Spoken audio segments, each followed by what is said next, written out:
What is going on, everybody, and welcome back to the Hangout spot where you already know it's real talk, boxing talk, live from my man cave. It's your boy Johnny, and I'm your host for another edition of DHS Live. This time, the Monday night edition. Let's get it popping. Let's get ready to rumble! Yeah, and welcome back, DHS family, man. We back like we never left, man. We did not do a Sunday night show. I want to apologize. But, we were out watching football, man. We had a good time this weekend. I had a good time with my family and my daughter doing it up. Great playoff football, man. Congratulations to all of y'all that actually have football teams that play competitive football in the playoffs. Because I can't say that. Unfortunately, I can't say that. You know what I mean? But congratulations to all of y'all that actually won. Next week is on the championship games, AFC, NFC, and then we got the Super Bowl 2 weeks after that, man. So let me know who y'all got, man. Shout out to the Rams, man, for doing their thing last night. Shout out to the Patriots. Damn, isn't it crazy, bro? The Patriots were 4-13, I believe, last year, and now all of a sudden they're one game away from the Super Bowl. That tells me what I've said all along, man. If you have the right coach in place, shit happens, bro. Shit tends to happen. Good shit tends to happen, man. But when you got a shitty ass owner, that shit is a 2-pack of ass who continues to do the same thing over and over that never succeeds, but he's looking for it to change. This is what you have to deal with, bro. The definition of insanity, man, when you are a Jet fan. But no, shout out to the Seahawks, man. Where's El Consejero, bro? Yeah! They absolutely baked. They cooked the 49ers, man. Damn. Every game was pretty good other than that one, bro. That was a complete massacre, bro. Salute to the Seahawks who absolutely demolished the 49ers, man. He got cooked. Adrian, you didn't go down like that, huh? He got cooked. They absolutely got cooked. And then the Broncos, man, going up against Buffalo. They defeat Buffalo. They are going to the AFC Championship game, but they lose their quarterback, Bo Nix. It smelled like a toilet full of nasty ass shit, okay? It is what it is, man. It is what it is. But yeah, so it sets up the Broncos and the Patriots and the Rams against the Seahawks, man. The winner of those games next Sunday, like I said, go to the Super Bowl in 2 weeks from next Sunday, man. So shout out to all of y'all. I'm actually watching the championship game, man, the NCAA championship game. You got Indiana up 10-0. And it looks like it's about 38 seconds left in the second quarter. I had to remind myself who the 2024 champions were. My Ohio State Buckeyes. Yeah, we may not be in it, but we'll be back. We'll be back. So there will be a new champion in college football. It's going to be either Indiana or Miami. Right now, man, Indiana looks like they are headed to a national championship. So salute to them. But there's plenty of shit going on in the world of boxing, man. Plenty of shit going on in the world of boxing. We got hella boxing going down this weekend. And today I'm going to open up the phone lines and we could talk about mostly anything that's going on in the world of boxing. Again, it's Friday. We have our first Zuffa Boxing card entitled Z01. That is going down Friday night in Las Vegas. And it could be seen on Paramount Plus. It could be streamed on, it's going to be streamed on Paramount Plus. More than likely, we are looking at doing a live fight chat for that. And then Saturday, we got a DAZN card headlined by the IBF 140-pound champion, Ray Murataya. He's going up against Andy Cruz. That is Saturday night, 9 p.m. I believe the main card starts.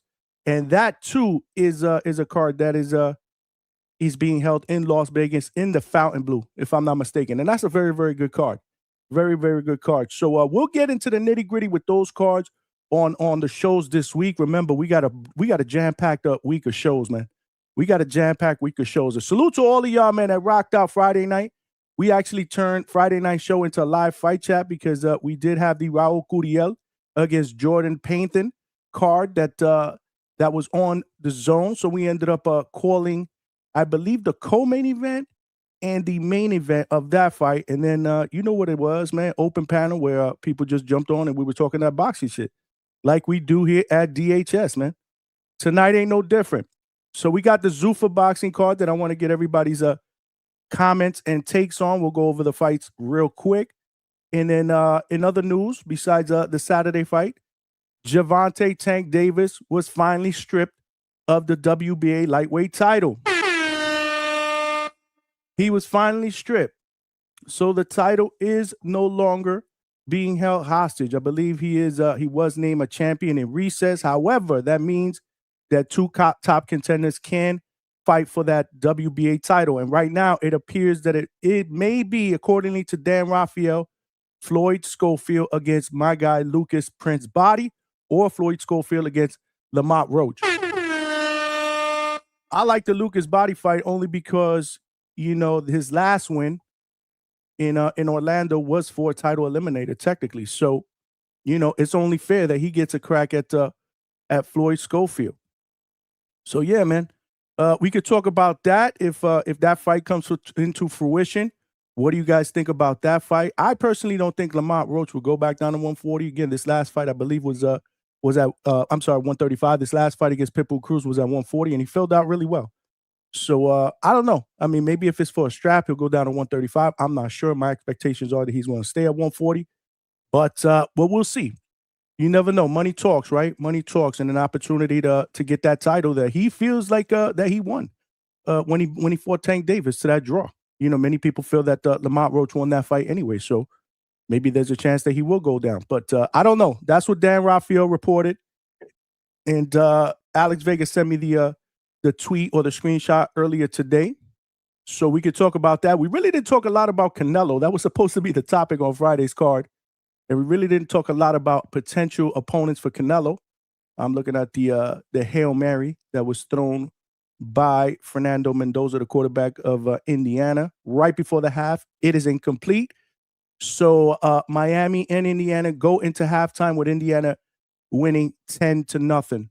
The second half of this game will decide a new national champion.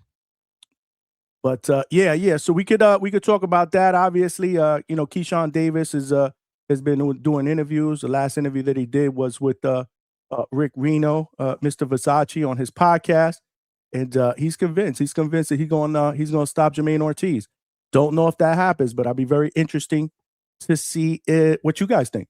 What do you guys think about that fight? We really haven't gotten into the meat and potatoes of that fight, but that fight card itself is 2 weeks away, man, and I'm excited. It is going down in New York City. The main event headliner will be Shakur Stevenson against Teofimo Lopez for his version of the 140-pound title, and the ring belt, the Ring Magazine belt, is on the line as well. And then you got Keyshawn Davis against Jermaine Ortiz in the co-main event. It's going to be a really, really good card. You got Xander Zayas the same night going to unify against Abbas Barrow in Puerto Rico. We still don't know where this fight is going to be televised at. However, Mick Doonan did send me a message earlier on the Discord and said, I believe he got in contact with some of Abbas's people, and they are saying that there's a possibility it ends up on ESPN. Not sure which one. Not sure if it's the regular ESPN Plus, ESPN Deportes. Not sure. So, you know, if Mick is in the chat, he can give us a little bit more context to that. So again, lots of shit going down in the world of boxing that we could potentially talk about when I do open up the phone lines. But y'all know the deal. Before we get started, there are ground rules here at the Hangout spot. If you're watching this live on YouTube, please smash that like button and help us get this show and this channel out into the homepage / algorithm of other true hardcore laid-back boxing fans, so they'll know we rock out weeknights, 9 p.m. Eastern Standard Time, usually Tuesday, Wednesdays, and Thursdays, but you never know here at the Hangout spot. Sometimes we may flip in a Monday show like we've done now. Usually we do Sunday night shows, but again, if we have to mix things up and we're doing things personally with the family, then usually I'll push it to a Monday night show. So let's just keep it weeknights, 9 p.m. Eastern Standard Time, Sundays, 8 p.m. Eastern Standard Time. And as you guys know, we do the live fight chats, but when the fights are over, the show does not end. It only gets better after that because we open up the phone lines and we get immediate post-fight reaction. So again, smashing that like button will help us get this channel out there, man. You hit the like button, YouTube does its job, man. We've been getting hella new subscribers, hella people in the chat, and that's only because you guys are hitting that like button. YouTube is doing what they're doing, and you guys are also sharing the show. So I want to appreciate all of y'all. We also stream it live on X and Facebook, so salute to all my family on both platforms. Appreciate y'all. Make sure you guys share the show, especially on X. We are trying to build a DHS family over there on X. We've been cooking lately. We can't let our foot off the gas pedal right now. We cannot let our foot off the gas pedal. But on either platform, if you still aren't subscribed to the channel, come on over here to YouTube. It takes 2 seconds, 3 seconds max to hit the like button and subscribe to the channel. It is free. There are power in numbers. We are trying to get to that next goal of 5,000 subscribers. So let's help a brother get there. Let's see if we could get there by the time Cinco de Mayo rolls around. You know, we're going to have a pack weekend of boxing. David Benavidez, I believe, is going to be fighting against Zoldo Ramirez. That is going down Cinco de Mayo weekend. That's what Oscar De La Hoya said last week on a post. He is doing business with Al Heyman and PBC, so that's good news, even though him and Virgil Ortiz are headed for a nasty divorce. That shit is a 2-pack of ass. Yeah, so our dreams of getting that Virgil Ortiz against Boots and his fight anytime in the near future, that probably ain't going to happen. It smelled like a toilet full of nasty ass shit, okay? So let's see what happens, right? Again, you know, boxing sometimes will surprise us.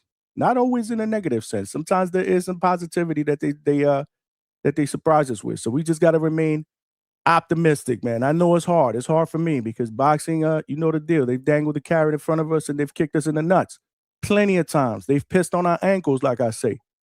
But this is the sport that we do love.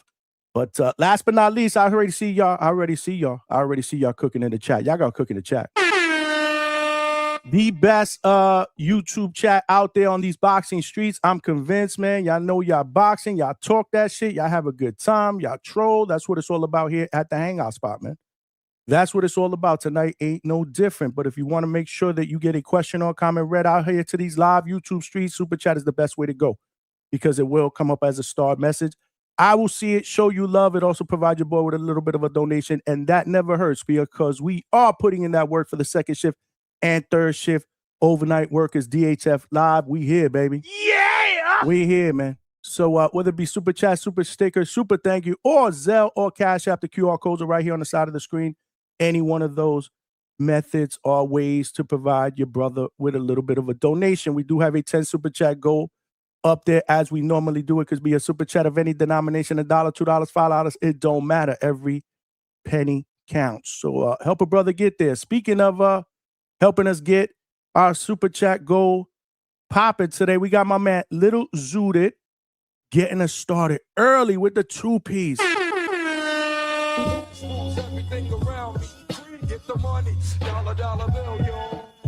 What's good, my brother? My brother from Africa said, Africa glad to be in the building on day dog ass. Yeah! You already know, man. Appreciate you, Little Zuda. Thanks for getting us started early with the Super Chats. We need 9 more to go to get to our goal. I see y'all cooking in the chat. So before we start opening up the phone lines and talking that boxing shit, it is tradition here at DHS to show love and do a little roll call before we get started. The first one in the chat was my guy Dwayne Styles, all the way from Mexico. All the way from Mexico. Salute, my brother. Dwayne says, saludos, Johnny. It's cool here in Mexico in the morning, so you know I have to wear my DHS hoodie. My man, my brother. Appreciate that, man. With the Mexican flag, boxing glove emoji. Canelo Alvarez, the face of boxing versus who? In September 12th, 2026. He says Jamal Charlo. Okay. Yeah. What do y'all think, man? We really didn't touch on Canelo a lot. Again, that was supposed to be the topic on Friday, but we decided to make it a live fight chat. And then when we opened up the panel, you know, we started talking about other things in the world of boxing. We might have addressed it a little bit, but we definitely didn't get to the bottom of who we believe Canelo Alvarez will make his comeback fight against. I did have a poll up there, and I believe before we ended the poll, about 60% of the voters believed it was going to be Hamza Shiraz, which wouldn't come as a surprise to any of us because we do know that Turkey has been interested in making that fight since before Hamza and Belanga.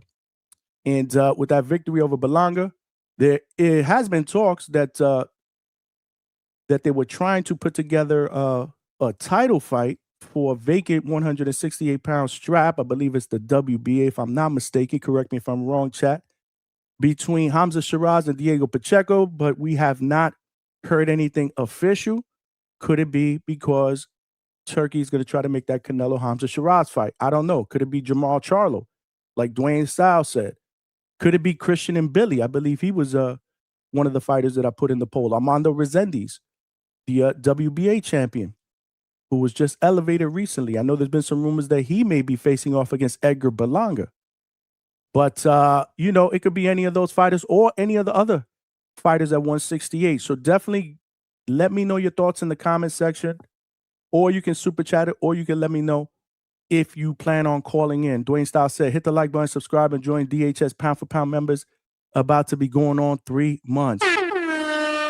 Appreciate you for calling that out. If you do want to join the DHS Pound for Pound membership, it is only $2.99 a month. The link is right there on the screen. Join now. We're looking at doing a lot of new perks in 2026. We got emojis. We got posts out there for the fighters and trainers and boxing figures that we interview so that you can ask questions, time permitting. Time permitting. We got to make sure that, you know, we get your questions read. So that is a membership perk. So, yeah, $2.99 a month will get you that. It is a one-time monthly charge. It is cheaper than a Happy Meal at McDonald's. For those of you that have young children, I'm sure you can attest to that. We got my man Bones 13 with the $2.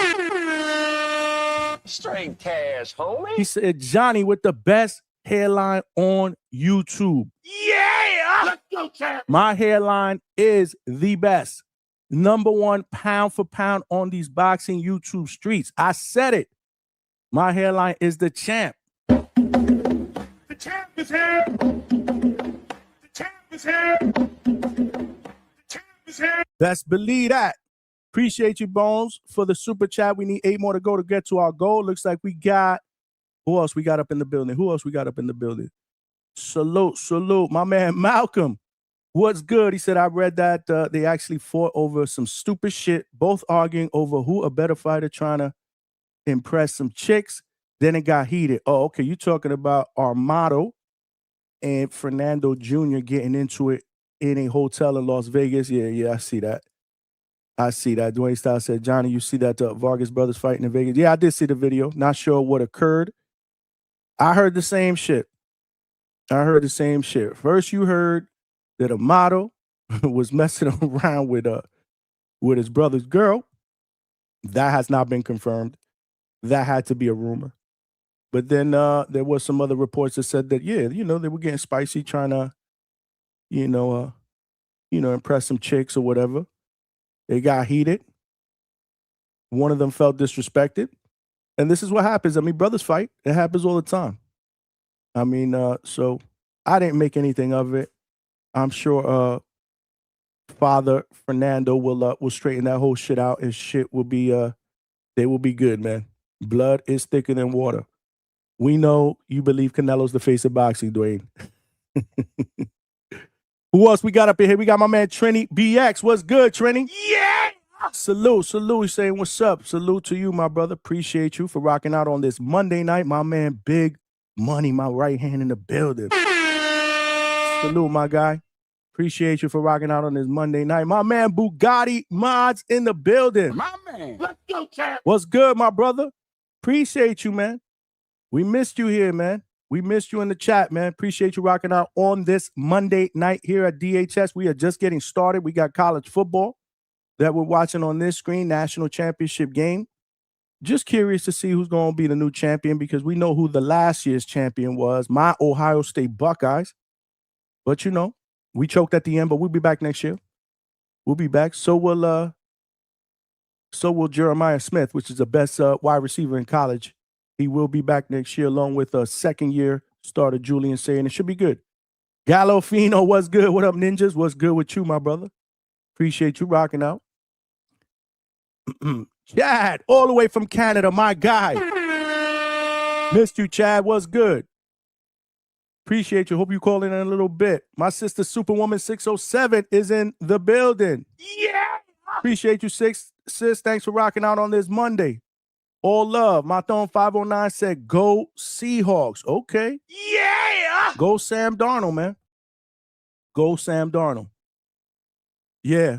Big Money said, I wish I still followed football, but the Jets suck so bad my entire life, I had to let it go. My brother, you are not kidding. The Jets are. That shit is a 2-pack of ass. Listen, listen, I'm not even invested like that no more. I got to be honest with you. Like this year, I was just like, you know what? I'm done with this shit, bro. This is the same shit decades after decades, bro. Loyalty is supposed to be a two-way street, man. You got to earn my loyalty, bro. And they have not done anything to learn my loyalty. So nah, man, I ain't loyal to them. If they ever get good and the owner sells the team, maybe I will show some support again. But until then, I wouldn't even think about spending a dime on that bootleg franchise, bro. Not gonna happen. Chad said, listen, fellas, I want to go on early and say my piece. Okay. Let's put the link out there.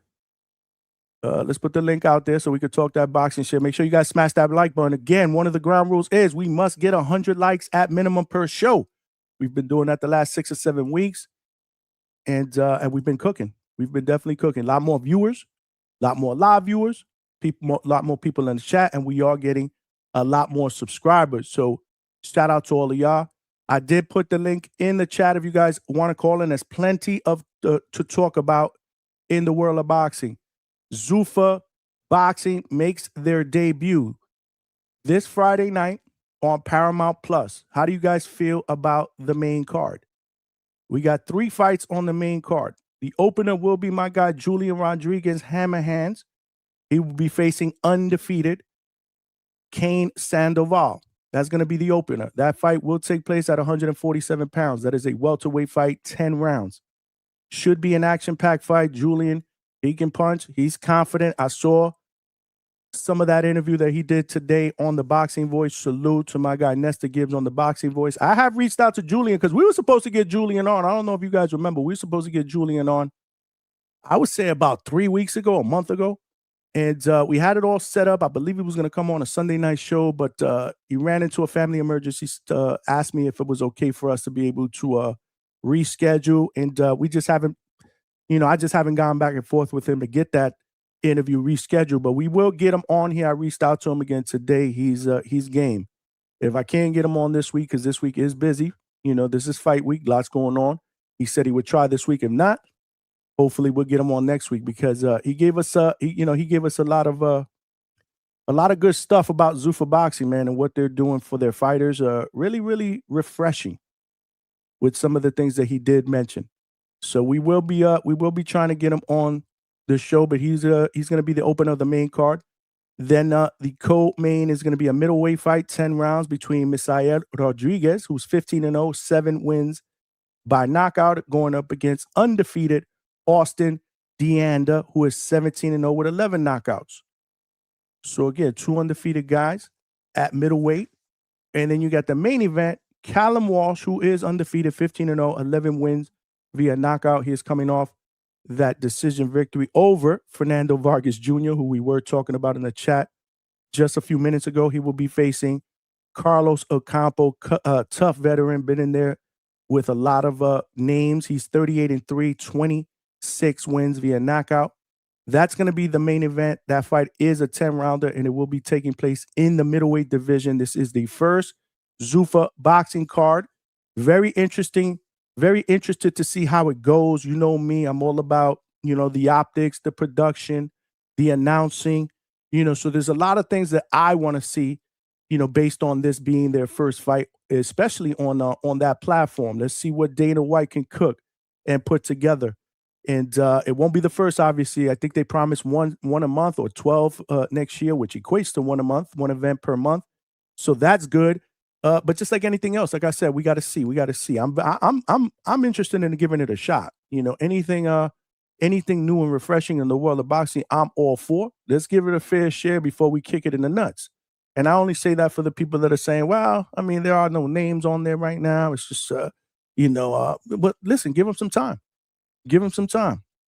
Okay, give him some time. Pound for pound, if you look at it from an entertainment standpoint, I'm not surprised if we get a good, really, really good entertaining night of boxing on Friday night. I'm not surprised. But let's go out to the lines. I know my guy Chad wants to get cooking. What's good, Chad, all the way from Canada? What's popping, my guy? Johnny, thanks for What having me up? on, man. Man, thanks for Not calling. much. Love having you on, man. Thanks, man. Well, it's 9:30 and I'm feeling pretty spunky, so this is good. Usually I'm starting to like pipe down this time of night. I hear you, man. What you got, man? Plenty of shit going on in the world of boxing, man. Plenty of shit. Yeah, there's like no shortage of stuff to talk about. It's great. And a lot of it circles around the fights and stuff, you know, which is what I like the most. I like but the Tank news is you know, I guess not surprising. Like they can't, what can a champ do with a warrant out for him, right? Like I guess they could let him fight and then film the sheriffs coming in to take him out. Like that'd be good live television, right? Yeah. What's my soundbite? Yeah. Mm-hmm. Yeah, right. Imagine they catch him I'll in pay the- $80 for that. Yeah. I'll pay for that all day. But anyway, we shouldn't. I don't know. If it wasn't like the same thing over and over with him, like it's starting to look like a bit of a pattern with him. I don't know what to think really, but I don't feel too bad mocking him a little bit. But yeah, that opens that door up. I haven't even looked to see what's possible with that. Do you even know yet, Johnny? I got to be honest. I mean, when I heard about it, you know, I was like, man, I'm not going to make that a show topic because I don't really care, to be honest with you. Like, get your shit together. You know, those are legal issues that don't surprise any one of us. I mean, he's had issues in the past with domestic violence and keeping his hands to himself. I don't know what's going on with this dude, but you know, more headlines outside the ring than inside the ring, especially when it comes to fighting the guys that we've always wanted to see Tank fight. And I know when you say that, you know, his Tank, the Tank fans, they come out, they wanna attack you, they wanna call you haters. But at the end of the day, I'm just holding a fighter accountable that I believe could be one of the best in the sport if he was mentally right. And you know, and he was mentally right, and he was mentally he was invested in trying to be the best in the sport. So that'll be my, you know, I'll always say that because that Tank is super entertaining. I was actually thinking about it the other day. I think it was yesterday. I was like, damn, you know, it kind of does suck that Tank's not around because there's this different type of buzz when we're talking about Tank and potential fights. You know what I mean? Like I got to keep it a buck. So Yeah, I don't know I mean, about like the first place my mind goes is just like what's now possible for the division, right? Like who you know, if they're gonna pick like the top two to fight for it, hopefully that's what'll happen, right? Like let's hope that they don't just hand it to the interim champ. I hate when they do that. Like to me, this is the great opportunity for the number one and number two to fight for it. Giving it to the interim is like let the interim fight the number one or number two. Like let there be a fight for it. Just handing it to the next guy, I don't really like it. That's not what the interim championship was supposed to be about. You know, it wasn't a doorway to getting the full championship just given to you. You know, like you're an interim champion. It's literally what it says, right? Anyway. But whatever. I have to look. Like that was my point. Like I don't even know who's ranked where right now, and with the BC, right? It was the BC he had, right? No. This is it the B? This is the BA. He's got the BA, but the BA, right? BA. Sorry. Aaron Raphael's tweet reported that that it could be Floyd Schofield against Lucas Body. They are 1 and 2 in the WBA. Oh, I love it. Updated rankings. Or he mentioned. In fact, I'm gonna pull up the tweet. Shout out to Alex Vega. He actually sent me a screenshot of it earlier. So the tweet said. So hold on, let me just read it real quick. He said he had. So the tweet says, forgot to post this the other day. Per WBA, Gervonta Davis, who is inactive and wanted by cops for domestic violence, has been stripped of 135 title and made in recess titleless. I'm told by the WBA vacant title fight to be ordered will be either number 1, Floyd Schofield against number 2, Lucas Body, or Floyd Schofield against number 4, Lamont Roach. That's what the tweet said. So it could be either one of those two fights. I like it, man. I like all that. Sounds like to be honest, I just want a fight to happen. Like, and then I'm not going to be super picky. Give me any two guys that when we hear their names, we think of them showing up to fight, and I'm good. You know, like that's all I want. I want to see two guys who look like they're fighting for a belt, who look like they want to win the belt. We don't get too many like that, but I mean, sometimes, man, the championship fights, like if they don't, when they don't do right by the rankings, you know, we end up with a soft fight. That's what happens. That's the reality of it. You get the right guys in there, the rankings are you know, not super soft, and you get a good fight. Remember, I think most recently, most impressive for me was still in my mind, Ray Ford and Otabek, right? Komatov. Right. Yeah. Yeah, like that fight was that was the number 1 and number 2 fighting for a vacant belt. And like we got a banger, man. It was a great fight.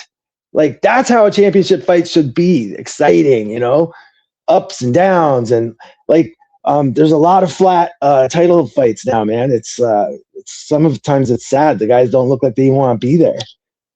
I'm expecting Mirataya and Cruz to have that heat. I'm thinking those two guys are going to go for it and bring it. What do you think? Like, I wanted to hold on a second. Is this Malcolm? Yo, that's me, bro. That's me. Why? What's the name say? That's nasty work.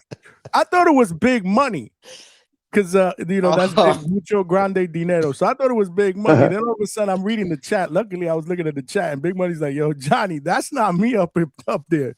Nah, y'all good because people be doing that weird shit. But I felt inspired, bro. I felt inspired, you know.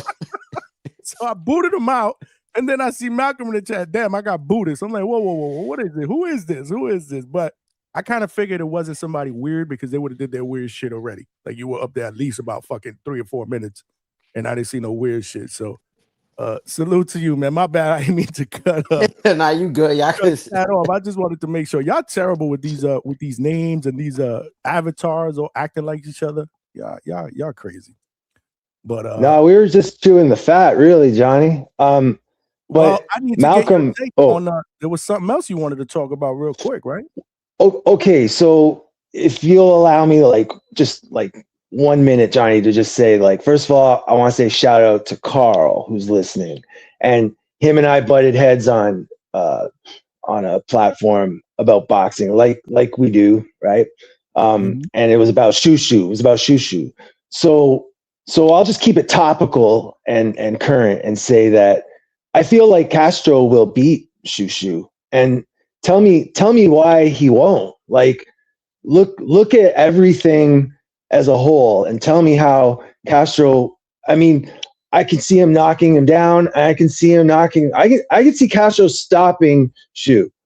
Okay, like look at the last, say 4 or 5 fights. Okay, so in 2024 he fought 4 times, which is great.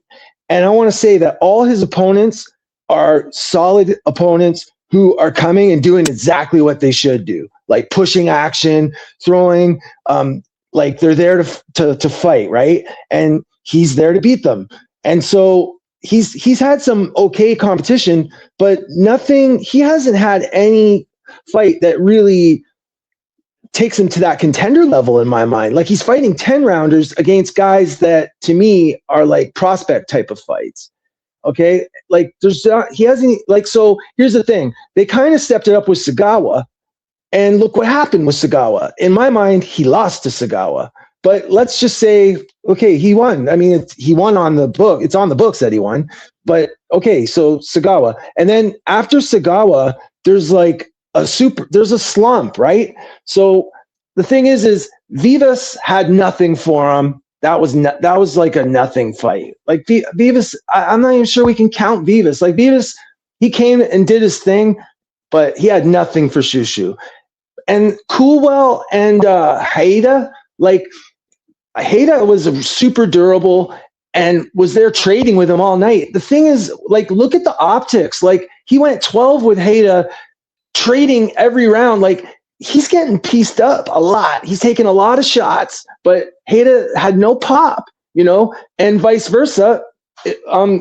Shu was throwing a lot of hands. It seemed like he was back in good form, but it didn't seem to have any pop, and they went all 12, right? Like how does Castro not beat Shushu? I just look what Castro did to Fulton. I mean, if you watch that fight, he had Fulton on his ass in the first round. Like, okay, this is post Inoue Fulton. I get it. But still, I don't know. What do you guys think? Like, are we going to say now that Fulton was, the last fight we saw? I guess that was the form he basically brought. I mean, Fulton was looking like he was there. He was looking like he was, doing his thing. I don't know. I don't know what to think about it, really. I really liked Fulton, but he took a bit of time after the Inoue fight and then just hasn't been in form, right? But Castro was landed. Oh man, his shots looked so powerful when he landed on Fulton, man. Like, he looked great that night. Lots of hands, throwing great combinations, great distance. He looks ready to me, and he's had some good fights. He's seen some competition. I think Castro is going to beat Shushu. I mean, I don't think Shushu's got enough pop to stop him. I don't know. Tell me how I'm wrong, I guess. Tell me how I'm wrong about it. Well, you got this is going to spark up some conversation for sure. You got some people in the chat that do agree with you. Chevy Red says she agrees. Let me see. Then you got Mick Doonan, who said Castro hasn't fought in 2 years. He is a 122-pounder moving up to 26. His last win was almost 3 years ago. Well, his last fight was 2 years ago. That was the fight that you're talking about against Cool Boy, right? Against Cool Boy Stephen Fulton. Yeah, 2024. Yeah, he held his own. Mm-hmm. No, he definitely held his own in that fight. But a 2-year layoff against a young guy who's been active. But I do agree with you. There are some question marks about his resume to this point. To me, Shushu, I've always been I've been a Shushu fan because to me he passes the eye test. But this is why I've always been critical of stepping up the competition. Like, has he even fought a former champion on his resume? I don't know if he has. Yeah, I don't believe he has. The answer is no. The answer is definitely no. I'm telling you, it's definitely no. Look, I want to say something. I'm a Shushu fan. I know I don't sound like it, but I actually think he's keeping it real. No, he's hot. Yeah, keeping it real. No, I get it. The hype has gotten away with him for some reason, and I think the reason is his personality, to be honest. Like, he is an awesome guy, right? And I love listening to him talk, and he's got everything that a champion should have, like the qualities, like he's a guy I would like to see as a champion. I want him to win and succeed, but it's just the way they've been building it. I don't know. Like, okay, so if he beats Castro, I mean, I'm just wondering how long he'll last as a champion. I don't know. We'll see. I mean, maybe this is going to push him to another level, That's what I'm hoping. And we'll see something from him that's like, whoa, okay, all right, here it is, right? All of it, all together, all there for us to see. I don't know. It's not looking that way. I'm saying, okay, Castro's been very inactive. I get it. I get all that stuff. But I don't think that a shoe's going to have enough pop to stop him, for one. And secondly, it goes back to what I'm saying. Shushu allows a lot of shots through. And Castro is a good puncher. He's an accurate puncher. He's got good hands. So even if he's at 75%, he's going to land, okay? It's going to happen. Unless Shushu drastically changes something at this point, that's how he's been fighting the last 5-6 fights, man. He lets a lot through. He takes a lot of punches, but that's because he's generally bigger and stronger than his opponent. Like, if the opponent has no pop, then he's good, right? But Castro, he's got heavy hands. I don't know. I'm interested to see. I think it's a better fight than people are giving it credit for.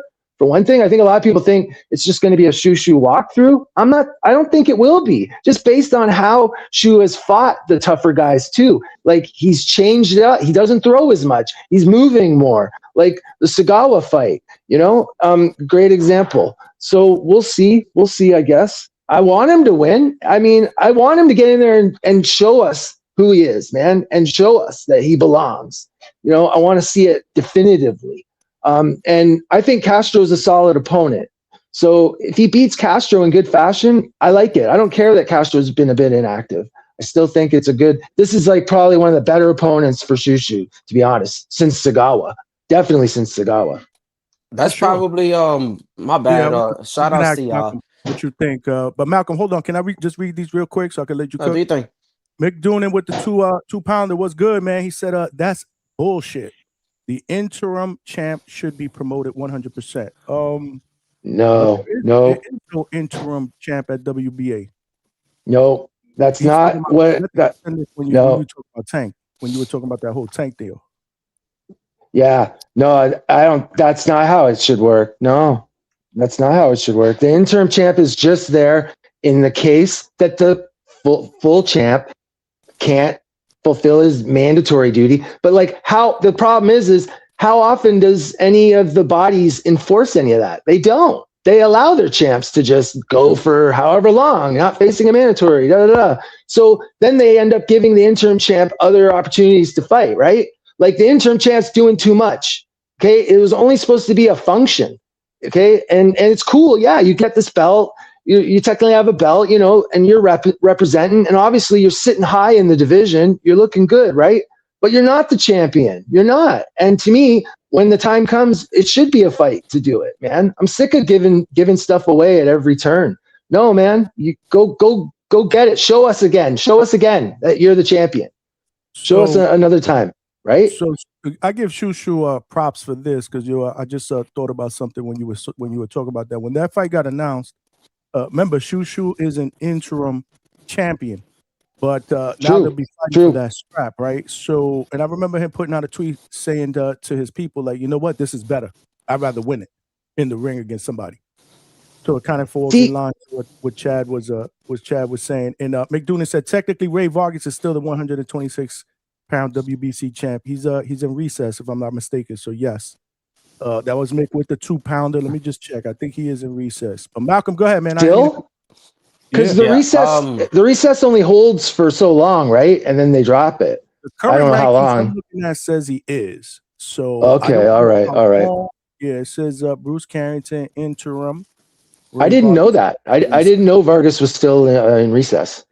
Yeah. So technically, yes. So hey, shout out to Shushu. Like I said, he wants to win it in the ring, man. So he kind of falls in line. He kind of falls in line to what Chad was saying, that the guys should have to fight for a title. Malcolm, go ahead, man.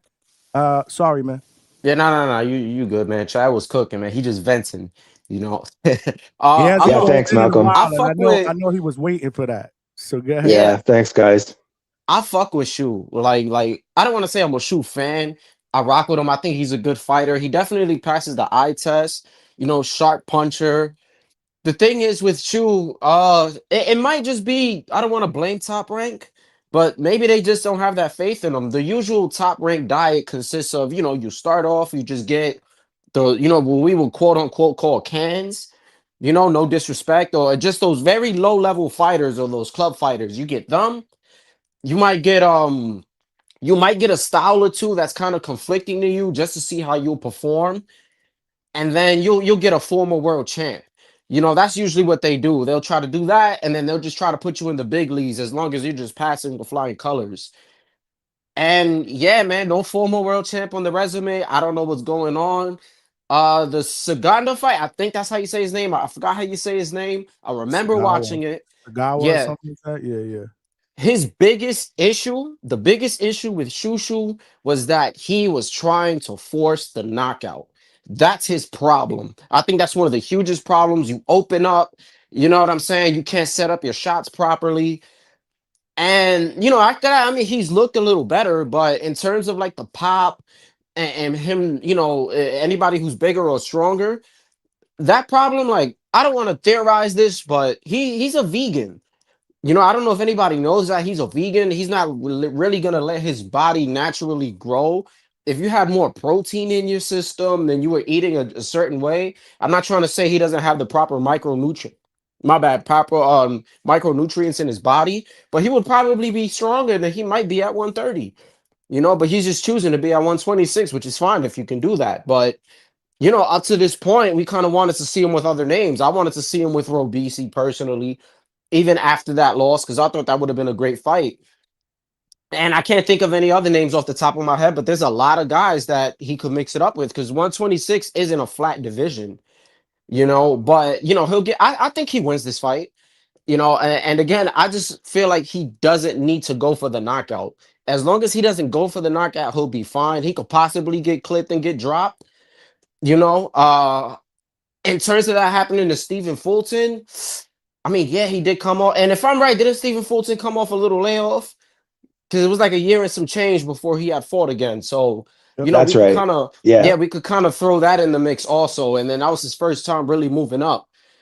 So, you know, I don't want to say I want to cut him some slack, but I just wish that he would have, you know, he would have just mixed it up with some different names, you know. But I think Shushu should do just fine with him. All he got to do is just not force the action. He's gonna come to you, so you don't really have to worry about that. Just set your shots up properly. You should be faster. I believe Castro might be stronger, you know, but he should be fine. You know, the only one who can make this more difficult for him is Shushu himself. There it is. Very good point. Exactly. It's like the skill's all there. We see it, right? Yep. Yeah, that's what I'm saying. He passes the eye test, but that was a great breakdown by Malcolm. Great breakdown. I like Shushu. I mean, I'm not really like I said, man, you got a guy coming off a 2-year layoff. I mean, this is Shushu's moment.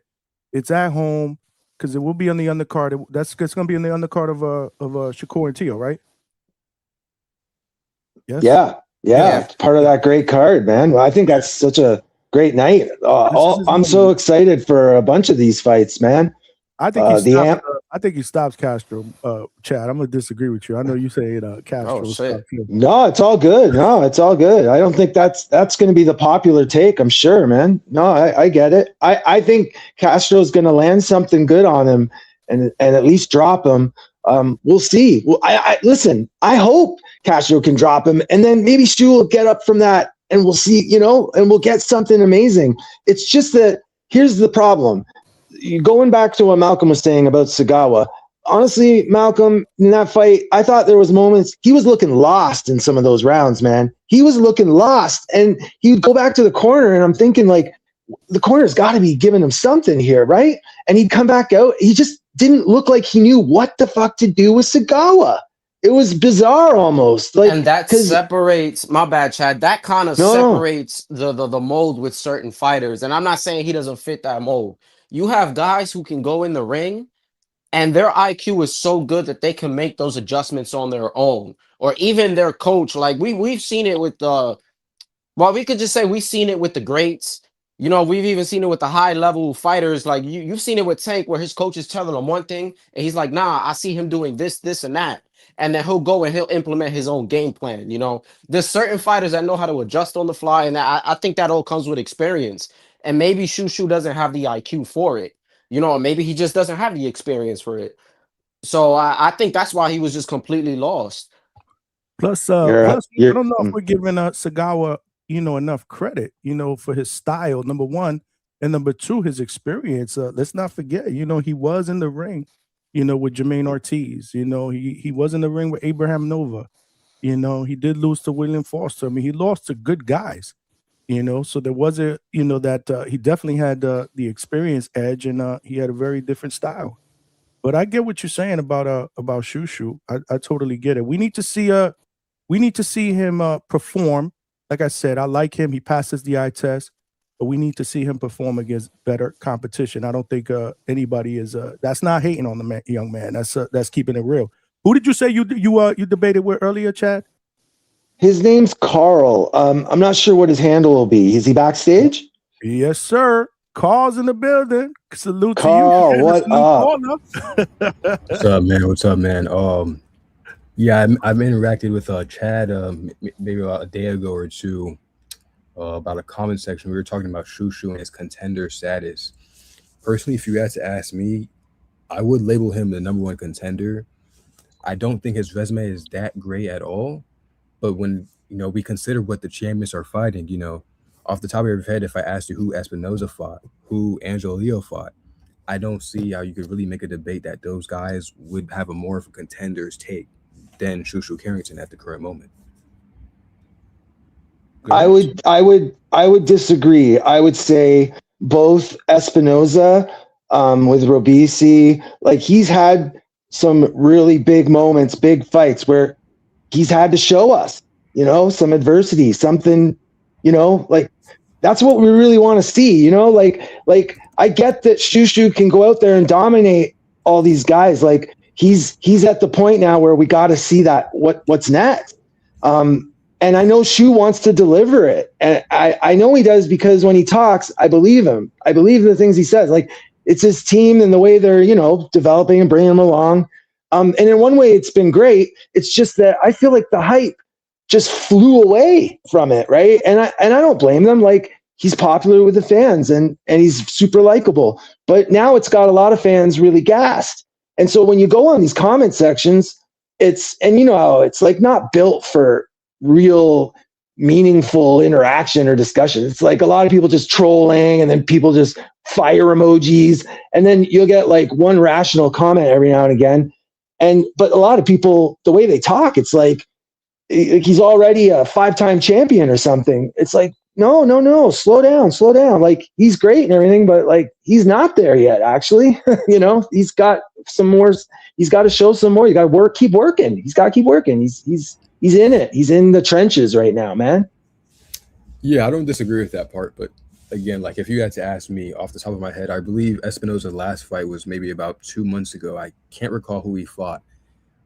Same for Angelo. I believe Angelo Leo fought Kameda. If I could I could be wrong, could be mistaken. I just couldn't find anyone who could, you know, I'll ask you this right after, if you could explain why those two deserve more of a title shot than Carrington at the current moment. Well, Leo's a former champ himself. He's making a comeback, right? He's making a comeback. So this is what I'm trying to say. Like, I feel like from both fighters, I have seen enough. I do feel like they belong there, you know, that they should be challenging for belts and whatever. Like, I don't think Shu has had that breakthrough fight yet. You know, like he's fighting the opponents he should be, but it's a type of opponent that, you know, it's like almost what I would call a showcase fight, you know, like he's meant to win, you know, the odds are going to be like a plus 1,000 and all that kind of stuff, minus 2,000. It'll be crazy odds. You know, they expect him to win. You know, I want to see the fight with some adversity. And that's what I'm saying. It seems to me like Sagawa, you're right, Johnny, like Sagawa is a good fighter. He is. But he didn't do anything completely complicated. He just came forward all night and threw 1-2s.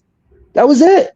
Just kept pressure on him all night. And Shu just couldn't find an answer to it, right? Like, he was getting pushed back all night. Like, I mean, it is what it is, right? Like, and he won the fight, so okay. But he barely threw any shots. It was a different look that night, man. And that's what bugs me is the fans won't even acknowledge that. It's just like, oh, you're hating and all this stuff. Like, well, can we talk about what's actually happening in the ring? Like, how about that instead of just a bunch of hype and like, you know, how we think he is. See, that's the problem. I mean, nowadays, right? You have a difference of opinion, you're a hater. You're not allowed to have your opinion if somebody doesn't agree with your opinion. You're automatically labeled a hater, which I think is whack. I got to be honest with you, though. The biggest issue I have with this fight, and correct me if I'm wrong, is how is it that Castro, you know, gets a shot at this eliminator? He hasn't even been fight. He lost his last fight, and he hasn't fought in 2 years. I know. So that's my question. True. I'm talking about Jushu. Why is Castro, you know? But Johnny, my opinion. It's the same reason why a guy with 2 draws consecutively might get another title shot at 135. There it is. And Ryan's getting his shot. Look at what's going on. It's crazy. Yeah, no, I get it. And good point. Good point. I know the answer. I got one follow-up question for Chad. Sorry to cut you off. Go ahead, man. No, sorry, Carl. Go ahead, man. Are you familiar with the name Arnold Kegai? Yeah, I am. Yeah. Yes, he just fought Rafael Espinosa for the contender. Before I say that was in November. Yes, before I add to that, I don't dismiss Espinosa or Leo. They deserve to be champion. You know, they deserve to have contend for the champion. I'm more in comparison to their recent competition. Arnold Kegai, for example. Off the top of your head, Chad, why do you believe he deserves more of a title shot than Carrington? That Kegai would? Yes, Arnold Kegai. Yeah, no, I mean, when you put it in those terms, it gets harder. It gets harder to make a case. And the thing is I do agree that a lot of these Asian fighters, I mean, they fight in Asia, right? That's where they are. Like, it makes sense. So their records, they blow up, but it's not always an accurate look, right, at how they fit into the whole division. Yeah. So I agree with you. And but that's how it's happening for those guys. Like, they're taking on definitely weaker competition in their region, and then once their record's strong enough, they can contend. That's just how it works. When you're zero losses, and you get to like 16, 17, 18 fights, and if the fans like you, I mean, that's just how it's going to work. I don't necessarily feel that he necessarily deserves it more. Like, it's not always about that. Like, sometimes we just don't get a choice who they're going to put in there. Like we were just saying, like, there's all these guys challenging for belts that is whack. Like, it's not just this situation. It's like all kinds of situations, man. They just let, like, look, man, they do what's best for the promoter ultimately is the ones driving what's happening. This is what I've said this in the past, right? When it comes to rankings, like the promoters dictate. Like, when you see something happen in the rankings that's really, like, sometimes something really extreme will happen, like someone new will appear at number 1 or something crazy like that, right? Like, that's how Keith Thurman came back. It's just like, bam, there he was. Yeah, like, and when that happens, that in 2 or 3 months there's going to be a fight. Like, they're planning something, and that's how they do it. Like, I mean, we all know that's what they do, but what can we do? That's just how it is. It's boxing. Here we are. They've been doing it for decades. I don't think he Yeah. deserved that title shot either. But we can go down that rabbit hole. There's so many different examples of that happening. Yeah, I mean, but so Carl, my point is you're right. Like, I mean, I don't disagree with what you're saying at all, man, at all. Yeah, I'm not too much of a fan of Carrington, to be honest. I do somewhat understand your claim that he might lose to Castro. I think he will win, but I could see why you say he lose. I'm not too much of a fan. I just personally believe that when we compare, the recent competition for the other current champions, I just don't really see why Carrington wouldn't be in the mix. I used to feel the same about Nick Ball, but I do recall he fought Sam Goodman. I'm not gonna downshade him for that. That's not a bad fight at all. I know he's fighting Figueroa next fight, I believe, so I'm not gonna downshade that. It's just more singling onto Espinoza and Leo. I'm really not too sure who they plan to fight next. I hope Carrington, if he or the winner of Carrington versus Castro, can get into that mix, but it just doesn't seem like that. On the same thread that we both replied to, someone else mentioned that they're just all under Top Rank waiting for Naoya Inoue. That's what it seems like. I can't say, I agree with that. I'm not really a fan of Carrington. I just believe that he has more of a title contending stake than their recent competition. it's fair. And that's Well, nasty. well, Hold I on, would my say- bad. No, I gotta say that Top Rank thing real quick. If they're waiting for that, that's nasty because he's fighting in May, so they're gonna have to wait till like fucking September, October. Yeah, but wait, Malcolm, I don't fully agree with that either. But I would say Nick Ball, since becoming champion, he hasn't been fighting true featherweights, right? Like, he's just looking at the neighboring divisions, like, and they're just trying to make the biggest fights they can, right? While he's got his strap. I mean, I get it. But fans are getting to where it's like, okay, we want to see you fight an actual featherweight, like, you're the champion, like, come on.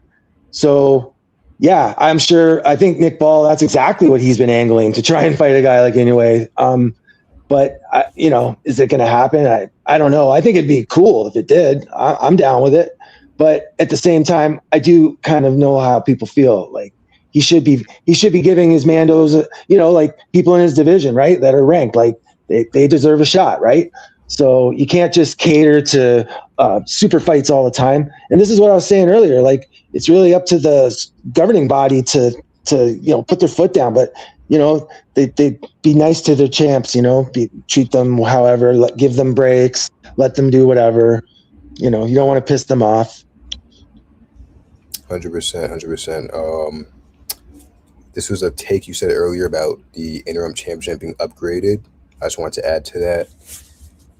I kind of agree with you. I do feel like an interim champion should be upgraded immediately, but under the current circumstances with the way boxing goes today, I don't think it should be. I feel like an interim champion should be a very limited thing. There should not be a consistent amount. For example, the Virgil Ortiz thing at Fundora, there should not be a world champion and an interim champion. The interim champion should not have title defenses. I believe the interim champion should have to be ordered to immediately fight the world champion.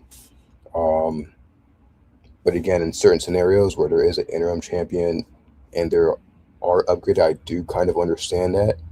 I could see your case why number one should fight number two. I understand it as well. Like, for example, the same case right now with Carrington, I do think it should just be 1 and 2 because that makes sense. Fulton just recently fought. But in situations where the champion, he's going to wait out all this time, he's going to be champion recess, I do understand him being upgraded.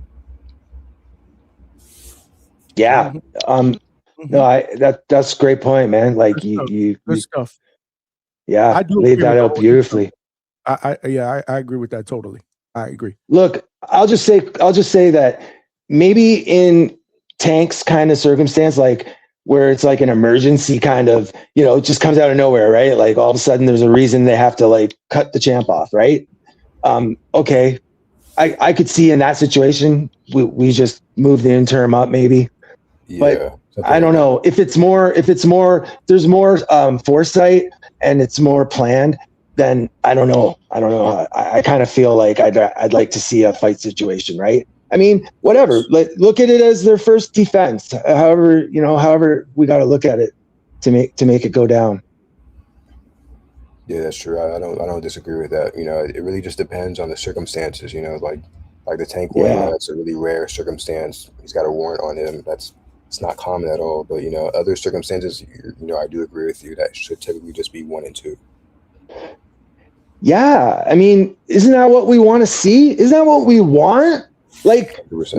Why do we want to shy away from more opportunities to have that? That's what I don't get. Like, 100%. So yeah, okay, maybe the interim champ does deserve it. Maybe there's a situation where it's a guy that does deserve to have it. But still, don't we want to see more proof in front of us? Don't we want to see more reason?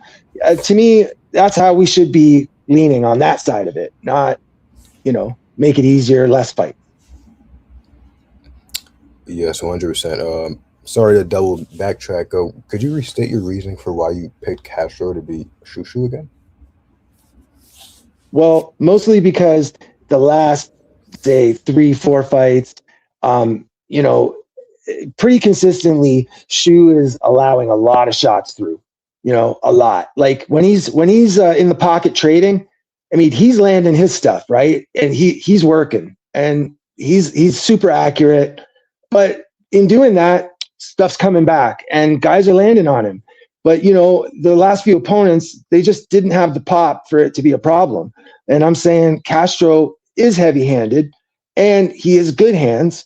And okay, so he's been inactive, but with the amount of holes that are there, if Castro just gets in the pocket and starts trading with him, I don't know. Like, I mean, if a guy like Castro lands on him, well, I guess we'll see. But I expect him to get duffed if he doesn't do something defensive. And let's just hope it's not wander around and be on his back foot, right? He's gonna have to fight. So yeah, hopefully they'll trade and it'll be popping. But yeah, I think Castro's going to get one through and duff him. That's what's been happening. Look at the fights. Like Hato was catching him all night, man. He was landing all night on Shu, but it just wasn't, it wasn't adding up to nothing, man. It wasn't adding up to a thing. So, and then they did that for 12 rounds. Hey, Carl, I was going to answer your question and say the reason why he's picking against Shushu is because he's a Shushu hater. But I don't know if I'm a hater. I don't know if he would have found that joke funny. Not tonight, Johnny. You got to let me cool off a little bit first, man. Let me cool off. I'm like, let me trigger Chad because he's a hater. Nah, listen, you want me to crash out. That's what you want on the Hangout spot. Chad from Canada crashes out. First time. Here it is live. You haven't I'm crashed kidding. out here yet. Exactly. We need a crash out from Chad. Nah. This is amazing stuff, man. This is what I'm talking about. You see what I'm trying to tell you? It's possible for people to come on the panel and debate without cursing, screaming, yelling. But let me see what Yeah. time is it. It is before midnight. Usually, again, the freaks come out after midnight. That's the problem. You guys are here early, so maybe that's what it is. But no, you guys also Oh. been very, very, very sensible. Good back and forth. I think what's interesting though is on like meeting Carl, like typing everything to start. It's more pointed. Wait. The So things you're saying, you know. Chat? You guys had a debate in the chat. I thought maybe it was on a panel like this or something like that. No, yeah, it was like Instagram comment section, dude. Like, you know, like the worst place for like, you know, meaningful dialogue, right? Like everyone's just like bitter and cynical and just shitting on each other. So yeah, like it started out with like no one was like yelling or cursing, but like everyone was being very stern with their points, right? But I could see right away that it's funny, like only within a few comments, I could see that Carl had like, you know, some depth to what he was saying, right? And then listen, here he is talking with us. And he's, I mean, I'm hoping, Carl, you're just gonna like be part of the crew now, man. Like I'm expecting to see you here now, basically. Yeah, man. So I enjoyed my limited time here. I subscribed to the channel actually. I look forward to staying on here and, you know, listening to what you guys have to say. This is what we do, man. You're welcome to call back anytime, man. This is great stuff. This is what it's all about, man. We need new community members, new callers. This is what's gonna make the show even better and better. 2026, man. This is what we do, man. This is what we do here. We talk that. But guys, I'm gonna drop off. I'm sorry. There's got to be other people that want to have some say. I feel like I got my say. Carl, man, let's talk soon though, bro. Like let's plan to meet back here or something, man. Keep in touch. 100%, man. 100%, man. All right, later, guys. Later, Chad, man. my guy, you're always welcome, Chad. You know the deal. If you guys are watching this live on YouTube, make sure you smash that like button. We still don't have 50 likes. That's crazy.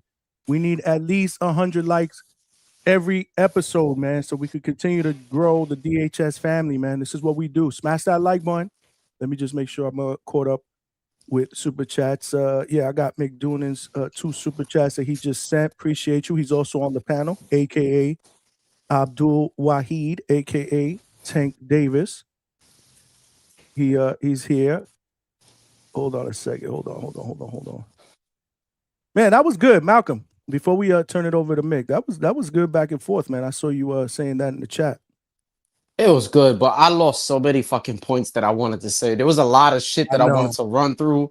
That's the only bad I part. got lost in the mix. Yeah, having multiple people, like you don't want to cut them off, and then you want to jump in, but you got to kind of find a way to jump in. I get it. It's not easy. That's why I don't really like to bring up 4 or 5 people when we having this type of conversation, because people get lost in the equation. You know, even me, I want to jump in there, but then I'm like, no, let them do their thing. You know, they came up here. They were very, very respectful towards each other. Obviously, this was a debate that they were having on another platform. They brought it here. And that's what got me, Johnny. I ain't mean to cut you off, because I'm not even gonna lie. I wish I could have a fucking debate like that. Anytime I'm on Instagram or Twitter, and then you try to have it, you know what this is doing. And y'all know this, chat. Like the moment you say anything, like somebody has like a crazy comment, they throw something slick in there, they get a little disrespectful. And I have a policy that a slick comment deserves a slick response.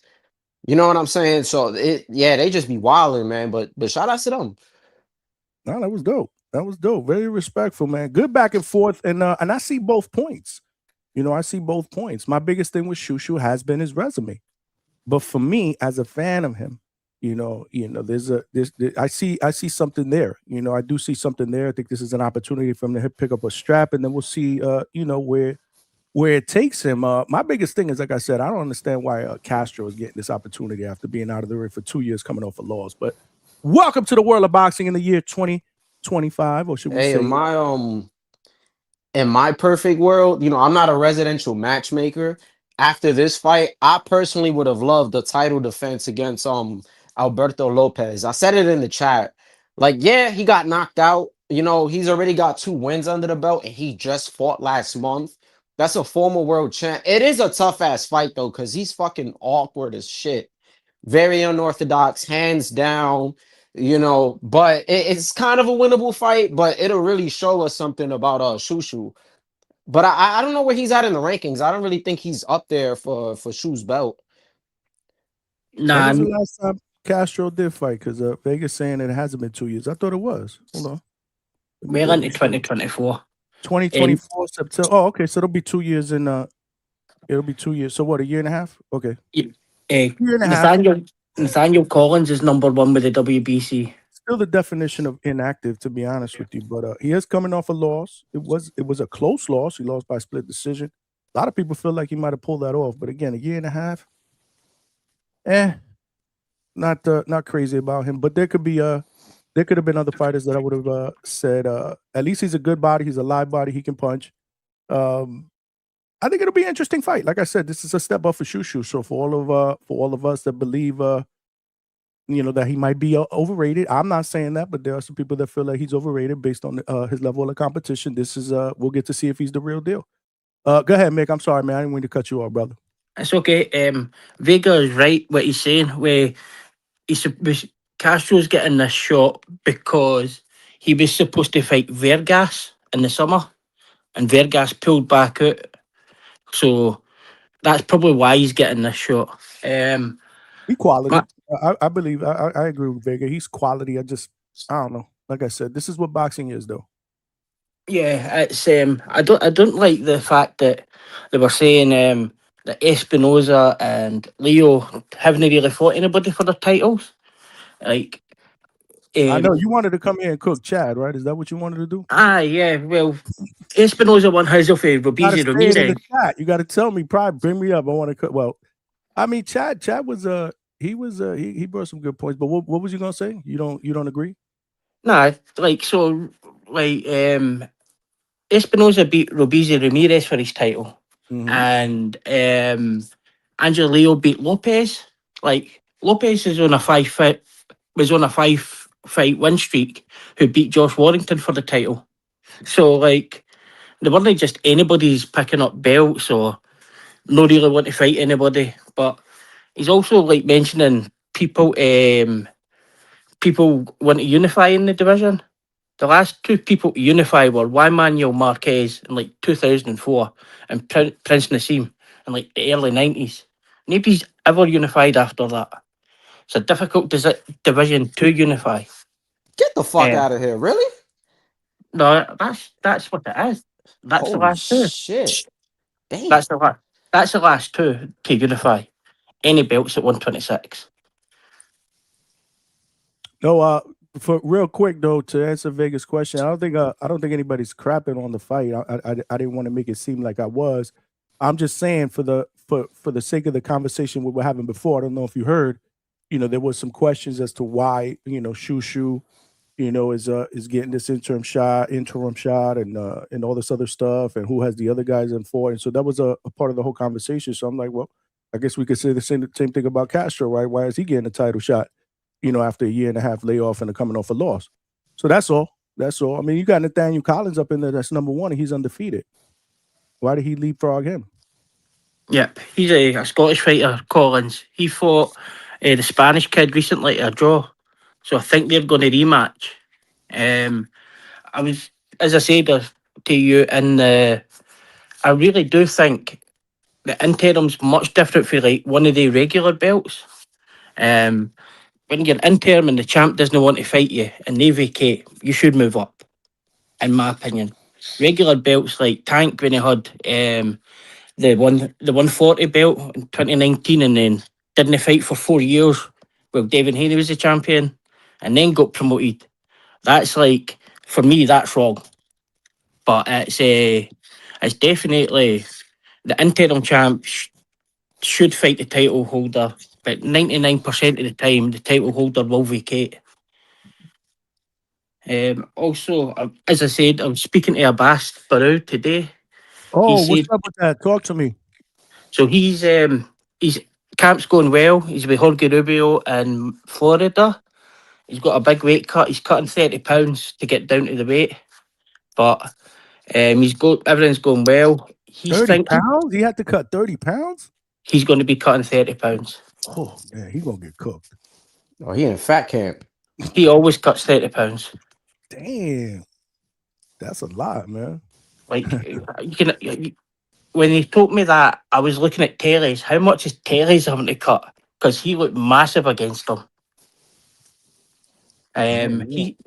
He's saying that he's heard that the fight will be on ESPN, but I don't know if that'll be ESPN Deportes or something like that. But we don't have ESPN over here, so I know there's multiple channels over in America and things like that. So he's saying he's heard that it'll be on ESPN. ESPN, but what he didn't say which one. What Plus, Deport Days? Well, I don't really care. Whatever. No, I never said what one. He just said he's heard it's on ESPN. So did he? So did he say that when they're gonna fucking announce that? Like the fight is 2 weeks away. I have no idea. He's currently just going through the last steps camp with sparring at Jorge Rubio's. So, yeah, he's still training hard. Actually, it better be on free ESPN because Chad just brought my. Yeah, I canceled that shit once Top Rank went bye, and that whole shit ended. I canceled that shit. I don't have ESPN. Well, I don't pay for Plus. I'm sorry, ESPN Plus. I think regular ESPN is free on. I don't know. I haven't watched regular TV in God knows how long. Another thing I wanted to speak about was the Zuffa Boxing. They do not have a UK broadcaster yet. It seems to be only in America. And people are forgetting that this the Ali Act hasn't been changed yet. So they are currently still working the same as every other promoter. So basically like Top Rank and things like that. I'm scared about the weight divisions in there because in the MMA divisions, they have like 125, 135, 145, 155, 170, 185, 205, and then 265 for heavyweight. So I'm wondering, are they going to change the weight classes there? Because Callum Walsh is fighting a guy who, at middleweight it says, but Callum Walsh was only 154, but the guy's fighting's been fighting at 168. Like, I really don't know how they're going to do it. You talk about Campo? Yeah, he fought his last fight. He's fought at 169 in Mexico, it said. So I don't know how they're going to do that. I do understand that the Ali Act may change, but they can't at the moment. I wonder if Turkey's going to start stripping these ring belts off of people and put them into this Zuffa Boxing. Because one of the stipulations of having the belt is you must fight somebody in the top 5 within a year, and they're not going to be able to fight anybody in the top 5 over there, for like Gio Pataya and guys like that. So I'm really interested to see how that whole shit plays out, man. like, yeah, at the moment they can't introduce a belt. There's no league. All the guys are short-term deals. So it's interesting. I don't know how they're going to do it. I don't even know if the Ali Act will pass. But it's crazy. I'm glad the WBA should have just stripped Abdul Wahid / Tank Davis. Making him a champion recess is bad. He's like not even defended that belt with forever. I know. It's like what like just cut ties, right? Yeah, it's crazy. Like really bad. But yeah. Business, man. Business. They don't want to totally cut ties, and I know why. He brings the money in it, yeah. Mm-hmm. Absolutely. But who knows when we're going to see him fight again? If we ever see him fight again. Maybe with all these legal issues, he decides to say, you know what, this isn't worth it, man. I need to get my shit together and move past boxing. Or he could use boxing as an outlet to get himself away from all these fucking legal issues that he's been having the last couple of years, man. I don't know. I don't know what's up with Tank, man. I don't know. I just didn't want to do no show talking about him and an arrest warrant. I mean, it's not boxing, bro. Like, I don't even care. Let it play out. Nah, you're right. You're right. The Tank sexuals would be all over the fucking chat. Yeah, I mean, everybody wanted to do a show on Tank. It is what it is, you know. He's got a warrant out for his arrest. He'll get caught, face legal issues, I mean, we know how this plays out. He's got money. He get the best lawyers, so we'll see. How it plays out in court. But I don't know. My interest is seeing him in the ring. I'm a boxing fan. And last I checked, he's one of the best out there. I've always given him his just due, even though people call me a hater. But I wanted to see him challenge the best in the division for quite some time. But Low Nose Boxing is on the panel, and he said it. He gave up that hope a long time ago because he's not interested in fighting for legacy. Low Yeah. said it a long time ago. And what? I said it a long time ago. Javante Davis has turned into this version's Butterbean. Butterbean, Jake Paul, but then it got worse than that. Now it's just a tabloid, and it's sad because Javante Davis is probably, in terms of overall talent, probably top three. Top three. I don't disagree. Top three, bro. Top fucking three. Along with Tio and probably Boots Ennis. Those are the three most physically gifted fighters in boxing, bro.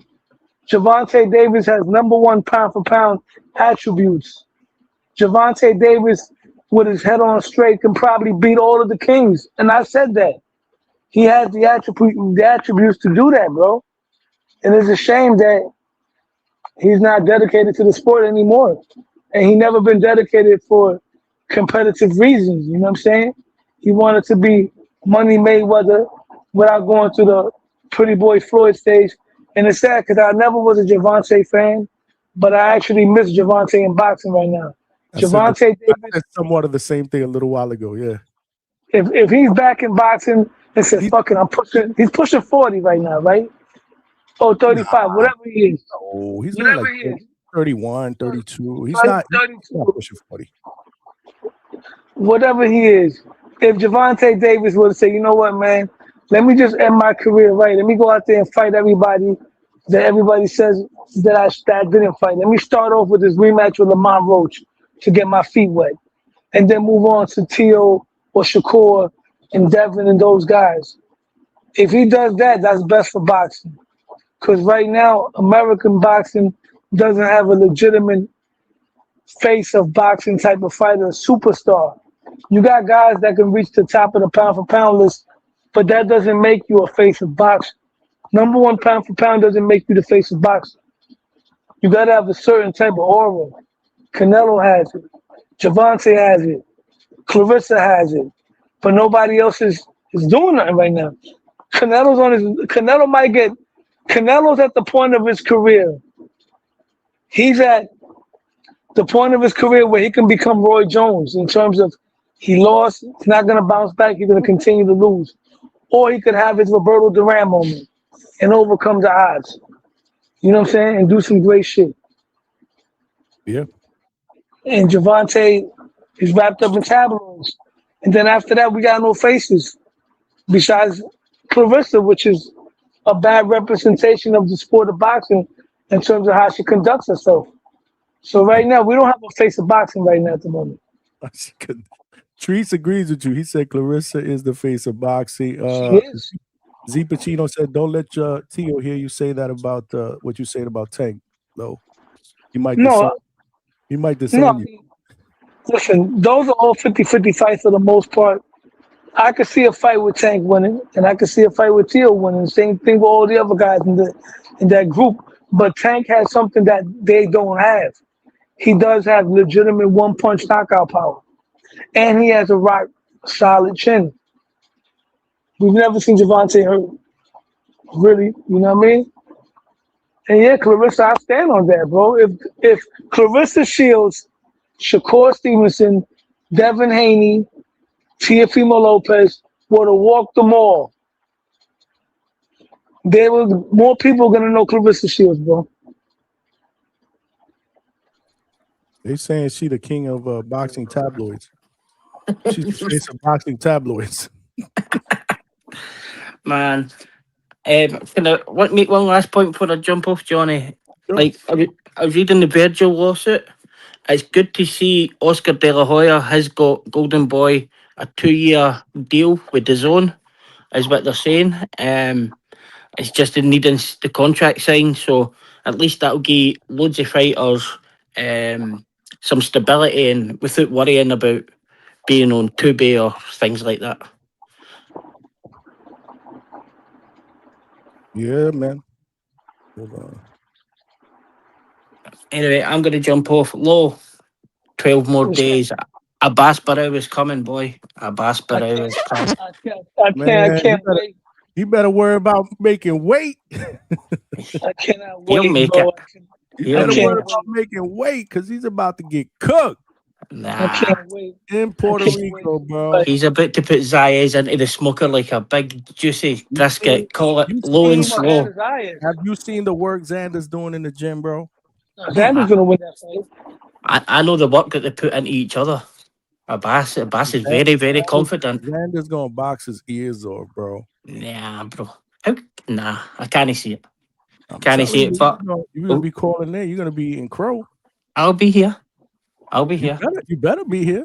I'll be here. Yo, Mick, 100%. Hey, this is the show face spot. We don't disappear here unless I name is face down.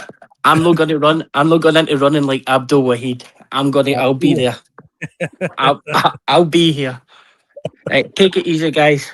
Low, count those days, boy. Say no more. Yeah, Appreciate you, brother. 12.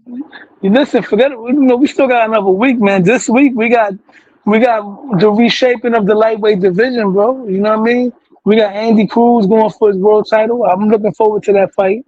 Against I'm really Danger. looking for Andy Cruz. Murataya. Yeah, I'm looking forward to that fight too. We're Andy gonna Cruz break is one of down my that favorite. one. He's one of my current favorite fighters right now too, Andy Cruz. Oh, Andy Cruz? I want to see him do good. I met Andy Cruz a couple times in Bozie's. Andy Cruz is a good dude. He's mad cool, bro.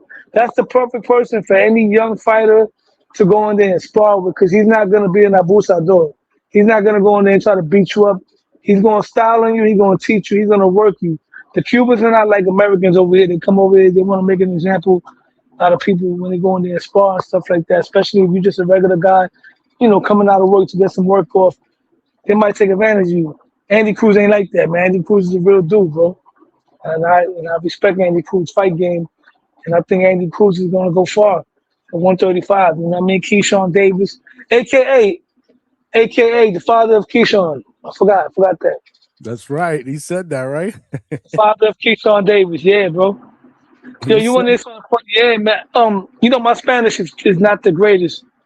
I was used when I was over there at Bozie's.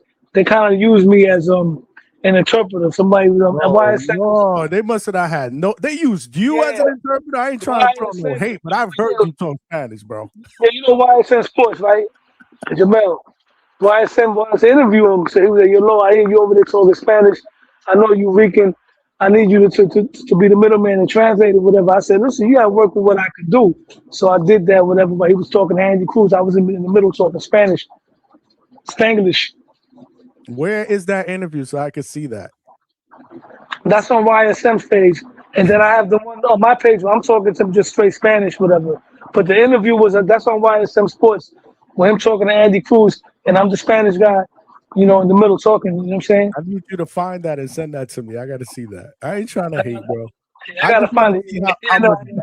I want to see if you're better than me, though. Because let me tell you something. I got to be honest. My Spanish is much better not on camera. I don't know why. I don't know what it is. I'm not saying it's great. I'm not saying that because people gonna be like, "Oh, Johnny Cap." It's not great, but I get by a lot better if I'm talking casually to somebody. And again, there's no pressure of maybe asking questions. It's just, and then no camera or mic. It's just, I don't know. It's just weird. My wife would be able to tell you the same thing.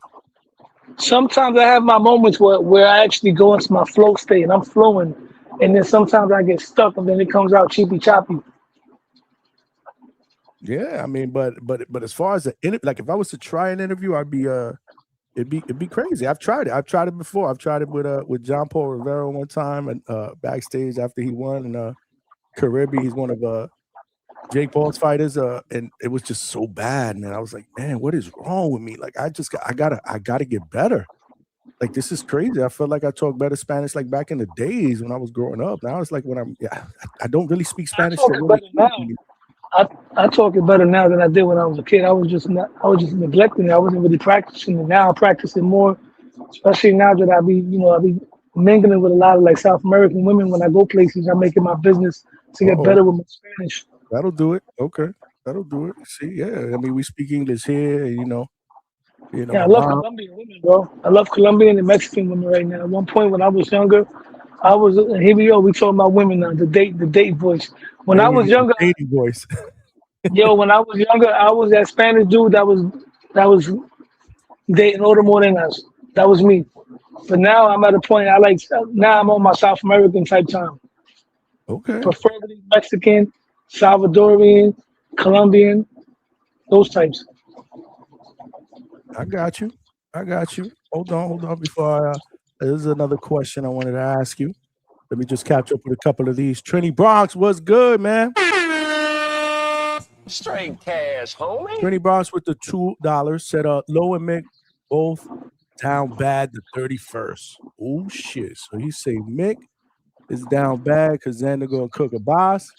And he's saying Shakur gonna cook Tio, bro. Before you respond, hold on. Mick Doonan comes back with a 2-pounder for Trini Bronx. Trini BX down $50 come January 31st. So they did make a $50 bet. So there's money on the line here. Xander Abbas, unification at 154 for the WB or WBA. That's dope. Mick said it might be he heard from Abbas's people or Abbas himself. I'm not sure which one he said. But they saying that rumor has it, or what they believe is going to be streamed on ESPN somewhere, but nothing's been announced. And then and then I got my plane ticket. So we'll be in New York City, baby. DHS will be in New York City. For sure. We'll be the New York City spot. Say no more. And yeah, man, I know that there's a lot of social media support for Shakur Stevenson, and I love it, man. Then Tone's video right now that he just made earlier solidified the curse of Two Tone lives, bro. Everybody that Two Tone Why you starts say that? Hold on. Why you say that? Because he said this was the jinx spot one time. So talk to me about this curse. The curse of Two Tone, right? Two Tone was a Canelo hater at one point, right? He wanted Bud Crawford to beat Canelo. And then whatever he saw something that made him turn on Bud Crawford. I don't know if he was trolling, but he was standing on it. Bud Crawford's eating macaronis, Canelo's training, all this stuff. And Bud Crawford beat Canelo, right? Mm-hmm. And then the second curse, the second jinx, Brian Norman Jr. He's going to put Devin Haney to sleep. The left hook from hell, Brian Norman. Devin Haney cooked both of them in one shot. Norman Sr. and broke up the whole family, right? Beat him. Oh, stop it. You terrible too. Broke up the whole family. He separated, whatever you want to say. Either way, Tone rolled with the man he lost. And now he's pumping Shakur crazy. He's talking about Shakur is going to do Tio like Arturo Gotti and all this, bro. I can't even imagine Tio sitting there taking 10 punches in a row like Arturo Gotti, bro. I can't wait. Because Tone's going to have to account for that the next day. Because right now he was just riding Shakur, glazing Shakur a little while ago, pumping all Shakur's training videos. Oh, he's out there. He got Terrence Crawford playing ping pong in his backyard. I can't wait, bro. Like, bro, oh, man. I'm done talking about that fight. I'm tired of giving my breakdowns, bro. I'm just waiting patiently for the day. You can't give no more breakdowns. You've done a lot of breakdowns. Plus, we still gonna have talk about this fight card next week, obviously, because it's the week of. So we gotta get into it. I'm sure you'll call it. But here, real quick about Tone though. But he'll change though, like tomorrow's show or the Wednesday or Thursday show. Then he'll probably be on Tio's side. That's what Tone does. He goes back and forth. He ain't doing that for this one. This first Tone's riding with Shakur, bro. He's riding with Shakur. He's staying on that side. He say but then he say all that to say may the best man win. He says, regardless, Tone put the energy out there. The curse of Tone lives. Because of Tone, Shakur is gonna get not just because of Tone, but Shakur is gonna lose that fight, and there's gonna be another third pick in a row. And I ain't gonna lie to you, bro, Johnny. I've been wrong a lot lately too. My picks been off. But when I picked Tio, I've been on top. I've been winning, bro. I picked wrong. I picked Canelo. Canelo got cooked. Shit, I was on the B Norm Storm too. Norman got cooked. Yep. You know what I mean? Mm-hmm. I picked Ryan Garcia to knock out Rolly. I was wrong on that one. A lot of people picked that, low, including myself. So you weren't the Yeah. only one. You were not the only one. I'm picking not Mortatelli. I'm picking Andy Cruz to beat Mortatalia, man. I want to see how that comes out, how that plays out. Yeah, man. Saturday, I'll probably do a live fight chat for that because there are some good fights. I was checking out the undercard. You got some decent scraps on there. You got Khalil Cole. He'll be on there. Khalil Cole, yeah, from he'll be Newark. Yeah. We talked about him when I had Coach ER on. We talked about him because he used to train Khalil. He'll be fighting Jesse Hart, one of his other guys that he trained. That fight was supposed to happen in Philly before. That was supposed to be on the that fight was supposed to be on the Boots card, but it got canceled. Madrimov, look, Israel Madrimov will be on this card too. I didn't know that. Madrimov, Harley Madero. Who? What time does it say it start? The whole card. This card on the zone, the main card will be at 9, but probably the prelims I would say about 5, 6. I would say probably 5 o'clock. Amari Jones, my guy from Orlando, he'll be fighting. That's what's up. Kaipo Gallegos. I'm really big on that kid. That'll keep me indoors this weekend. I don't plan on going out spending no money. I don't even want to drink this weekend, bro. I don't know if you've seen this kid, this lightweight Kaipo Gallegos, but make sure you check him out, man. Puerto Rican? Yeah. No. He is from. I don't know. I know him because he's a box lab fighter, so I've seen about 3 or 4 of his fights. But he's the real deal. Like they're really, really high on him. He's a lightweight contender. He's 10-0. Zaquin Moses is there. So you got decent Ronnie Alvarez. Damn, you got good young talent on the prelim on this card and on Saturday. So it's a sneaky good card, man. It's solid. It's solid. Then we got Zuffa on Friday. What do you think about Zuffa, man? Are you looking forward to it? I mean, it's just another planet. It's another planet, bro. That's all it is. Another planet of boxing. Everything should all be on one. It's a whole nother street. That's all that is. He's from Vegas. He is from Vegas. I don't know what his nationality is. He could be Polynesian or something like that. I thought maybe Filipino or something like that when I first met him. Good kid. Good fundamentally sound. Wait till you see him, man. He could be legit in the future. We'll see. Amari Jones will be on there. What was that? Who's talking about, Johnny? The kid Kaipo Gallegos I was telling you about. He'll be fighting on the prelims on Saturday. But yeah, I'm looking forward to Zuffa, man. I really am, man. I saw that interview that Julian did. I was supposed to have him on like a month ago, man, and he had to cancel. And honestly, I didn't do a good enough job in trying to get it rescheduled. But we'll get him in here. But a good interview. He spoke specifically or a lot about Zuffa and what they're doing for their fighters. How he believes in. I mean, it was a good interview. It was a good interview in the Boxing Buzz. I want to try to get him on here so he could talk about that whole relationship in detail as well. Good breakdown. I don't know. You probably heard it because you were listening all day. I was listening to most of the day. Yeah, I ain't finished it yet, but I seen round 1 was cutting on Star like crazy. Oh yeah, I don't know. I don't be listening like that during the day because I be working now. Well, I've always been working, but my job now with this role, a lot more conference calls and Zoom calls, and I can't be having background. So I don't listen. Honestly, I don't listen to the Boxing Voice like that, like I used to. But somebody did tell me that he was on there, so I saw most of the interview on the playback. I got to see the rest of it, but we gonna get him on here.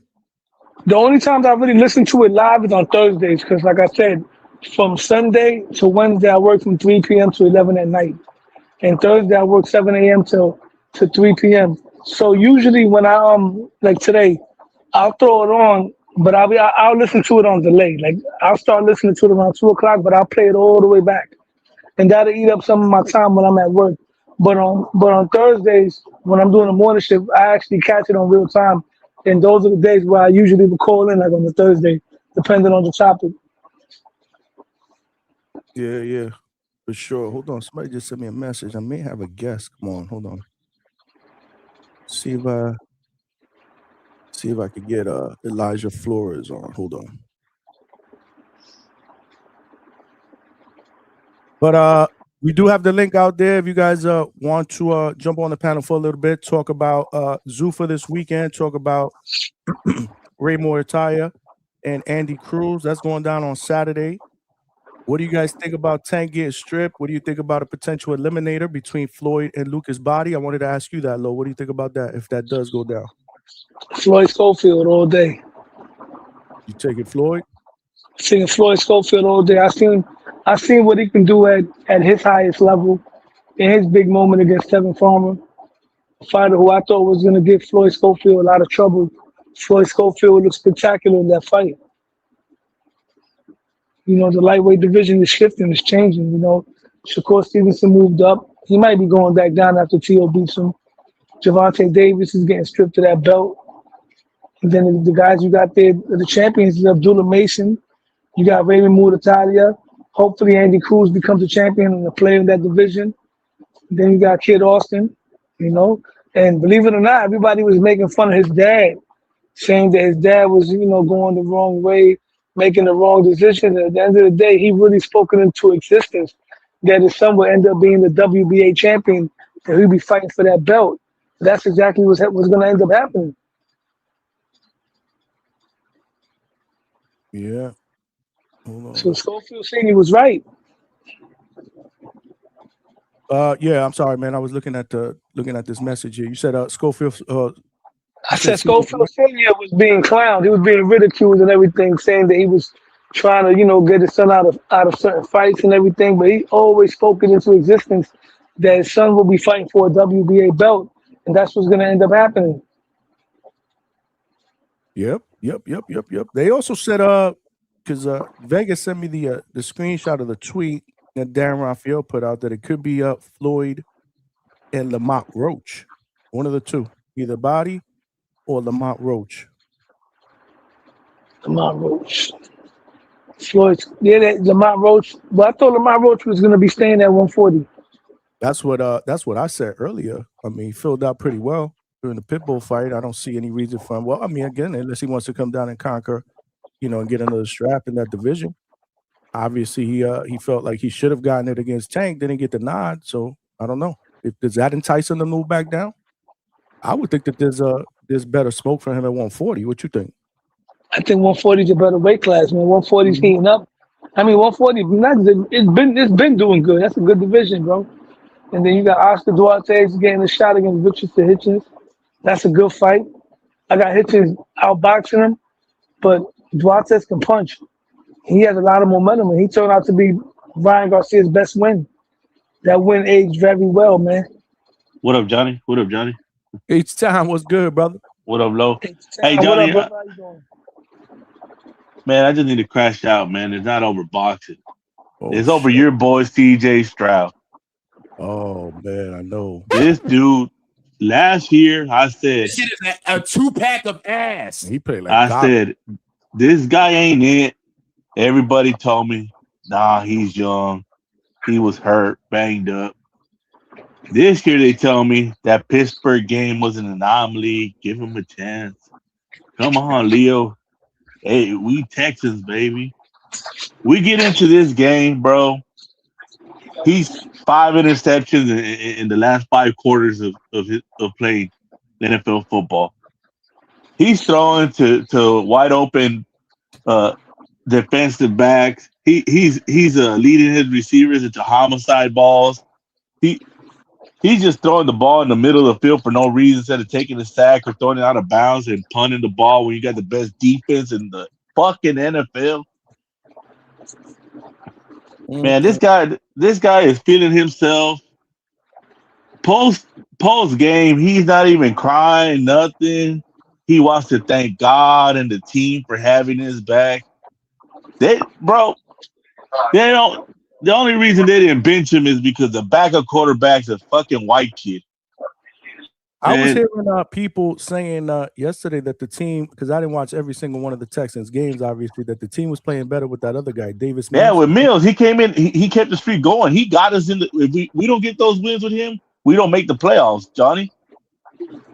But yeah, because you guys started off rough, right? Like you started off rough, and I'm a firm believer, Johnny, that if we would have the controversy of having to bench the young black star and bringing in the white boy, the coach would have done it. I don't think the coach wanted that smoke, because D'Amico Ryan, he's very in tune with everything. He's a great coach, man. And dude, there's no reason. You have Ryan Clark saying you can't do that to him. He's a young quarterback, bro. You're down bad. You got a generational defense. You can make. Bo Nix is hurt, so you win this game. You're shooting for the Super Bowl. Like I don't know what the fuck, bro. And I love D'Amico Ryan. He was one of my favorite players when he was playing for the Texans, and I love him as a coach. And hella respect for D'Amico Ryan, man. But he should have made that call. He should have said, "Fuck what media's gonna say. Fuck how they're gonna spin it," and put Mills in and gave the team a chance to win.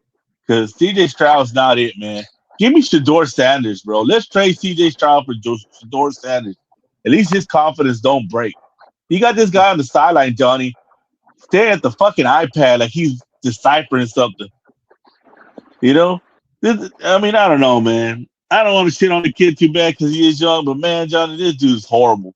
I think he's horrible, just young, man. Give him a chance, bro. He's still young, bro. What was bro, this? The second, third playoff game, maybe fourth? I'm not even sure. He's the James Harden of football.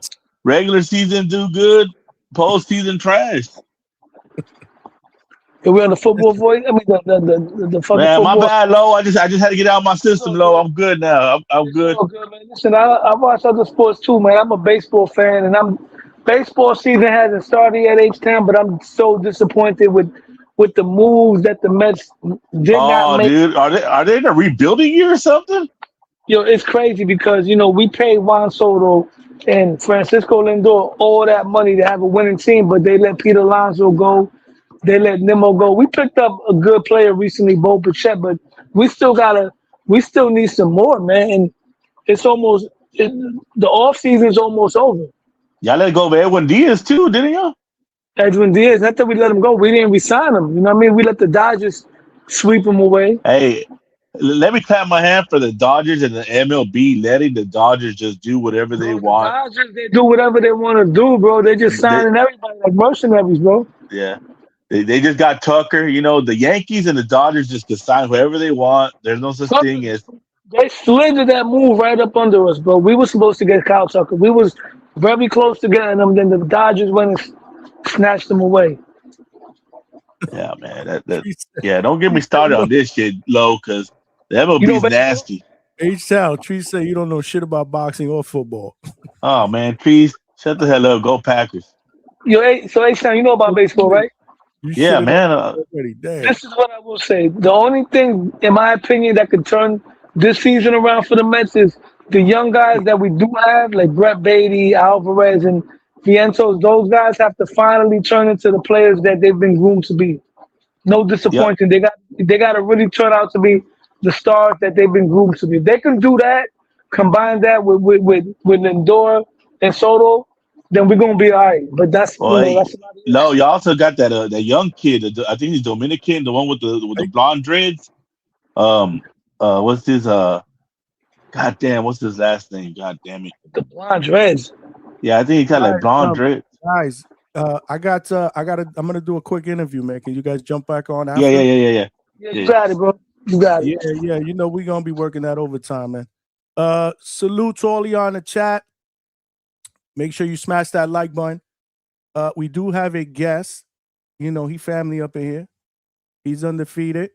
He's 10-0, and we've had him on the channel before. And been dying to get him back. He's got a fight that is coming up very, very soon on a Pro Box card. So make sure if you guys have any questions for Elijah Tutek Flores, you put them in Super Chat. Or if you remember, throw the questions in there. If I see them, I didn't get a chance to put out a post. Or maybe I did. I'm sorry, I did. Let me see if, I think I did. I think I put this out about a week ago or a week and a half ago when we were trying to get them on. So give me 1 second. Let me see if I can pull that up. But yeah, man, like I said, without further ado, man, what's going on, my brother? We got Elijah Flores in the building, man. Yo, what's going on? What's good? What, you driving? Yeah, I just got out the gym right now. I was like, let's do it for I go to bed. For you feel me? For the live ends on your end. I'm like, let's get out the way. I've been trying to get you on for a minute, man. But Thanks. I don't want you to be distracted though. You good? Nah, I'm right here. I'm like 10 minutes away. Yeah, I do this all the time. All right, Even that's though it's on live. Yeah. you already know, man. We got undefeated prospect. He's 10-0 with 4 Yes, wins via sir. knockout. He was a welterweight, but I believe now he is a super welterweight. Am I right or am I wrong? Nah. You wrong. We at welterweight. We at welterweight. It's But at your last 47. fight was at 54, right? No. You see, you cutting off, man, because you Yeah. You driving. can hear me? Yeah, but you cutting off. That's what I'm Yeah. saying. Nah. I was afraid that was gonna happen. Let me see. I'm turning off my Wi-Fi signal. Smash that like button, y'all. We got Elijah Flores, but your Let me last see. fight was not at welter though. It was a little. It was It, yeah, nah, it was super welterweight, but nah, that was just due to opponent um an opponent coming out last minute the week of, like a week before, so we had to, I had to step up and just go up and wait real quick. But now we have 47. This one at 47. Okay, because I saw that. I'm like, Yeah. okay. Well, I remember when we spoke though. The last time I saw you, you were like, nah, I'm good, man. I'm gonna stay at welterweight. Then all of a sudden, I saw the last fight, so I'm like, I don't know if you just going back and forth Yeah, based on the nah. opponent. But nah, that makes sense. I didn't know about that. So we got Yeah. welterweight, undefeated welterweight prospect. My guy, Two Tech in the building. Elijah Flores, man. Welcome back, man. Welcome back. Sir. Thank you, man. I'm glad to be back. Again, it's about that time. You know it. You know it. Where are you? Because you're not in Florida. Nah, I'm in California. This where I live at. My Okay. pops lives over here. My mom lives in Florida, but she's moving here next week. So it's yeah, we in Cali with it, but we're definitely still doing camps in Florida, and just this camp was just a little bit. Just I was a little bit everywhere. You see me in Atlanta with Brian Norman, and then Yes. came back over here. Was getting work with Bakram, getting his some work with him for his fight with Josh Kelly. I saw So that, bro. This is what I love about you, man. You've been in there with so many big names, man. Champions, yeah, former champions, getting in that work. That's what I'm talking about. Like the sparring that you're getting is like for your age, it's just phenomenal, dude. yeah, it's a blessing. I Like feel like who that's where sets I'm your at. sparring up? Who sets your sparring up? They just it's that's what I'm saying. It's just a blessing because the way it just orchestrates is just like, I gotta call it a blessing because it's just like it would even be the coach directly calling my dad. It would be a coach, their coach calling another coach, and that coach somehow knows my dad and thinks of me, and so when these sparring happens, it's just like it's just a blessing. Like it's not even. It's almost like it's not supposed to happen, but it is. It's like that's what I'm saying. It's just written. It's a blessing for sure. I love Yeah, it, man. I love it. I love it. I'm always rooting for you, man, to get that work, man. yeah. Future Appreciate championship that. in the cards. But are you so this camp you were training with your dad, right? He's gonna be working this fight with you? Yeah. So my dad's my coach too. So it's my dad, Mark, and my cutman, which is also a coach too, but he's a cutman, Coach Hector. So that's a squad right there. My dad, Mark, and my cutman, man, my coach too as well. So we, obviously Mark is in Florida, Right. and then my dad's over here, but we're gonna figure out some things where my dad could come out to Florida too for a few weeks, but he got his business as far as running his gym and pros as well. So, it's just balance. Life is about balance. So we just, we'll do a camp over here, then a camp over there, or maybe I'll do, we'll switch it up. Well, for selfish reasons, I want you to do camp over here so I can hit up the camp. Hmm Yeah, for sure. After this fight, I'm jumping. My birthday is the following week after I fight, so I literally fight, and my birthday is that same week, like going into that week. So after my birthday, I think I'm gonna shoot out there maybe like end of February, early March, and just we already got something planned already. So yeah, it's locking right back in. Well, that's good. That's good. Because I was at the gym last week. Everybody I was seen there that. except for you. You weren't there. I seen Everybody that. else I was there. know. I was like, Everybody damn. else was there. So it was a good day. I got a chance to spend some time with all you guys. You guys are family here at DHS. But Yeah, so it's talk to love. us about this next fight, man. Man, yeah, this is a banger right here, man. It's going against a dude named Tajay Teasley. 13-0. I'm 10-0. From Allentown, PA, 27 years old. me 21 years old, you know, both putting undefeated on the line. You know, that's always a great matchup for boxing. So, and I love it. It's gonna be a good fight. Where's this fight gonna be at exactly for all my This, viewers? yeah, this is gonna be in my bad. This is gonna be in Maryland. On Pro At the Box end of the month, the at the end of the January month. 30th. Yep. Exactly like 11 days from now, like a week and a half. Yeah, so Damn. yeah. So you winding camp down. That's what's up, man. Going Yeah, down. it's winding Are down. you the headliner on that one? Nah. I wish soon, man, soon. But I'm definitely like I'll say like maybe a few fights before the co-main. I'll say just because Mhm. from my expectations, this is a you know on paper a 50-50 fight. So you know, and I got the entertainer style. He's entertaining, so I will hope so. I think so. You know, I ain't fighting no bum. Nah, So hell I no, hope man. so. And But that's yeah, good that you're getting in that type of experience, man. An undefeated fighter. Yeah, that is gonna progress you know, your growth, you know, your yeah, rise.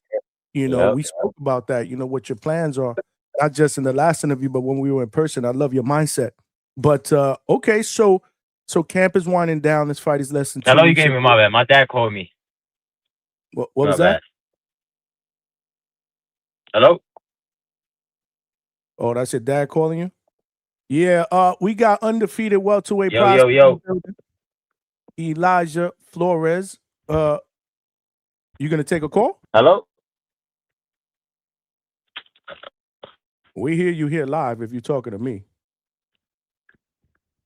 Yo, yo. Hello. We hear you here. I don't think your dad is hearing you. Why don't you take his call and then jump back on? You got the link. That is yeah, we got Elijah Flores in the building. True Tech. He's undefeated, 10-0 with 4 wins via knockout. He will be fighting on the Pro Box card January 30th in Maryland against another undefeated opponent. Yeah, I think he got bumped out, so we'll remove him there, and then we'll bring him back here. Can you hear me now? Yo. Yeah, Yeah, I can't hear you. yeah, we can hear you clearly. Yo, yo, yo. Yo, I can't hear you. jump out and jump back in. Okay, all right. Yeah, jump out and jump back in. Yeah, technical difficulties, y'all, but we'll get by. You know how we do here at DHS. Smash that like button, man. We still need about 45 more likes to get to 100. Show ain't over. After we get our interview, y'all know the deal, man. Y'all know the deal. You never know who's going to pop up at the Hangout spot, whether it be on the panel, on the chat, for us to do an interview. We got an undefeated prospect that we've had here before to talk about his upcoming fight. Can you hear me now, champ? Yeah, now I can hear you. My bad. Okay, My yeah, dad called me. I'm like, yo, come on. That's what I was telling you. If you needed to take a call and just you know, jump back on, you know, we here, bro. I ain't going nowhere, man. We be here for hours. Yeah, nah, I know. Nah, it's because we live in a mountain. So as soon as I get to him, I'm going to his gym, our gym. We're leaving straight to the mountain, and there's like not really reception that's going up. So I'm like, let me just catch it now. Got you. But yeah, I forgot what you were saying about the rise coming up on the rise. You know, I forgot what I was saying. saying. But I did repeat to everybody that you are fighting on Friday, January 30th in Maryland. It will be streamed on the Pro Box app, or not actually on the app. I believe on the YouTube channel. I'm not sure. Yeah, they're doing YouTube. it on the app. Yeah, it's on YouTube on Pro Box. You know we're gonna be tapped in. Yes, sir. Wish I could be there. But yeah. Nah, it's gonna be a good fight. Yeah, so I looked in the box, but this guy that you're fighting, though, so what do you expect from him stylistically? I know you said he was undefeated. Is he more of a puncher? Nah. From what I've seen, man, I love to study dudes, and there's only one fight uploaded on YouTube of him, and it's him just purely boxing up till like a certain round where the guy got tired and he got him out of there. I think like the last round, but for the most part, he's more on a back foot type of dude. But yeah, I think he's more of a boxer puncher. Is this Yeah, is so this an 8-rounder? yeah, 8-rounder. So Good. it's perfect. Yeah. All right. That's what's up. Yeah, they still didn't even put him on box rec, man. Yeah, they're probably gonna wait till next week or end of this week, maybe. Make sure he don't pull out. Yeah, right. I don't know. I hope everything go good on both ends. We get there safe, and you know. For real. Is Mark gonna be there? You gonna be in your corner? Yeah, he's gonna be there. Yeah, he gets there. I get there Tuesday. I think he gets there Tuesday. Not this Tuesday, next Tuesday. Right. And yeah, that's it. Be ready to So go. that's what's up, man. That's awesome. So what about to tell us about Pro Box, man? Yeah, What's the man. relationship been so far? What's the outlook for Pro Box, especially in 2026? Yeah, nah, this is Pro Box been going good, man. They've been treating me real good. Um, giving me great fights, fights like this that's gonna get me to that, not just ranked in a regular box rec rank, but ranked in an organization body or sanctioning bodies. So we keep winning. By the end of this year, early next year, we looking at, contender title eliminators and things like that. God willing, everything goes well. I just keep winning, and yeah, it's gonna be a big year. Just trying to stay active. And That's it. yeah, for sure. I think that's key. That was going to be my next question. Because this is hmm your second fight with Pro Box, right? Yeah, my second. Yep. This will be my Okay. second. So that's what I'm Yeah, saying. Do you want to get at least about another? Because again, you're fighting in January, so that's good. Do you want to get at least another 2 or 3 in before the year's out? yeah, for sure. It's looking like I'm gonna be fighting every three months, every 3.5 months, every 3 months. So that's what it's looking like. Cause I fought September, now I'm fighting January. So like it's looking like we're gonna be fighting every other 3 months, every 3 months. Beautiful. Yeah. Beautiful. We got Elijah Flores in the building, man. Two Tech, undefeated 10-0. He'll be fighting January 30th on Pro Box in Maryland. We'll be tapped in. If anybody got any questions, make sure you throw them in the super chat. That's the way to go because we are cooking here. The chat is popping. You got some people in the chat definitely showing you some love. Just wanted to let you know I Sir, just can't read through all these I comments. appreciate the love. Uh, but yeah, if people say Square Business said we will be watching, Nice. absolutely. They said he family. Yep, you know that. He know the deal. That's What else? love, What else?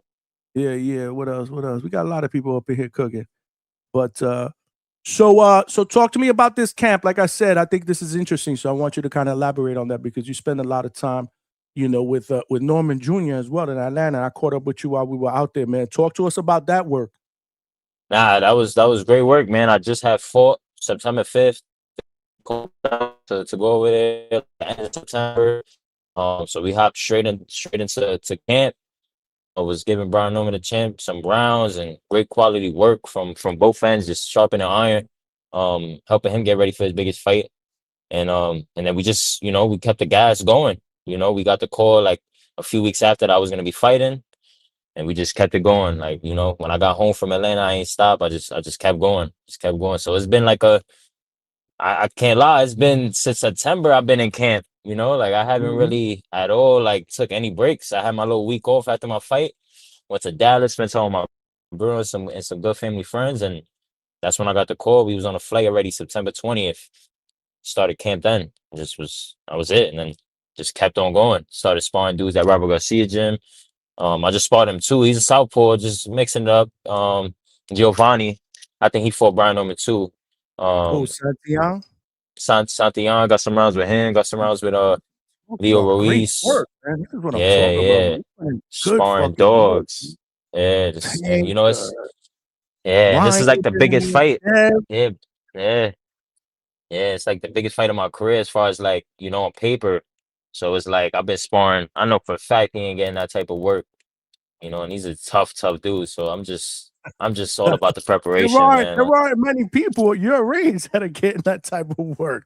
Yeah, That's what I'm yeah. talking about. That Because I alone is know, just 2 months. mhm. I know, Yeah. because even Brian Norman, right? When you went over there, uh, did you expect to be one of the main sparring partners, or they actually asked you to continue to because you did a lot of work with them. Yeah, nah, to be honest, I think they just wanted a feel for it. I mean, because at first I was only gonna stay for a week, and Mhm. then Brian Omis Pops was like, "Yo, can you do another 3 weeks or 2 weeks?" I was like, "Yeah." So they extended my stay, my hotel stay, and we just locked it in my mind, I knew they was gonna keep me even before they told me, just because I know I got great boxing, great footwork, great IQ, and I'll just be great work for them. So I knew, like, they'll want to keep me a little longer. So I told him yeah, it the worked same out. thing, and I think I told you that. But I told him as well. I said I like you as a choice because of the way you move, and the way you shoot the jab too. So Yeah, it the was way I move. you want something Mhm. similar to what obviously he was going to face. So that was good work, man. I Yeah, got a chance to see that. That was yeah. really good work. I know there were people that were reaching out to you all over the place before that fight because you've been in the ring with both of them, if I'm not mistaken. You've been in there with Dev too, right? Yeah. At camp, I was You been, curious, right? Because the zone they post Haney and Brian Norman. So they tag Haney. I click on his profile and user not found. I'm like, oh, he blocked me. Haney he blocked blocked me. you? He blocked me. And this way it get crazy. So weeks after they fight, boom. I wake up the next day. He texts me, yo, keep my name out your mouth. And I said, wow. I said, you just fought, and I'm the first thing in your mind, rent free, and you texting a dude like me. I said, God bless you, champ. That's crazy. He said, okay. And then was like talking mad shit, like, yo, when I see you and your pops, I'm gonna slap the shit out you, da da da. Just mad street, Wow. like trying to act street. And I'm like, wow, we going back and forth. I'm just like, nah, this is sad. I said, yo, hopefully you give me the opportunity one day to get it on with you, because you know what I'm saying? When I'm climbing up these ranks, and he was like, "Bro, I'm not talking boxing. I'm gonna slap the shit out you." I'm like, "All right, I'll see you when I see you, bro." And that was Damn. it. But But you guys were cool before that, though. Like I said, you've been in camp with him, right? yeah, I mean, yeah, nah, I did. I sparred him twice. It wasn't even camp, but that's what he said though too. He was like, "Yo, I thought he was cool," and I'm Ah, like, I mean, it was cool. It's just niggas like you get their panties in a twist, and I gave it's him nothing but business. credit. It's Yeah, I business. gave him his business. What? I'm a 21-year-old, no amateur fights, and I'm getting sparring, and I always gave him credit. Any interview, I never talked down on him. I always gave him credit. So when he came out like that, I'm like, damn, it must be him and his feelings that, damn, I just keep being in these guys' camp. But it's not my fault. They keep calling me. I'm not about to be like, yo, I can't spar these guys because I sparred Haney already, and I don't want him to think that I don't know you. I don't shit ain't, this ain't no friends in his business, and it's not like I'm a weirdo. It's like I'm telling people businesses, and no matter who I spar, Ryan, Regis, all these guys that I sparred that he was fighting, I never once told anybody, um, just talking as if like I just played my role. I just was there for as a professional to spar, get paid, and I'm out of there. That's it. So when he came out crazy, I'm like, damn, that was motivating. But when I see him, yeah, I'm definitely gonna either slap wow. him or something. That's You're not crazy, talking man. to me Like like I that. said, this is business. But you know how it is. Yeah, You know how it yeah, is. Sometimes, like I said, you spent time with him in camp, and I think, you did a couple of interviews, and I believe you were picking Norman, so that probably got him upset too. But it was what it was, yeah, man. Did the outcome yeah. of that fight surprise you? It kind of did. Just because I mean, obviously sparring and fighting is different, but it kind of did because I felt like in sparring there was a lot of movement. There was certain move. There was a lot of different things that I seen, but then when he fought, it was just it was something different, and like I said, though, sparring and fights is different, but it definitely did surprise me a little bit, but not too much, but it surprised me, but yeah, no, it was a good fight though, Yeah, nevertheless. no, for sure. Listen, man, lesson learned, man. It's never Yeah, a loss. It's a lesson. I had him yeah, up in it's a here not lesson. that long ago. He's Yeah, motivated to get back into the swing of things and get a strap. Again, yeah, we're here with Elijah Flores, who was and at and that's how you Brian grow. Norman. Yeah, yeah. Listen, man, this is what it's all about, man. There's no shame in losing to Devin Haney. He's a great fighter. Nah, You know, he lost. Yeah, he's a great fighter, champion. It's not like you lost to a bum, you know what I'm saying, or you lost coming up, and he was already a world champ, fighting for undisputed or unified, whatever the belt was. But lesson learned. That's it.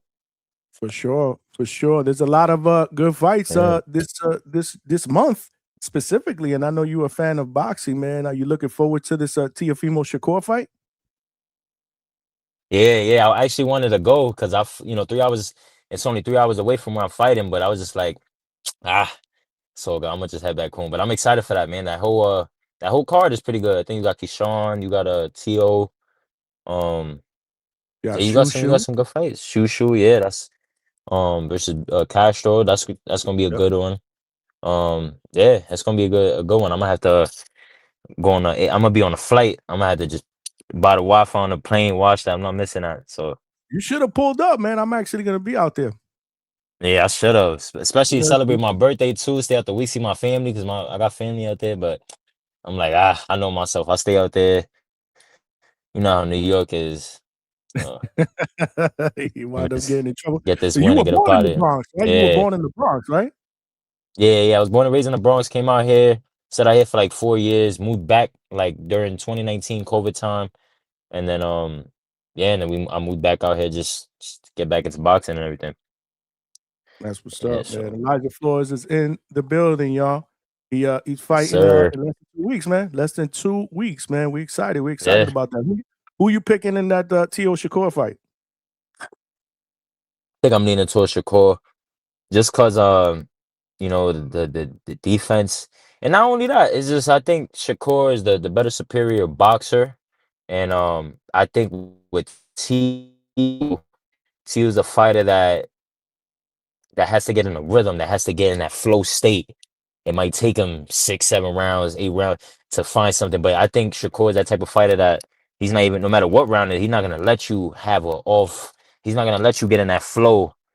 And you know, I do think it's gonna be Shakur's toughest fight, just because Shakur never fought somebody that experienced and that athletic and that technique, especially with putting pressure and then having technique. I feel like Shakur is used to just pressure guys that come forward, even though he does good. But imagine a pressure dude with technique coming in smart, feint. I think, you know, it'll give Shakur some problems, but I think Shakur just edges it out. I think he edges it Yeah, out. no. A lot of It's gonna be people. a good I fight mean, though. it's gonna be. Listen, we've been talking about this fight since it was announced. But we will get hard. We will get heavy into this. I'm sure Mm. towards the ending part of this week, and then obviously next week we'll be all over it because it is fight week. But now I'm looking forward to that. I'm looking forward to Keyshawn and Jermaine. How do you see that fight playing out? First fight at 40 for Keyshawn. Jermaine, I don't know. I really don't know. I like Keyshawn for that fight though. I like Keyshawn for that fight. I think it's also gonna be a good fight too. I can't really Jermaine kind of be up and down, especially I don't know. I haven't really seen him fight anybody good in his last 2 fights. So I don't know. Maybe I don't know. Maybe he'll get back in the ring and it's not as, you know. I feel like when he was fighting Loma and that fought Tio, and you know he was fighting top opposition. Then kind of feel like when you go on that type of pedestal and that pedigree of fighting, and then you drop back down low, even though you lost and you got to build back up. I feel like when you just come back again and fight somebody like a Keyshawn, you're gonna have problems. So I think Keyshawn too. I think Keyshawn should win, but it's gonna be a good fight. Good boxing. I feel like it's gonna be a chess match type of fight, chess match type of fight for Your sure. Wi-Fi is breaking up a little bit. You're It's gonna breaking be a up good just a fight, little man. bit. Smash that like button, No, y'all. We need let's to see. get to 100. Y'all know the deal, man. Y'all know the deal. Let's Shushu see. and Carlos Castro. What you think? Uh, Shushu. I think Shushu gets it. Yeah, I like Shushu for that. And will you be watching the fights this weekend? With Muyataya fights against Andy Cruz, who's Yeah, defending yeah, his 140-pound IBF strap. What you think about that one? I'm really, really interested in that fight. yeah. That fight. I actually sparred Raymond Morataya a lot, a few times, and that's one of my hardest sparring dudes I ever sparred against. Um, I want Morataya to win, man. I think if he could put that pressure and make Andy Cruz uncomfortable, I think he'll I think he could win. You know, a lot of people's going for Andy because of the boxing and the rhythm and just the IQ, but I think Morataya is just I think Morataya can pull it off. I think he can pull it off with precision and pressure and just his style. So yeah, so I'm rooting for Morataya for that one. Damn, I didn't know you sparred Muyataya too. Where at Robert Garcia gym? Yeah. This was I sparred him like last year in April, and then I used to spar him a lot like before then too, like the year prior, 2 years prior, and yeah, man, he's like that. He's nice. He's nice. Yeah, Okay, I'm a okay. fan of him. Is sparring over for you? Nah, well, this is my last week. It's my last Okay. week. Yeah, so now we just after this week, that's it. We focus on like the weight cut. That's it. So Yeah. if you had your take, right? How would the perfect 26 play out going into 27? Fight wise, eliminate title contention. How would you like that to play out if you had it your way? If I had it my way, yeah, I'd Everything definitely falls into say place. 26 going into 27. I think I'll be fighting for a title, man. I think I earned my shot too at that point. At the end of the year, if I keep winning, God willing, I'll still, still winning and everything. That's what it's looking like. I fought undefeated dudes already. I fought dudes had more knockouts than I got fights. I'm fighting another dude who's undefeated. So I just feel like I don't want to keep fighting dudes like this going forward for no reason. You know what I'm saying? It's obviously I'm gonna get in the rankings, but it's not like it's for a belt or. So I think at the end of the year I deserve to fight what's up guys? To fight for a title eliminator at least. I'm taking fights that no prospect my age I feel like is doing and winning. But Yeah, no, I yeah. got it. Like I said, and I think you're in good hands. Like I said, Pro Box is going to keep you busy. They're going to put you there, Mhm. put you in there against tough competition. Yeah, yeah. That's it is what it is. That's what it is. That's what Pro That's Box a is all given. about. That's a Yeah, given, yeah, that's right? a given for Exactly. sure. That's a And given. So it's not going to be a lot of layups. yeah, It really ain't no exactly. layups. Thanks. And we knew that too, but and we knew that, and we knew that. Hey, high risk, high reward. So I know me beating him, I'm gonna be top 15, top maybe 18 on BoxRec, which means like, oh shoot, he's top 15 already in BoxRec. All right, let's you know. So Yeah. that's what I'm all about it, and I feel like the better fighters I fight, the better I am. I rise to that. I always been like that, boxing or not. Like I don't know. It's like something in my life. I always felt like anytime the camera's on me, I got more. Like I performed that, so that's why I do that too. I was explain to me. I only got a couple more because I know you just finished training. You getting ready for a fight. Mm. But talk to me about this week. Like week and a half before the fight. Like, what do you do to kind of keep your mental in line, right? Because I know it's a lot of anticipation. You want to fight. The training's been done. But what do you do, like hobby wise, just to keep the mental, relaxed, focused going into fight week? To be honest, it kind of changed, man. Before it was the game, and but What now it's video just games? yeah, like playing a video game and stuff. But now it's just been reading. I just been locked in. I feel like the game was kind of like keeping me up later than I should, and so as a hobby, it's been reading though. Honestly, like every time, any free space I get, reading and recovery. That's what's up. And this will be at welterweight, right? I just want to make sure. Yeah, 147. Okay. I'm gonna stay here till I get a belt. Nah, you look good at that way. That's what I'm trying to tell you, man. I want to see you at 147, man. Yeah, I Definitely wanna definitely see you. felt 54. I weighed in at 154, 155, and the next day I was 172. So I Hey, know 154, like man, I felt just like if I was sparring, like the walk around weight where I'm strong and I'm like just 47. I'm more like I'm cut to the teeth, and then we hydrate. I feel elusive, and I still felt like that 154, but 47, I just feel super. It's a different feel. no, But man. Listen, I'm excited for you, man. I'm excited. I'm excited to be to be here following your journey, man. What do you want to say to your fans, man, going into this fight, man? What can we expect? hello, you getting me? Yeah, I can hear you.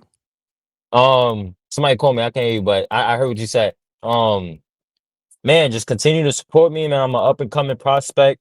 I'm fighting January 30th live on Pro Box on YouTube.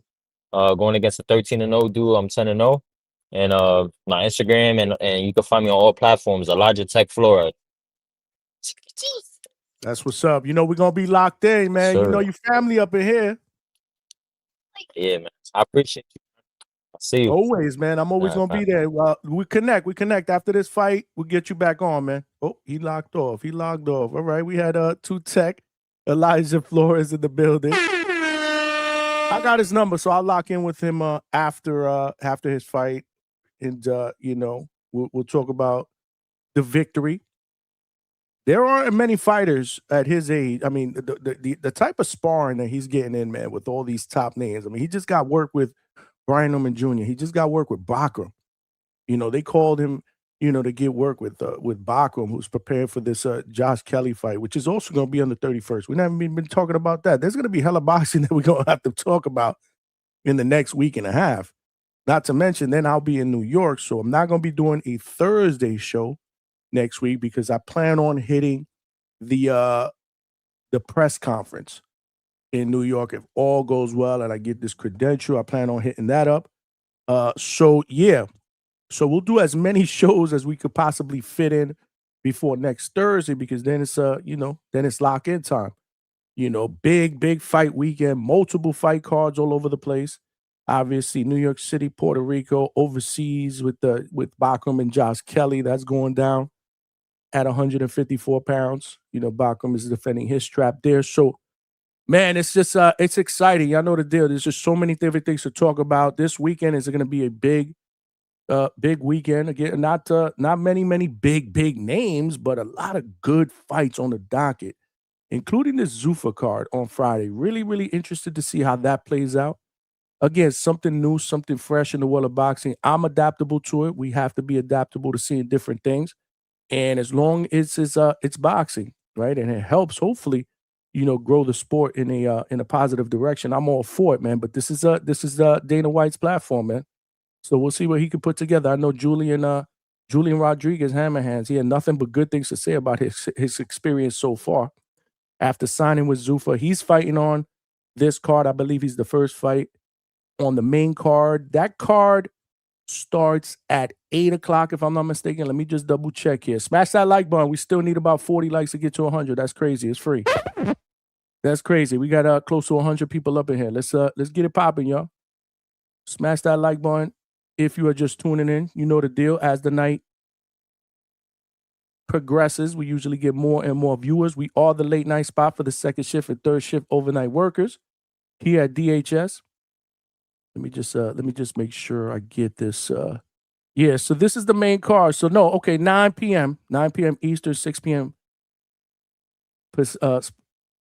Pacific Standard Time. Friday, January 23rd, 9 p.m. So these are the three cards on the Zuffa Boxing. It is called the Z01. So I guess they're going to name their cards by number, just like the UFC does. And then you got Callum Walsh, or actually the first card, or the first fight on the card will be Julian Hammerhand Rodriguez against undefeated Kane Sandoval. That is a 10-round fight in the welterweight division.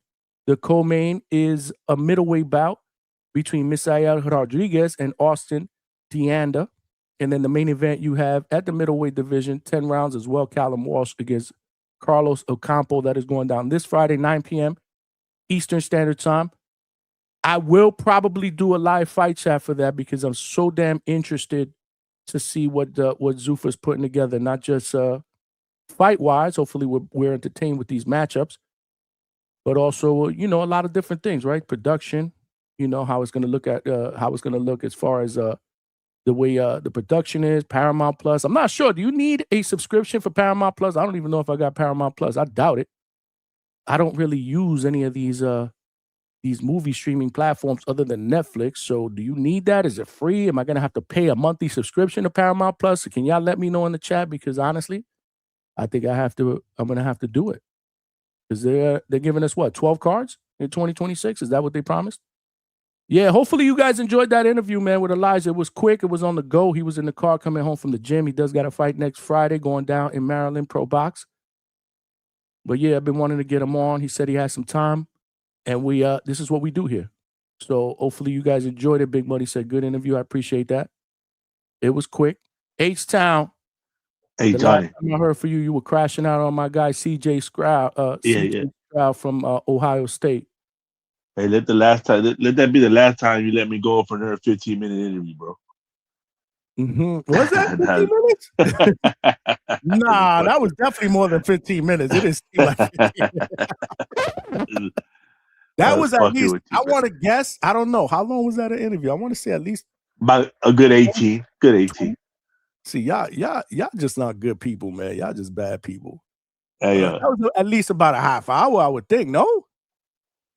Yeah, about that. Hey, shout out to the youngster for standing up for himself with this guy Devin Haney trying to That was a punk a surprise. I young didn't know man. anything. I did not know anything about that because I You don't know, be on social media. Like I don't be on Twitter like that, seeing these guys beef back and forth.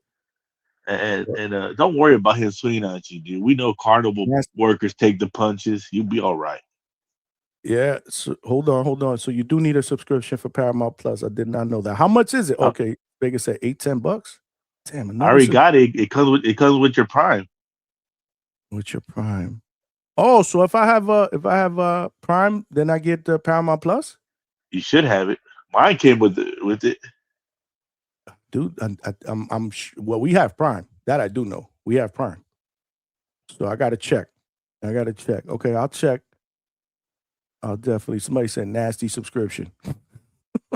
Hey, dude, who is sending information to Two Tone? Sending Two Tone a video of Teal when he was 17 sparring, getting knocked down.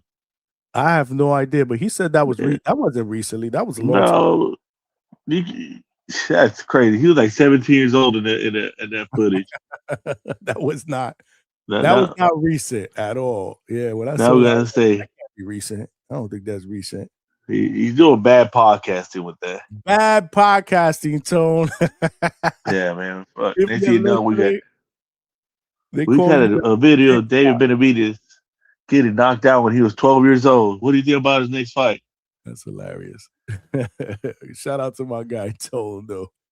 Is that what that what his show was about? I couldn't really listen until the end. I only jumped on at the end and probably like Yeah, the you last know.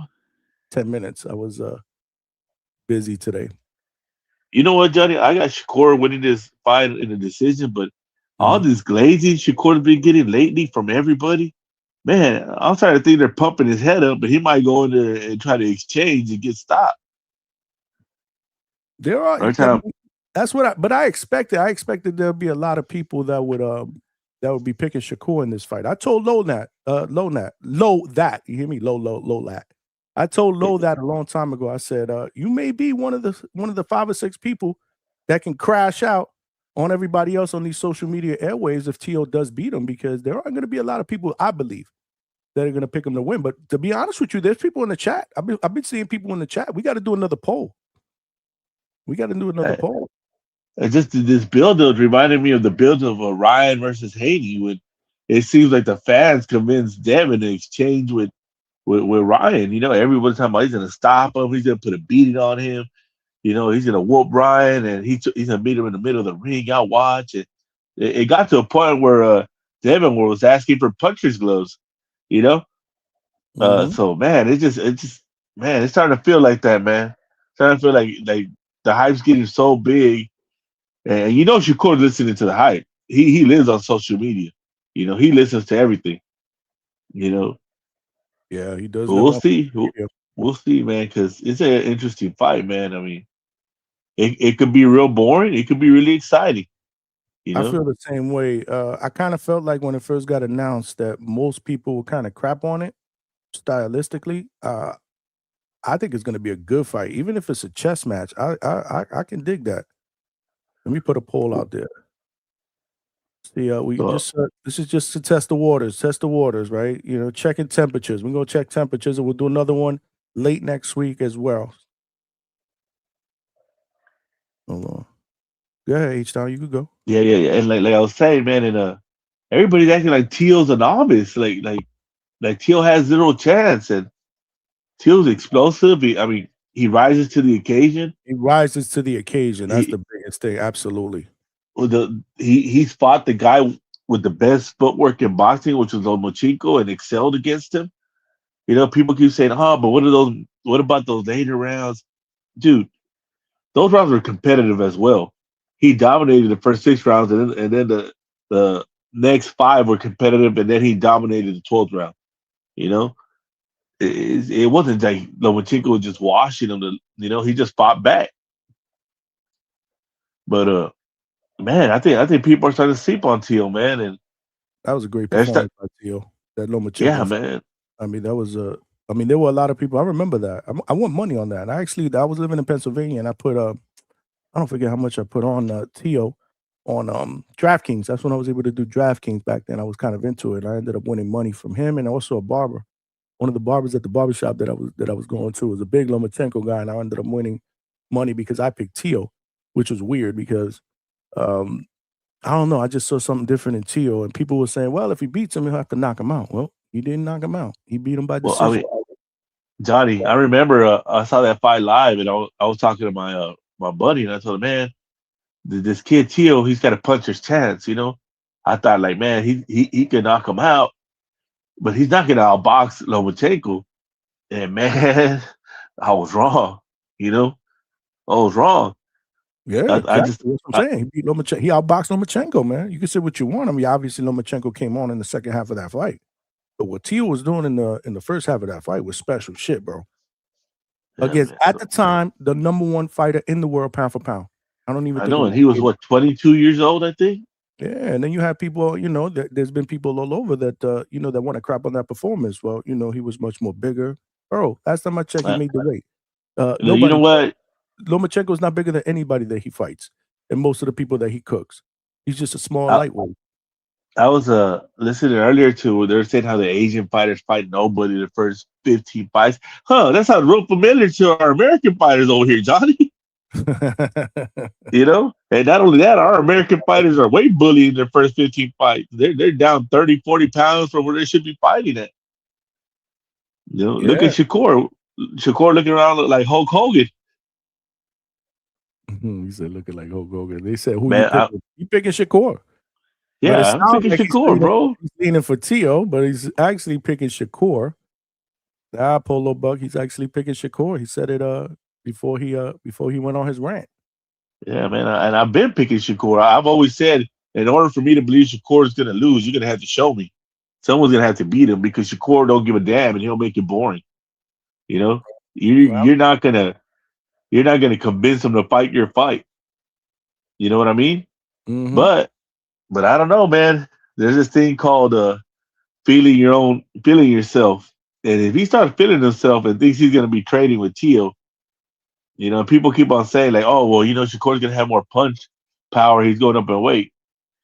Yeah, well, I mean, this will be the first time Shakur fights someone that's got the pop that Teo has. Even though you may say he's not knocking people out now, but he still got that pop. He still knocked down Caboses. He still hurt people. He did that late in the fight too. What was that? Like around 11 or something like that? 10 or 11? He did it late in the fight. Yeah. I think it was around 10. My only thing with Teo, like I said, is we just have not seen, that power at 140. That's not a knock. I'm just keeping it real, right? We saw a lot of that power at 135. But some people hold on. I did put a poll out there, y'all. We just taking temperatures. We know the fight is less than 2 weeks away. We'll put another one up there, see if anybody changes their mind from here to there. But vote in the chat. Who do you guys got winning this fight? We only got 10 votes in, but I just put the poll out there now. So let me know your thoughts. Polo Buck said, is this a 50-50 fight for you, Johnny? I think you have to consider it a 50-50 fight based on some of the things that we've been talking about, right? It's hard for me to pick against Shakur. I'm not going to lie. So I don't believe I will. Not making my pick now, but I don't believe I will. But being Shakur's moving up a weight class, the fact that we pointed out that Teo's best performances against people that a lot of people didn't think that he would beat, like Lomachenko and Josh Taylor. When Teo's back is against the wall and a lot of people think that he may not have a chance to win, that's when we usually see a better version of Teo, at least in the past. I can only go by what I see in the past. He's got good footwork. He's athletic. And I said this to somebody, I forgot who I said this to. This was a while ago. This might have been, I don't know, maybe a year ago or whatever, where people were talking about, because I've always said, man, I just don't see anybody at 135 that I would pick to beat Shakur. And I used to get a lot of shit. What? Tank do this. Tank will cook him. Tank will do this. All right. I get it. I'm just saying, in my opinion, you can't hurt what you can't hit. I'm picking Shakur in that fight. And I got a lot of people that call me a hater. But if there's anybody, like I remember saying in that same conversation, I was like, man, if there's anybody out there that I believe has a shot to beat at Shakur, it might be somebody like Teo. What's funny is, man, shit like that. And of course, if you don't agree with you get called a hater. We got Malcolm. I used to roll with two. I used to roll with the whole Cap Heavy, Keyshawn, Bud, and Shakur. And I used to always say, I can't see nobody beating Shakur from 130 to 147. That's how good Shakur is. That's You how good know, Shakur is, man. He really Uh, is. He's a but special talent. He but may not be the most exciting fighter out there. Obviously, people will disagree, but he did show a different version of Shakur against Zepeda that the majority of us fight fans were giving him a lot of credit for. And there are people that it were was like, a "Oh, beautiful performance. that's stupid. He should have never fought that type of fight." But he did. And the fact that he won that fight convincingly, fighting that type of fight, was all I needed to know about how good this guy could potentially be. And then But I with don't the criticism, the same way against Tio, but we'll see what happens. and Johnny, the same criticism they give Shushu where he's been taking all these punches from smaller fighters because he's the bigger guy. He knows he could take them. Shakur was doing the same thing when he was at 130. He wasn't taking so many punches, but he was taking way more risks because he knows if he get caught, he could take the punch. And I don't think he's gonna risk it at 140. I think he's gonna fight a safe fight. He's gonna pump the jab and try to frustrate Tio and make Tio start lunging and get him off his game. I don't know where people are saying that he's gonna stop Tio. That's just crazy talk to me. There's some people that are saying that, which is crazy to me. But hey, we'll see. Again, how many times? It's boxing, man. Anything can happen. None of us saw what at least me. I didn't see that second round in the Brian Norman Jr. Devin Haney fight play out like that. I did not see that. I did not see that coming. He can possibly knock him down, but stopping, fuck Yeah, no. stopping him is Nah. that's reaching. I mean that is. Yeah, We've seen Tio get buzzed and get knocked down before. no, but if he knocks him down, I think it's gonna be like one of those footwork knockdowns where he catches Tio with his legs crossed, trying to chase him, a little flash knockdown. I don't see him seriously hurting Tio. Yeah. Yeah, No, he looked like he my bad, Johnny. Go on. No. I just wanted to say I believe Polo Buck. I actually agree with what Polo Buck says. I believe in Tio's skills, but I still got Shakur. Technical fight incoming, lots of countering. I kind of feel the same way. I wanted to keep this short, my fault, because I'm about to head out to work, man. But yeah, like look, I got Shakur like on some non-biased shit. I got Shakur beating him. The way I see it playing out is, again, we all know Shakur seems like he's there to get hit. And Tio's gonna be a natural counter puncher. Like they're both counter punchers, like you know what I'm saying? And they're gonna both try to outbox. But him looking like he's in distance is gonna make Tio like kind of just go for it. He'll try to land something. He's gonna get countered. I could see the first 3 rounds being more of a chess match, maybe the first 4, but then he's gonna get desperate. We see how he is. It's more of a mentality thing. If he's able to stay sharp, then I don't know, he could possibly pull something off.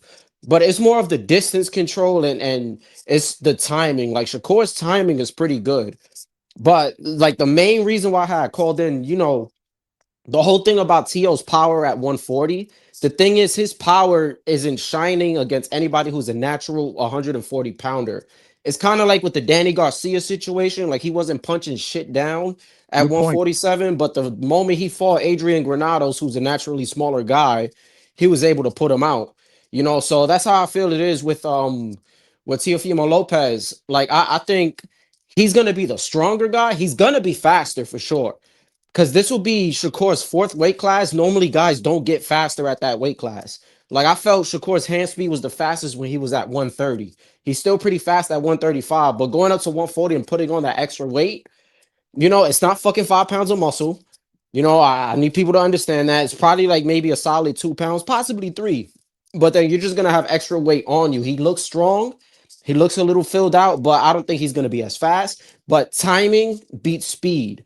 So that's why I kind of got him. But he can always get hit with some shit, and we're going to just see how he can take an explosive punch off of Tio. But ultimately, I got Shakur. Now, if Tio pulls that shit off, I might have to go hiding. I'm not going to lie to y'all. Hey, Malcolm, but man, Shakur got a 5-inch reach advantage? I think so. I don't know, but he definitely got the longer reach. So in order for Tio to even catch him, he's gonna have to do that hopping in, hopping out. And man, how long is he gonna be able to do that before he's exhausted? Hey, listen, one thing is he's in shape. Like for sure he's in shape. He got the fast feet to kind of just explode to get into the inside, but at the same time he's very good at parrying and he has the better head movement. Because Shakur is just one of those guys that just parries and blocks, but his head movement is insane. So it's possible for him to slip or to try to catch something that Shakur is gonna do. Look at one of those looks and then just try to get into the inside. Like he's Yeah. gonna have his moments. Somebody on TVV this morning said that they saw the only training clip they seen of Tio is him practicing slipping, like nonstop. So I mean, I'm pretty sure that's gonna be his avenue to get in. You know. Yeah, I've heard somebody else. So I read some shit. Somebody was saying on Twitter he should use the cross guard because I don't know if you've seen it. Victor Ortiz was talking about dealing with a cross guard, and that shit fucks with your hands. If somebody blocks it, it fucks with your hands, and they're like, oh, that he should do that because Shakur already Yeah. got hand problems. He may. Catching him on the elbows. He's done it before. Yeah, He's done it before. The first 2 52 rounds. blocks. 52 yeah. blocks. 50, he's done it before. Some good chat. The first 2 rounds will be important. Absolutely. Ice God, what's good? Said so Johnny, question is if Shakur wins, what will the excuses be, or will he get full credit? Well, I can only tell you, I can't tell you what they say on other platforms, but we don't do excuses here. Wagering. Yeah, no, but we don't do that. I let the caller. If people want to call in and give excuses, they could talk what they Hey want. Johnny, but and I'm like, bro, how you, no excuses. But I didn't even H-Town did not go after. Did not sound bad when you were with the Norman stuff. I got criticism in the chat for that. Norman's my dude, yeah. but I don't want to do that. But if y'all But how can you make excuses for the favorite winning? Of course, the favorite. Tio's not the favorite. Shakur is going to the fight into this. You know, fight. he's Is he supposed to the win. favorite? Again, I'm not a betting guy. Is he going in as the betting favorite? Yeah, he's the favorite. How bad are the Like- odds? How close? Good question. I don't remember, man, but I know he's the favorite. Guys. Where's Vega? Where's Vega? Vega's the betting guy. Where is Vega?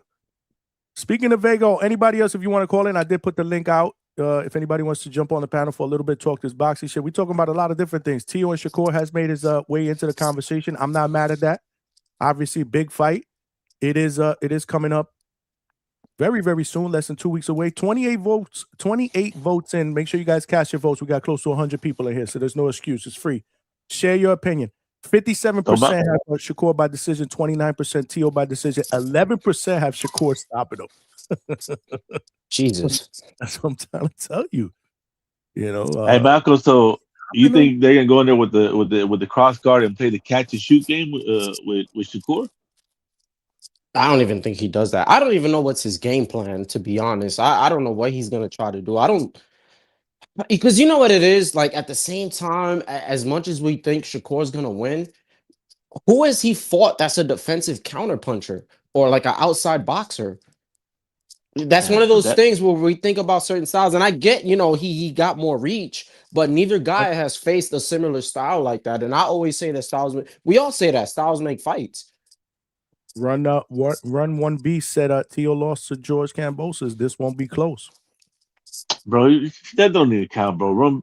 Get out of here with that, bro. People that bring that up don't know nothing about boxing. But hey, he did lose from H-Town. I mean, there's people. Yeah, man, but he did 3 training camps for that fight. He was exhausted. No, but Johnny, that fight shouldn't be mentioned because every circumstance went wrong for Tio going into that fight. Imagine doing three training camps, paying for 3 training camps because that shit they don't do them for free. That fight got canceled. Did it get canceled once? 3 times. They moved it 3 times. Yeah. 3 times. Oh shit! Yeah, I know it got moved. I didn't know about 3 times. You know? 3 times? Yeah, he was in training camp 3 different times for that fight, and so you know he's already putting his body through up and down weight. I gotta step away. Up and down weight, and then he goes in there sick. He's having personal problems with his wife and his father. You know, it was and he had to take the fight because he was in financial problems.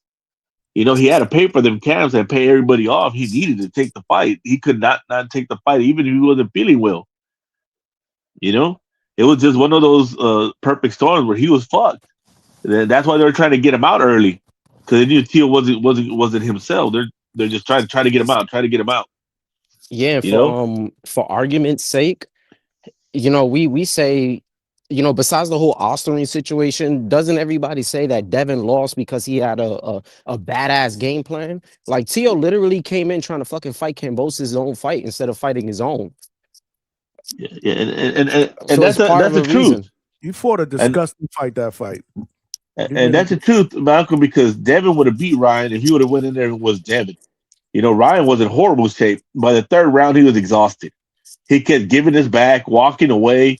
You know, people are acting like he was on Austrian dominating, doing crazy shit. No, fucking Devin's dumbass walking right in front of him to catch a goddamn left hook. You know, and then yeah, even after all that, it was a close fight. You know, with the knockdowns and all that. Like Ryan was in horrible shape in that fight. But you know, the haters are going to be Austrian, this and that, because that's the only avenue for them making dumb decisions. When Bill Haney had said himself that it was his fault, he told Devin to exchange him. It was a horrible game plan, and he'll never tell Devin to do that again. Yeah, look, I'm gonna say, cause I'm about to just get off. But I hate Tio's outside the ring antics, but I'm not gonna act like he has like zero chance of winning and he's not a good fighter. You know, and also I like this fight, but I'm gonna be real. I'm more intrigued, or if I had to watch between that fight or I had to choose between fucking Cruz and Murataya, I'm more interested in a Cruz fight, straight up. Because I fuck with Andy Cruz and I like that style clash. I like it a lot. So I'm definitely gonna be tuning into that shit this weekend. But yeah, shout out to you guys. I'm gonna keep tuning in, man. And that's really it. Hey, Michael, don't be surprised if Andy Cruz gets stopped. He probably will, because this motherfucker's fighting more like he's more stationary now. I wouldn't be surprised. But I hope he win, man, because he kind of grew on me. People don't like him because of the whole Keyshawn clout shit, but I fuck with him, man. We're gonna do our breakdown of that later in the week. You got to call in for that. I got you. Hey, bro, listen, they got me doing fucking 7 days. I lost my weekends at work. This shit is atrocious. You got to work next weekend? Every weekend now. Like right now, I'm starting my first day, but Welcome yeah, I'm to the doing H-Town life. Nah, this shit is ass. This shit is. Welcome to the H-Town. So this shit is ass. Nobody wants your life H-Town.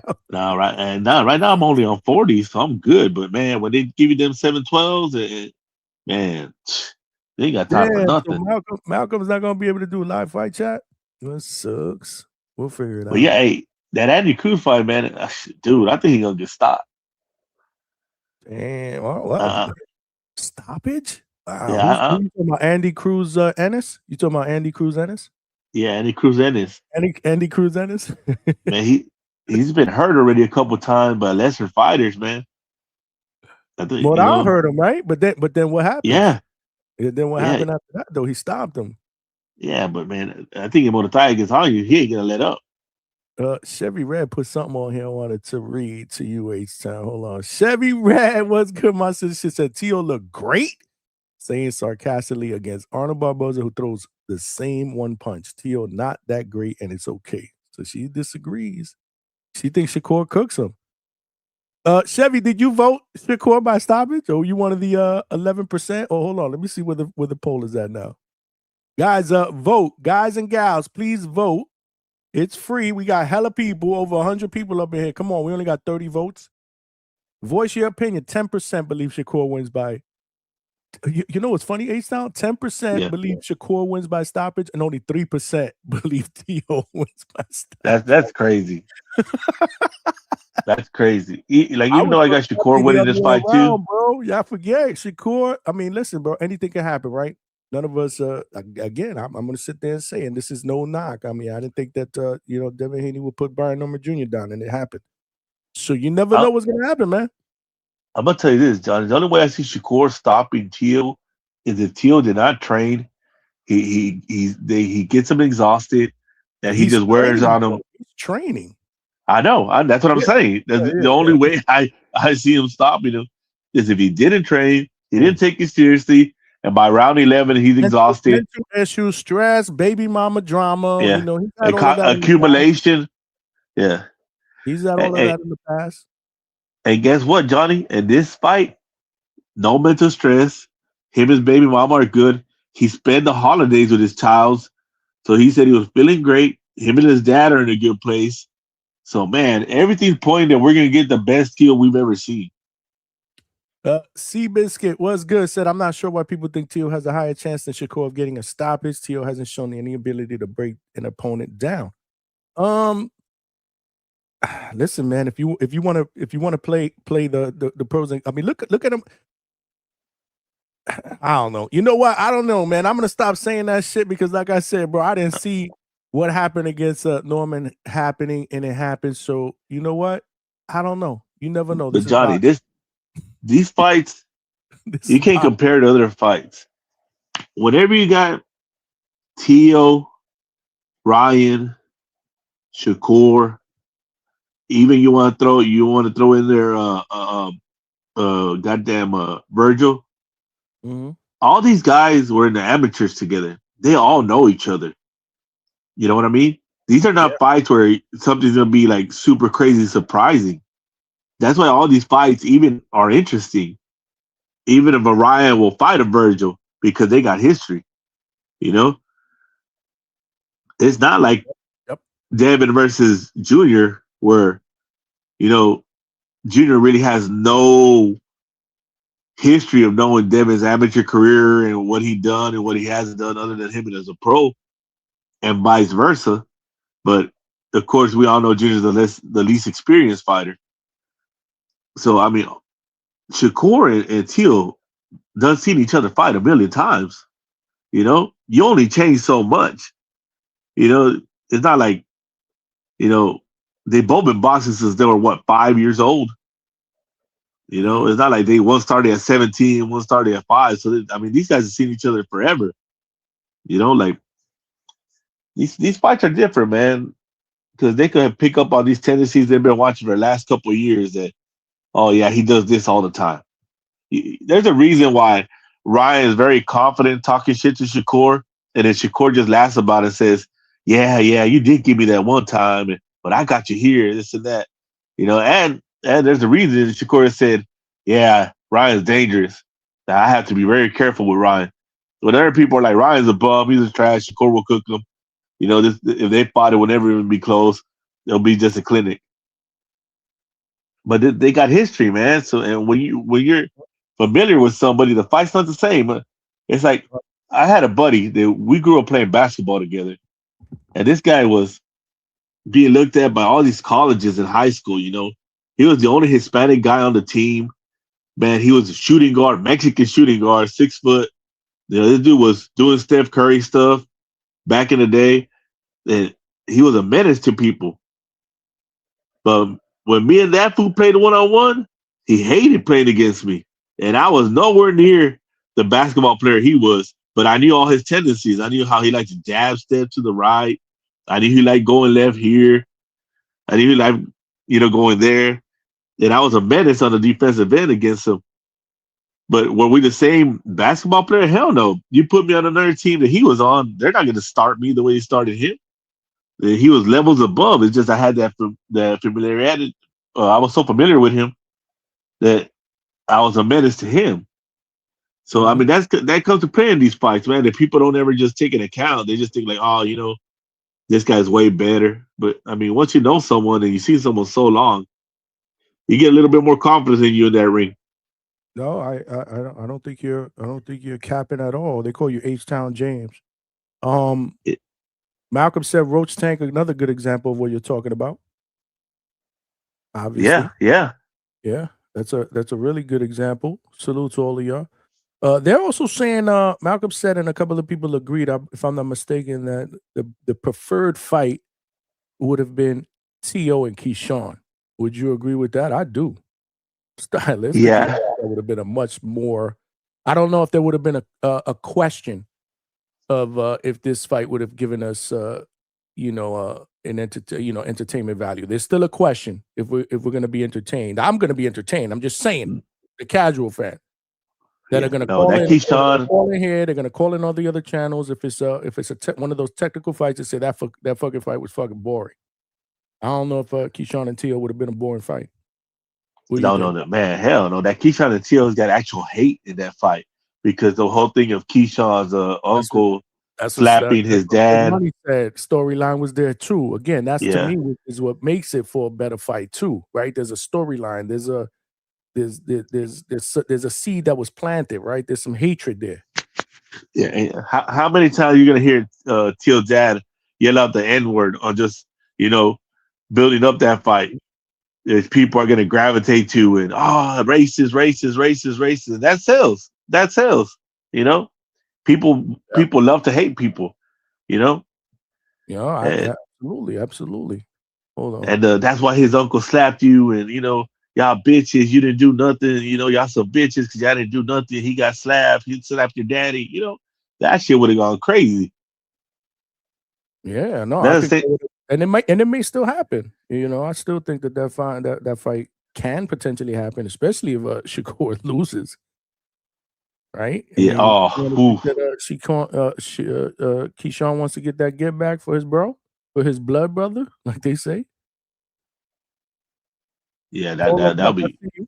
I see you in the chat. He said, we're not even talking about the undercard fights. I do want to, you know what? You are right. I do want to ask you and whoever wants to call in, the link is pinned if you want to talk a little bit about this card, Moritaya and Andy Cruz. We will, I would assume we're going to get into that a little bit more as the week progresses, as we get closer. And I'm sure at some point, hopefully Thursday, Coach Bermudez will come on and give us his betting picks, because we also got Zuffa Boxing this Friday. Interested to see how that is going to play out. But what about Keyshawn? Well, now that we brought up Keyshawn, what about Keyshawn and Jermaine, man? That's going to be a good fight. And nobody's really talking about that, including us, which is crazy because I'm looking forward to that fight. Yeah, I want to see that fight actually probably more in the main event. Yeah, I mean, I think that fight's going to be popping, bro. Jermaine told me he wasn't playing no more, bro. He said he's been saying that, bro. Interviews, bro. He gets in third gear and stays in third gear. And will it be enough? I mean, with Keyshawn again, it's coming off. How long? When was the last time we saw Keyshawn? He's coming out of retirement, technically, right? Didn't he say he was retiring? Yeah. First fight at 140, didn't make weight. His last fight at 135, lost his belt on the scales. We know that he looks to be in good mental health by the interviews that he's doing, but we don't know if that's just, for the camera. Jermaine ain't nothing to play around with, bro. He coming to win, man. He got burned in the boxing stadium his weight on purpose because he was scared and he wanted to have the weight advantage against Duarte. Right. So what are we thinking about that fight, y'all? Chat, H-Town, potential callers. My thing is Jermaine going to get out of third gear? He's going to go into fourth, fifth, and sixth if he has them, because he's a victim of his success in the ring. He's doing pretty good. He stays doing pretty good against his opponent. Once he gets to the point where he's doing enough to win. And these guys are names. The Lomachenko was a name. The Teal was a name. Whenever you're fighting with a name, you got to go into that extra gear. You can't just be doing good. You got to be looking like you're dominating, winning the rounds, because they're not going to give you swing rounds over a name. You're not going to get a goddamn swing round over a name, dude. And it's one of his last chances. How many more chances he's going to have at these big names? And he is a dangerous fighter because he is skillful. So too, which is this got to be obviously. He was looking at because I was hearing for the longest time that it was going to be Richardson Hitchens at a shot at his IBF strap at 140, and then that got pulled off, and then Keyshawn steps in, but Jermaine wanted a title shot. But this is an interesting choice because again, if he loses, where does that put him in title contention? Yeah. Or Hitchens just had that Duarte fight. Depending on how he loses, like I said, if it's one of those close decisions that most people think that he might have pulled off because he outboxed it, but they give him to Keyshawn, then that's a different story. But what if Keyshawn goes in there, because Keyshawn is saying that he's gonna stop Jermaine. I mean, he said it on multiple different platforms. I don't know if that's how it's gonna go down, bro. He's got the pop to do it, but I mean, where is he at? And Salute, I don't know, salute. man. What up, y'all? What up, Trini? What up, Trini? What up, Trini? Johnny, what's good? Let me get that H-Town pick with the Puerto Rican flag. Hold on. It's about that week. It's about that week. We almost there. La Saludos. playa me está llamando. Ya, la We playa got me está H-Town in the building with the Puerto Rican flag. Hey, I'll be crying with you when Xander loses, Papa. What? No. Your boy está allá con los mojitos, I got the flag in the piñones, ya tú background. And you thinking sabes. it can Ya that's tú sabes. Practicando la español ahora. Estoy practicando ahora. Practica el español porque los boricuas vamos pa'lante. Yeah, my cousin's saying that shit gonna play for free over there on air. I don't know. I'm not sure, but that's Probably what on they one of saying. those They told local me don't channels. stress it. Probably on one of those local channels. But Mick said he heard from Boss Barros people that they're doing it on ESPN, but nothing's official. Yeah, Mick about to contribute to the Mojito Fund. Word. Tell him how much? 50 piece? Yeah. 50 Oh, pesos, like you say in Puerto Rico. Pile up my money.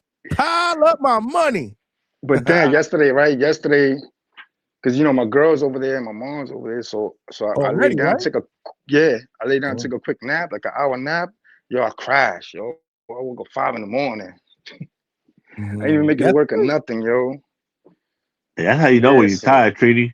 Yo, for real, you gotta listen to your body, man. Well, I just crashed like fucking 9 hours straight, some crazy shit. But yeah, because I'm trying to pull that, I'm sick next weekend when I go. I'm not putting this on the thing because they want to prove it. I'm just a new company. I heard that from the grapevine. He was like, yo, they deny that. It's too soon. So I'm doing that shit. Because everything is paid for already. Like, you know what I'm saying? I'm not, everything's already paid for. You are good money, man. You're going to be in Puerto Rico, man. It's going to go down, man. Xander's going to become a unified champion. Mark my words. H-Town, you're going to eat those words, man, because you were critical of his performance. You call him boring. Man, that dude is. Then he going to dip up. Then he going to dip up. Haney. I think you would dip to 160. Nah, man. You know what? I would never. You know what? Hey, Johnny. I would never put that evil on nobody, dog. Nobody's born as Devin Haney, There was bro. some people that said, I just don't remember who. I got to go back to that show. Was that at least in the dancing, dude? They called him. But I took it as just like the power carried with Haney up to 47. I think that's what's gonna happen with Zayas in 160. He's gonna start sitting down his punches. His fundamentals is down sound. So that's when he's gonna make his noise. 160. Probably defend his belt one more time and jet up. This is not gonna be a good night for Barao, man. And no disrespect to him, man. I really love what he did that night. Even though Tellez was my guy, I love what he did, man. He went in there against all the odds. Nobody expected him to win. And he went in there and he took that interim title, man. And you could see the elation in his face backstage. But I don't think this is going to be good for him, bro. That weekend, he'll still make a movie just without the belt. He'll enjoy the beaches Sunday morning. We got the best beaches in the world. Johnny, man. Each day of the year. So he'll enjoy himself, but just beltless. The beaches out there are fucking amazing. Your boy been looking hella drained making that weight, bro. Oh, there's only so many times you could cheat the scale where it catches up to you. They both dropping a lot of weight though. That's what I'm saying. See what happened to Earl This might be Spence. Zayas' last fight. You hear what Mick said? This dude's cutting 30 pounds, bro. Zayas probably cutting that much too. Zayas a big boy. Man, Zayas probably cutting 50, bro. 30 pounds, man. Cut the shit. Dude, Zayas is a big ass dude, man. I'm telling you, look what happened to Earl, dude. He caught up to him. The link that one last weight cut. If you guys want to call in, somebody's asking if how do they join the call? The link is pinned to the chat. Go ahead. I'm sorry, guys. Salute to Flores. That Bronx bullshit. Anybody can get it. You heard what he said about That's Dev? what I'm talking about. Dev went after him, bro, just because he sparred. As soon as he said he slapped Devin Haney, I became an instant fan. Yeah, I gave him a pass for that. I gave him a pass for that bump talk because he's a fighter. But you gotta check him on that, man. It's D level over here. It's D level over here, Papa. He did say that one time. I caught it. But he's young. 2 times. But he finna be at you. Let it slide. I didn't catch it the second time. Hey, listen, man. My thing is if fighters that get in the ring want to call other fighters bums, that's on them. I mean, yeah, that's on them. I wouldn't. Yeah, they're gonna fight each other. That's different. That's what I'm trying to tell you. He's a bump. That's different. But us. It's man. We shouldn't be doing that, man. Come on, man. But I could call CJ Stroud trash, bro, because I could have made them throws. Trash is fine. It's just that something about that bum word. Yeah, no, trash is acceptable, but bum, I think you did call him a bum, though, right? Bum refers to like lazy type shit. You know what I'm saying? You in the gym getting ready for fights and shit. You know what I mean? Come on, man. These guys are a lives out there. Look at H-Town. I just found out H-Town, my middle niece gonna be. She moving out to Texas the end of the month. I'm the last to know, so she gonna meet with me next week and let me know exactly where and all that, so I can do a little homework. Oh and yeah. shit. But she got a good job out there. Yeah, I'm proud of her. Though. No, she likes the heat. She'd be good. Nah, she gonna put AC'd up, remote work type shit. I've been to Texas in August. It's brutal. Yeah, nah, it's no joke. That's that different kind of heat. My boy out there in Nah, San but women love it here. Women love it here because they want to be in flip flops all the time. You know? Or then like get away from that New York cold shit. She hate the cold. She hate that shit. Smash them likes, man. We still need less than 30 to get to 100, man. But yeah, let me show face today because I dumbed out yesterday. I'll pull back in later. What at the job? Yeah, because Go clock in for 15 minutes. HR's on your ass like a diaper rack. Bro, I'm gonna respect the third shift. I gotta get paid to talk my shit. Ya tu sabes, loco. I see you later. You already know. Salute to Trinity, man. Again, be working and finding ways to call in and join the panel and contribute, man. This is what we do here, man. This is family here, DHS, man. I put the link out there. Somebody wanted to jump on that I have not seen jump on before. Seabiscuit. You can the link is in the chat if you want to jump in. Hey, Senior went on TBV. What was up? Senior went on TBV. Did he? Did he? I thought I heard that earlier. Was he on the Boxing Voice? No idea. That I don't know. I don't think so. Trust me, my DMs would have went going crazy if that would have happened. So no. Clarence McLean, what's good, man? From the No Duck Zone podcast. Appreciate you, champ, for rocking out Monday night.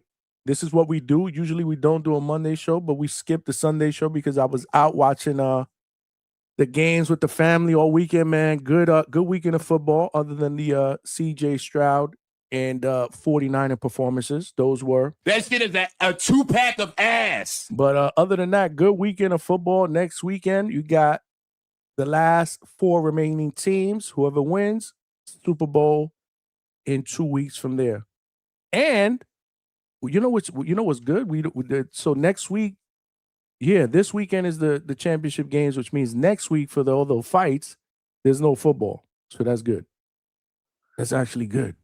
Yeah, man. But you know what's bullshit, Johnny? Is you had these Patriots fans talking about, but look how we're pressuring CJ. You got to give us credit to, bro. It's easy to pressure a quarterback when you know he can't make a throw and you just load the box and just everybody go. You know, go. Everybody go.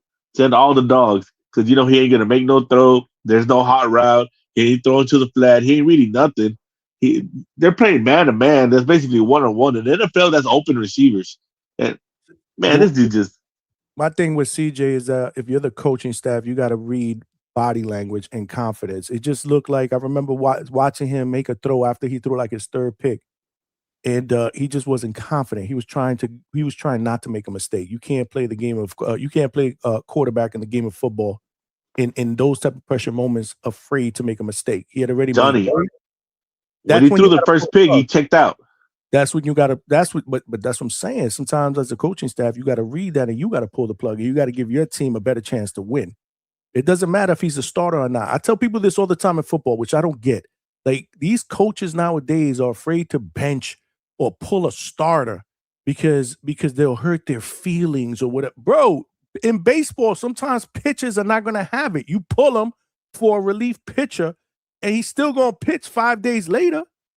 There's a such thing as a relief pitcher. That's why you got a backup in there. If your starter doesn't have it, put your backup in there. Give your team a better chance to win, especially in a playoff game. Like the Patriots weren't dominating. You know what I'm saying? Like that game out of reach. It became out of reach because of the turnovers. But if the Texans don't turn the ball over, that would have been a super close game.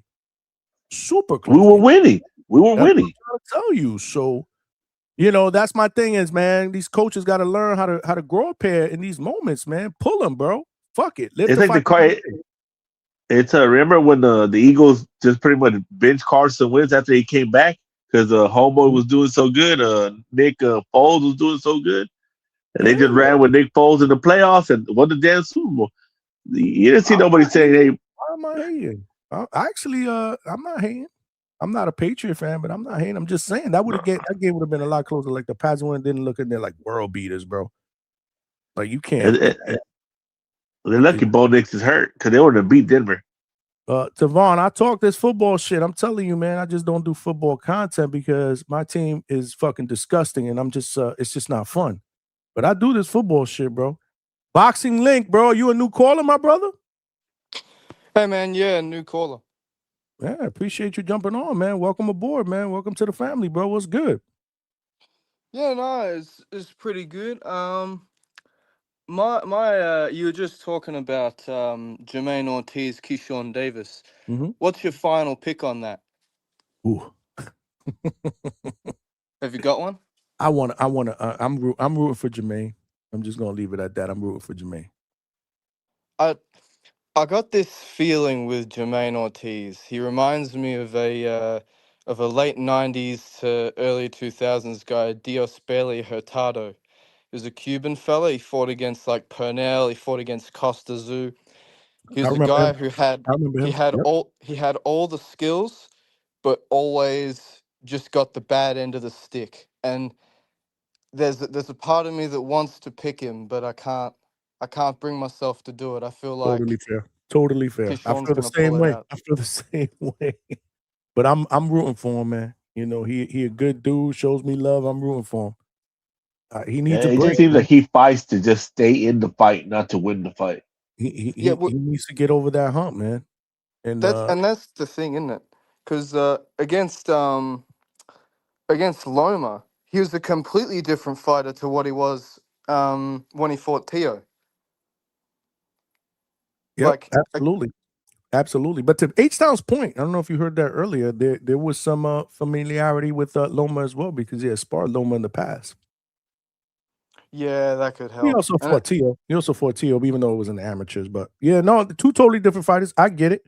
But I think we brought him on here. We interviewed him, and he talked about that, and he wanted to do that. He wanted to show people that he can outbox him, and he thought he did, and there was a lot of people that didn't think he did, and that he was running, and he didn't consider it running. But it all depends on who you ask. You know how they feel about that performance.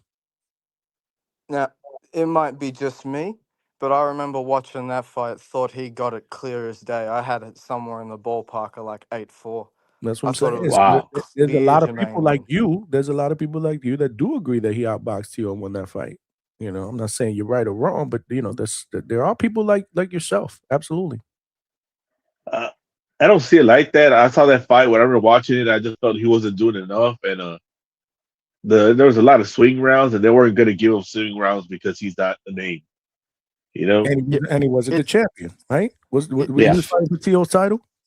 yeah. it's unfortunate that that's the way though, because like when you look at it as a champion, once you walk into that ring, that belt isn't yours anymore. The belt's just as up for grabs as what it was when you first walked in the ring to get it the first time. So, and this is more a problem I've got with the whole favor the champion thing. It's like, no, you don't get any extra credit because that's the beauty of it. Once you go into that ring, every time you go into that ring, it's as neutral as the day you were born, and it's down to pure skill set. It shouldn't be that the name gets favored. It's really unfortunate that they are. You know, I'm not gonna argue that, man. You're right. It But is. That's not the way it works. But that's the way boxing works because once you have an established name, that means you have an established income. And these promoters are not going to risk not making the money they're making with just a new guy, not knowing what they bring to the table, especially if they've been in the game for enough time, like Jermaine has, and he's still not a star. He's just one of those mid tier fighters that we all know is good and has the potential to be better, but he just hasn't done it. Everybody has always said, it seems like you could have gone another gear. You're like, what happened? And he'll tell you, next fight, I'm gonna go all out. And that's been the song he's been singing the last like 3, 4 fights. And that's not me doubting him. It's just what's been happening. And I think he has the skills that he can beat Keyshawn. But I mean, it just he seems to be like one of those guys that in in training he dominates everybody. That he'll get under the lights and just be all right. Well, because against Loma, for those first 5 rounds, he completely like was shutting the man down, and I get the feeling where he's a guy where he's either got a middle out at about 60%, or if he's going all out, he's got like a good 5-6 rounds in him.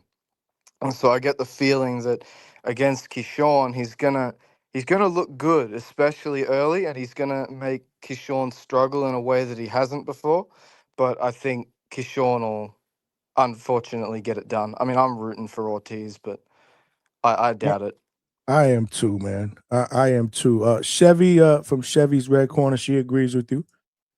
She said 8-4 is a little wild, but he won technically. I agree with you. He said she said boxing sucks with that. You didn't do enough. Nah, maybe the champ didn't do enough. Yeah. He didn't. He Yeah. didn't. Tio didn't. Tio came forward, swung wide. I remember he was landing maybe 2 shots around, which I mean, you can say that Ortiz, he was only landing tapping stuff, but I'd rather land a decent amount of tapping stuff than land like one kind of consequential punch, or like a punch that you loaded up on but didn't have much impact. Like, that's just the way I scored it. As far as Teal goes, this is gonna be the first fight where there is no excuses. There is no dad problem. There is no divorce. There is no not seeing your kids. There's no I was sick. There's no nothing. This is Teal at 100% coming into this fight. So we, like I said, we might see a phenomenal performance from Teal that we never even expected.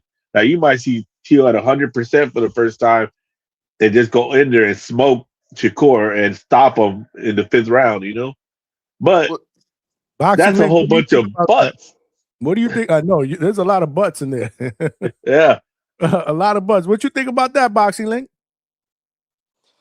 Well, the thing that I got with the whole like excuses after a loss, if we look through the history of the sport, like damn near every single win or loss in any fight ever has got an excuse to it.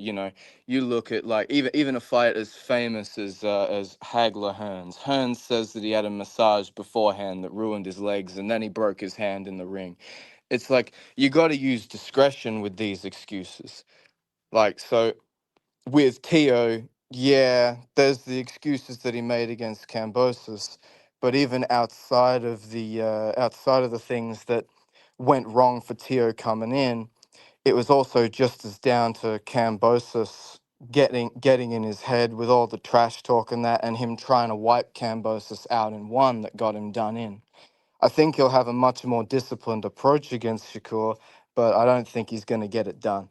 I think he'll look good, he'll look flashy for a little while, but Shakur ultimately has got the better composure and the better IQ, and I think he'll probably take a, a competitive but clear like 8-4, 9-3 decision. What I had to step away. What so 8-4 8-4-9-3. is that what you're predicting? Okay, now 8-4-9-3, but I don't mean that like one-sided. I mean like 8-4-9-3, but he has Close to rounds. earn. But he got to earn every round that he wins. But only because I think Tio's gonna look sharp. He's gonna look competitive early. But we've seen that Tio, when things aren't always going the way, he loses composure. Whereas we haven't seen that from Shakur. I got more faith in Shakur's ability to hold it down in the hard moments. Yeah, I pretty much could chalk in that Teal's going to win round 1, 2, and 3. You know, Yeah, so Ari, like Shakur never just goes in there and goes to work. He studies, then starts to go into work around 4. He'll hit you a jab here and there, but he don't really go to work till round 4. yeah. But he's good at neutralizing the opponent's game before that. Yeah, with his movement. Yeah. But What like I about said, but they'll just give the opponent the round because he didn't do much, not because he couldn't win the round. Yeah, and then that comes down to how well Tio capitalizes, because we've seen with Tio before, like he's not the most assertive really early on. Early on, he's doing a lot of that fast twitch stuff, holding the tension and doing some little explosive moments. But if Shakur can neutralize them, then those rounds are going to be wide open for him to possibly even bank. We're gonna have more swing rounds. More. Did he do enough to Yeah. win it? Yeah, it, That, it that's could what I'm turn into thinking one of too. those. That's what I'm thinking too. Like we're gonna be here and like, what do you guys think? Did he do enough? Yeah, yeah. But that to me is what makes this fight so intriguing, man. You know, I'm looking forward to it, man. Like I said, I'll be in the building for that one though, so I won't be doing a live fight chat. That sucks. That's the only bad part. But I'll be in the building for that, trying to get that work in, man. Hey, dude, just leave me Vega the keys, dog. We here. Yeah, you guys got you guys want the keys? Just need the keys for me and Vega, man. We'll hold it down. That's the way. That, that's what's up. Yeah, no, we got. I'm looking forward to that weekend, man. What about boxing league? What about Xander, man? What do you think about? 'Cause we got boxing all over the place, man. What about unification? Xander against Barrow. Hey, call it pressure fighter bias, but I got Barrow. You got That's Barrow? Okay, how? Why? Tell me why. I just haven't. There's never been a time where I've watched Xander and I've been like, wow, like this. And I mean, this could be the fight. This could be the one where he does it.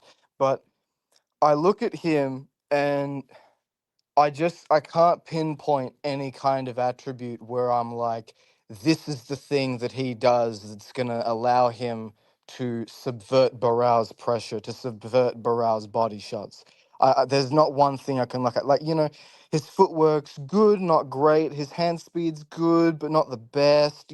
He's pretty long, pretty rangy. He's got a decent old skill set. But I just think that when those kind of fighters are met with a guy like Barral, who has that relentless pressure, he goes to the body well, he's got that will to win.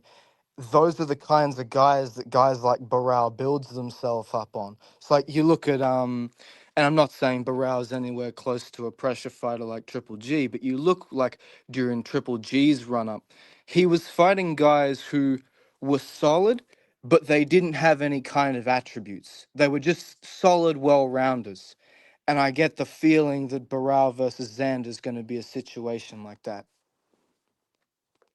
Yeah, I think H-Town, you would probably agree with what he had to say about Xander, right? Yeah, man. Mhm. It's a jab, and he don't really have a power jab. It's just a jab he uses to keep you at bay, defensive jab. I mean, is that gonna be enough to stop the guy from coming forward and this guy's coming in and do damage? Well, Yeah. you do, and they're familiar with each other too. Remember, we talked about that on both sides. So I'm not gonna simply say that's gonna benefit Xander, but they are familiar. They've sparred numerous rounds. I think over 80 rounds together. They're very, very familiar with each other. Yeah, that's always plays a factor in some of most of these fights actually. But and then like I said, man, I just seen Xander look so bad on the scale the last two fights where he just looked like a skeleton, man. And you can only do that so much before he catches up to you, Johnny. And like But you're he's also playing Russian. young. H-Town, he's young. He's not doing it at 28, 29, where I would believe it'd be more difficult on the body. He's 23 years old. Yeah, I I mean, think to me, every time you do it, you're playing Russian roulette in my eyes. Is this gonna be the day my body can't do it anymore? I mean, like, I think it's a big thing in boxing now where we've taken, because there's so many just small differences between the divisions.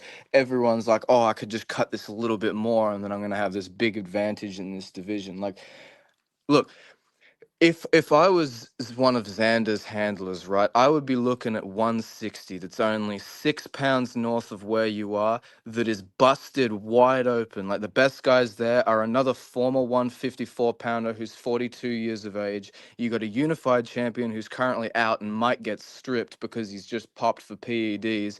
Like, it's wide open. If I was Xander's promoters, I'd be looking to snap up that two division champion legacy statement by going straight to 160, especially if he beats Barral. I don't disagree with that at all.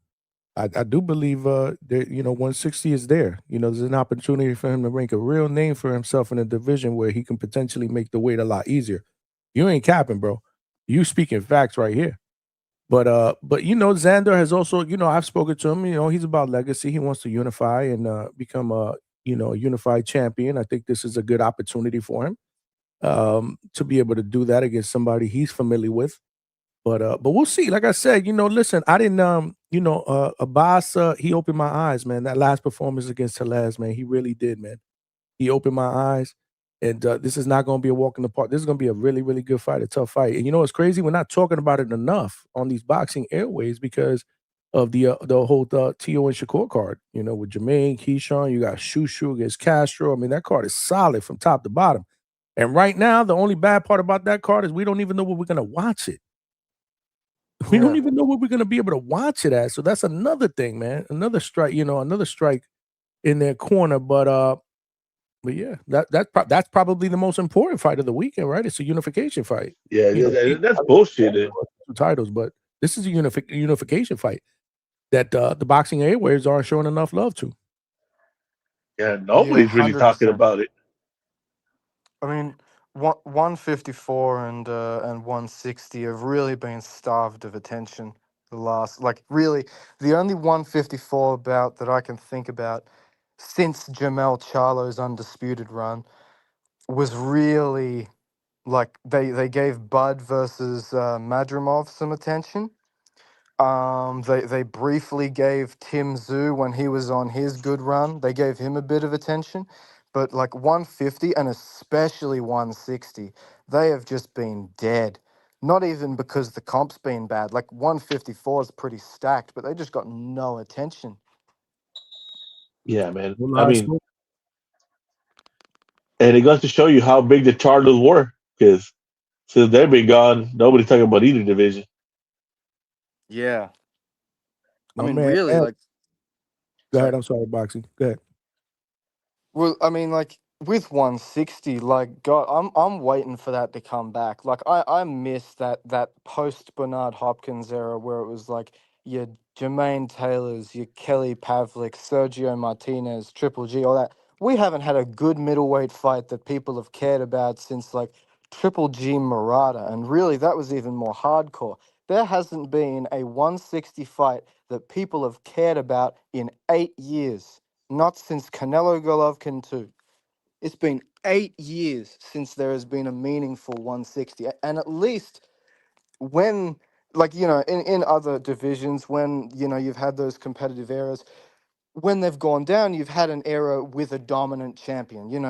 At heavyweight, you had the Ali, Foreman, Frazier era. Then when it sort of didn't have much attention, at least you had Holmes there in the background. 160 hasn't even got that. They haven't even got a dominant guy to fill in the time. I mean, there's this guy named Bud Crawford that could have dominated 160. You ever heard of that guy? Yeah, But I wish he had, but he decided to get his ball and go home. yeah, 100%. Get his ball and go home.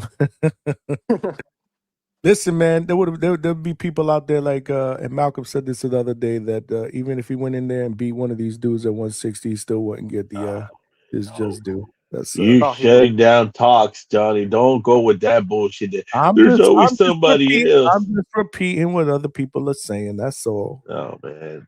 Open Why don't we dialogue. say that about Canelo? Because there's always somebody else for Canelo. There was always somebody else for Floyd. It's part of being great.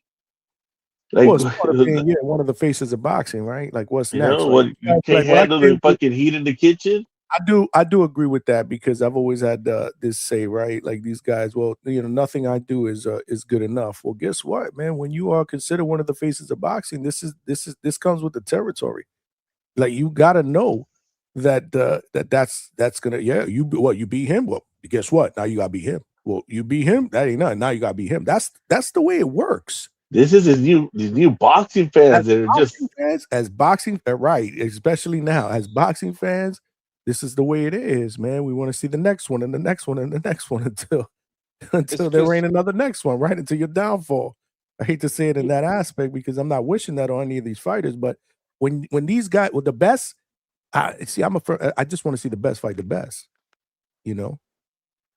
I've always been a fan of seeing the torch get passed, and so Bud's we talk about people making the argument of he wouldn't get credit if he did this anyway.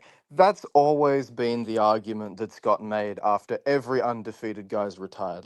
When you retire undefeated, the criticism will always be that you retired because you didn't want to take such and such fight. Like, I mean, No, but You look at Floyd. People said, "Oh yeah, he's retiring because 147 stacked." It's like when Lennox Lewis retired, everyone was like, "Oh yeah, it's because you don't want a rematch of Vitaly Klitschko." When Andre Ward retired, it was because, "Oh yeah, because Better Biev and Bivol are right around the corner." It's like, just eh, let them retire. When you say you're done, you're done.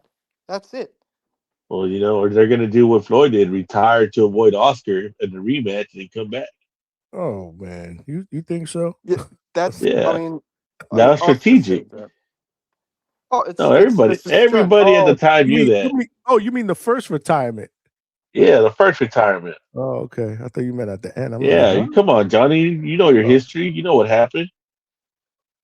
That's a But very different situation though, because that's like a mid-30s Floyd, whereas this is like yeah, Bud pushing 40. You know, he like knew when that he he's was gonna saying get he's his. done. I think was It he was a he's even hell of like a was he fight with his even mid Oscar. 30s? Was it even mid 30s or was it when did he fight Oscar? He It no, was was, he I fought think he fought 30. he I was think it was 30, 31. I think it yeah, he was was early a 30s. younger 30. Yeah. Yeah, it was early 30, 30s, 31. Early but 30s. for Bud, he's like what 38. Yeah, he's Yeah. pushing damn Nah, near 40. but he don't have the mileage in the ring. I mean, when's the last time you see Bud take a beating? We all know that in boxing, But it's but your it's your in-ring miles. look at it this Yeah, way. Ace Town. How many athletes strive to walk away on top, man? He just did what no other man was able to do, right? He became undisputed in 3 different weight classes in the 4 belt era. He beat Yeah, the best yeah. guy in the face of boxing to do it. Like, just walk away, man. Drop the I mic and can't walk. I can't give it to him because he was talking all that Why? hot shit. He was the talking all thing. that hot shit before, and just he didn't live up to what he said. He said all these guys But are they're blackballing me, he did they're it on the icing biggest me stage, out. bro. Like, you're not giving him any credit for that win itself, bro. That shit was No, special. no, no. He beat Canelo. That's great. But see, y'all just forget what the man said. He said these He guys didn't say they he don't was want gonna to. beat Canelo and I then don't I don't I, chase Floyd's undefeated record. He never said that. No, I, that's I not what he. Johnny, let me get it through, bro. You could like Yeah, yeah. the man said, "Hey, man, when I get my chance to be on top, I'm gonna fight all these guys that've been avoiding me. They're icing me out. I'm being blackballed, this and that. Then he got to be on top, and he went home. But when did he say that, Where bro? are I the He said mean, he to be got fights? fair, to push to no, 40, bro. but Where are I the fights? think we're He got holding they. we're holding fighters to their statements too much. There's too many examples of fighters in history making lofty statements and then not quite living up to them. And even then, Oh, when we want to say that he didn't quite living up to them, what do we mean by on top? Because from my recollection, Bud's been in the top 3 on the pound for pound list for the better part of half a decade. And And then that's my point. like What was it? Blake, you said top 3. With that but that's the victory, he thing is though, number isn't it? 1. That's the No, thing no, though, isn't it? Because he's retired, bro. He's what off the list, Johnny. Well, I know that, but what I'm whilst he's saying is after that win. whilst he's been at the top, he's beat Canelo, he's beat Spence, and I don't want to hear a damn thing about people saying, "Oh, it wasn't Spence at his best." It is the best version of Spence that anyone ever beat because no one else ever beat any version of Spence. And then we talk about he beat Madrimov. He had his whole 147 run. He had his 140 run. He had his 135 run.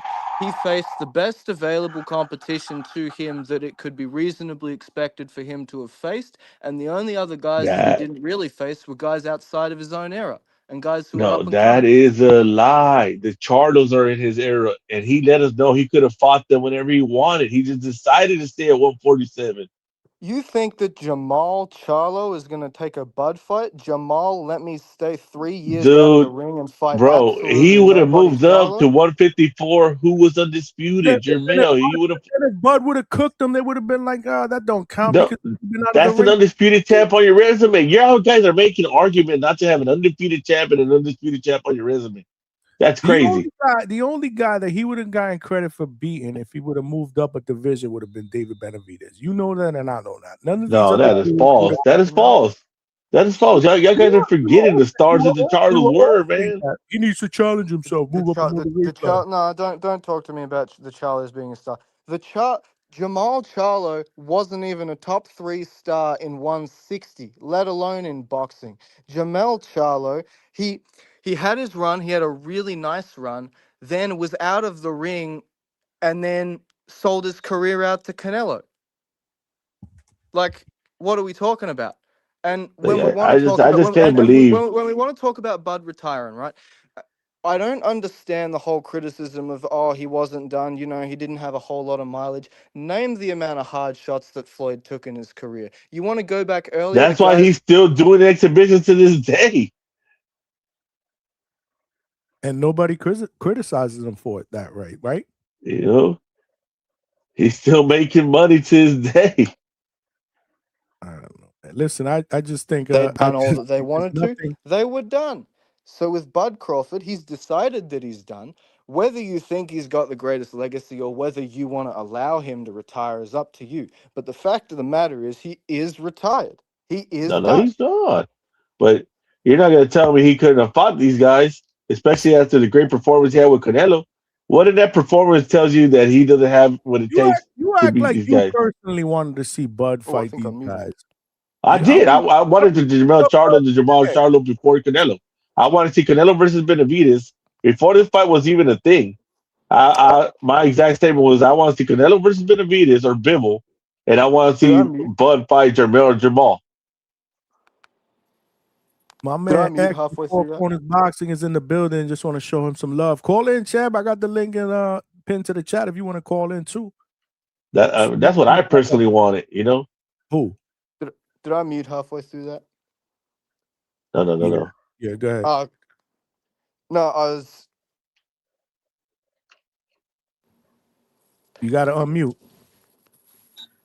Hang on. Smash that like button, y'all. We need less than 20 to get to our 100 goal. You know, at minimum, we got to do that every single show. Subscribe to the channel, man. We new goal. We got to get to that new goal. Subscribe to the channel. It is free. We are cooking here. I got the link pinned in the chat if somebody wants to jump on for a little bit and talk this boxing, man. We got a good debate going on here. We went off topic, but I like it. I like this debate. Go ahead, boxing link. Yeah, sorry, it's got some connection issues on my end, but it's been Quick good chatting question with you. before you go though. I mean, not before you talk. Have you been listening to us for long? Like we never. This is the first time you called in, man. You got to continue to call in. Carl, a guy who was on the call before. Yeah, no, he's one of my mates. So he Nice. told me about the chat. He linked me He up. called in, and that was a great call too earlier. Yeah, no, he knows his stuff, and Amazing. yeah, so Appreciate you. Welcome aboard, my brother. Welcome aboard. Welcome aboard. Cheers. I'll call in later videos, man. Cheers. Yeah, for sure. Before I let you go though, let me before I let you talk, let me just read these super chats because then I forget. And you know, Trini Barnes with the $2. Running off on the plug, deading the plug different. You talk about what y'all talking about earlier. We got Jay at JD4321 with the $5. Cash, homie. To have 3 major promoters lose TV deals, isn't that concerning for the sport we love? Welcome to the year 2025. We still don't even have a network to play a 154-pound unification fight between Xander Zayas and the Boss Barrow. We're still wondering, where are we going to see this shit? Are we going to see it at ESPN, Tubi, Facebook? We're still wondering, man. Jay, appreciate the super chat. Yeah, I mean, listen, this is the world that we live in boxing today. H-Town, where Boxing Link left, man, he was cooking in here. Yeah, man. But you know, I hate when people do this, Johnny. When they pretend that after hindsight, after Bud beating Canelo, that nobody wanted to see him fight the Charlos. Bro, that's the fights everybody was talking about. They're like, you beat a Spence, now you're gonna have to beat a big homie. You know? I think it lost its luster, to be honest with you. If it would have happened a year prior or something like that. Listen, I'm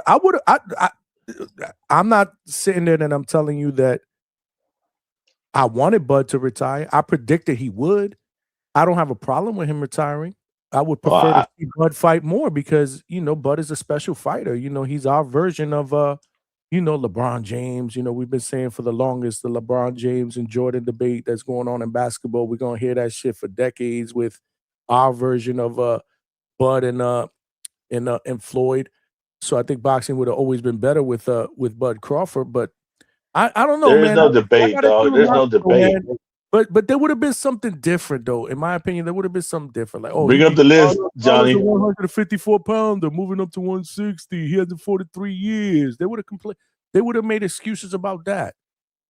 You know, and then what you talking about? The other Charlo brother, Jamal, who's had Yeah. issues, has fought what once in like what 3 years? Because he's had issues with mental health and alcoholism. Like that's the guy that you want to see Bud Crawford fight. Most definitely.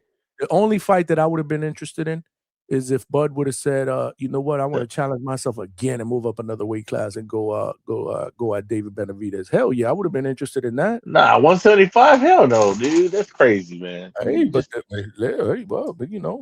that's it. And and I don't have a problem of him not doing it. I'm just saying, let's say he was that dude that said I can do it and I want to challenge myself and fight him. Yeah, I would have been all in for that. Who wouldn't have been? But other Now than that, David came back down to 168. I wasn't personally I wasn't as as hyped like to see the Charlo fight as you were. And then you still had the Virgil and Boots probable fights at at 54. Whoa. You know what? I forgot about that one. Come on, man. There's names out there, man. That's different. A fight with Boots, absolutely. But I always felt that Bud had no interest in that fight. So I'm just keeping it like I'm just, again, I'm just tempering my expectations, right? Like I just don't feel like he's really ever wanted to entertain that fight. Now, if he did want to entertain it, absolutely. If it was on the table, absolutely. But I don't know. If he comes back, you never know. I still think Bud comes back. I think he might come back to fight Canelo on that card. But I agree. I said this when we talked about it. I said, you know what? I still feel like he's going to come back to fight Canelo in September. I mean, it's the only place he can get the money he wants. Yeah, of course. And that's another thing, too. Here's my question, right? Financially, right? How much money did he make against Canelo? And that's why. How do you supersede that if it's not Canelo? It ain't going to be the Charlos. Let's be real. Maybe That's why I believe that retirement's real. He made a lot of money in that fight. Who's this? Yeah. This Juan De La Cruz? What's good? Yeah, and JD2341, I just put that super chat in for you first time. That's what's up, man. I appreciate you, man. Are you new to the panel too, man? The first time. You know, you're talking about good subject matter and you're live and you're cooking. So let's support, man. Let's support. Welcome to the family, brother. Welcome to the family, my guy. I love it, man. Definitely. What you got, man? Talk to us, man. Appreciate the super chat too. Nah, man. It's concerning, brother, watching the sport that we love to pay for when we have good fights, to see it where it's at now, man. To this uncertainty of what's gonna happen in the future. In a way I'm kind of happy, not happy, but I'm kind of like, I told you so. The fans have been telling you can't keep paying guys $30-40 million and think that we're gonna, have a keep boxing going. You can't expect guys to ask $10 million or I'm not gonna fight them. How's the sport gonna survive like that, man? We gotta be reasonable here, man. Yeah, I mean that was my case in point with this fight we got going now. That Virgil wants $7 million. You're like, okay, Come on, bro. Come on. This is a shame what's going on in the sport, bro. It's a shame. You got a guy like 154 back. What's his name? Barack, that knocked out Zoo. That guy, he's about to fight now. He's about to fight now. You know why? Because Turkey said every time I bring that name up, nobody wants to fight him. Word. What type of sport we in that? Welcome to the year 2025, 2026 in the sport of boxing. We were saying that about 2025 as well. Are you so you're like me, man? Are you like are we around the same age? Like we grew up like in the I'm a 40-year-old man that came up in the era with watching early 2000s, watching guys earn it in the ring, Makes sense. That's all I needed to know. Yeah, man. Bro. I'm very 80s, 90s, 2000s, But early 2000s, it was never like the 90s. I watched videos from the 90s and I couldn't believe it.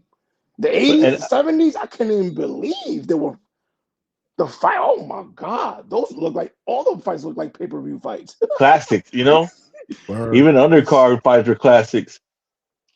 Man, you But guys should have seen. It's crazy, brother. But I but was you at got the to De Los Santos Mhm. and Shakur fight, man, and broke my heart to see the You were there fans live for booing. that? I was in the I was in my team. I'm in the De Los Santos camp. Ah, okay. I didn't know that. Salute, my Yeah, brother. so Yeah, that's my man. brother, Welcome man. aboard. This is what I'm talking about, bro. Yeah, you got some exclusive. Let's do it, man. Let's Yeah, do it. he's gonna announce something soon. Good, good, is good. that Hitchens fight happening? With who? I thought, oh no, it's Duarte. I thought De Los Santos had Hitchens. Nah, hell no. That's Duarte, right? Hitchens fights at 40. 40. Yeah, Yeah, you're Hitchens fights right. at 40. So Hitchens he's looking for a payday, man. You know, once those guys get the belt, they look for paydays. They don't look for easy work. they don't look for hard work. They look for easy work.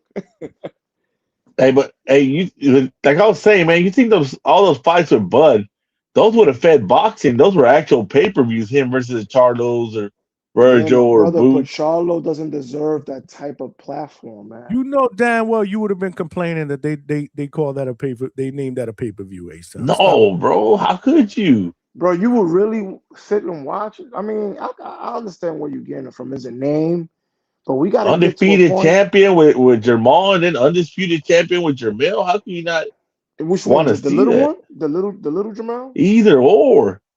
Nah, yo, bro. I mean, the little Jamal, I wouldn't mind seeing it, but these guys, man, these guys got to get in the ring, bro. At least knock some rust off by fight a No, no. contender and then call out. But you want to call out people after coming out of a horrendous loss like that? Come on, Well, I mean, brother. we're talking about not. I mean, at the time when it could have happened. You know what I mean?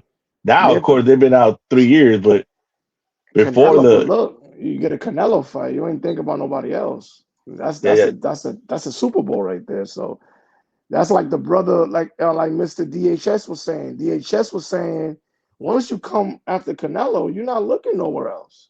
Exactly. Where you gonna go to Like go where make? you gonna go? Right. That guy did That, it I'm just all being already. realistic. I'm being realistic, And when he man. was calling all these guys out, they didn't want to fight him. You're on the other side of the road. You're on the other side, right, And Mr. that's what I'm DHS? saying. Remember, Bo's like, wait till I get there. You Now know, that he's up there, now everybody want to smoke with him. So it's but like it's he's what doing it. the same thing. Like, you ain't big enough for me. No, but he retiring. He retired. It's not like he's still active and saying, "No, I don't want to fight y'all." He retired already, But yeah, and I think he it's retired. true. He I think it's retired real. once he saw 150 million was coming from nobody. When that what? He wanted what 150 million his next fight was the reports. I don't know Yeah, if he that's thought true or not. nobody was like interested in paying him that much. Now he retired. And boxing, you got to check the sources a lot. People put a lot of bullshit up there. Well, I don't know. Bernie the boxer's in his camp. That's what Bernie said. H Town. Malcolm called you a Yeah, hater, bro. He said the H in H Town stands for hate. bro, Hashtag that's what. Malcolm with Hey, the two P's. Appreciate you. you know sometimes you tell your boy to say something because you don't want to say it.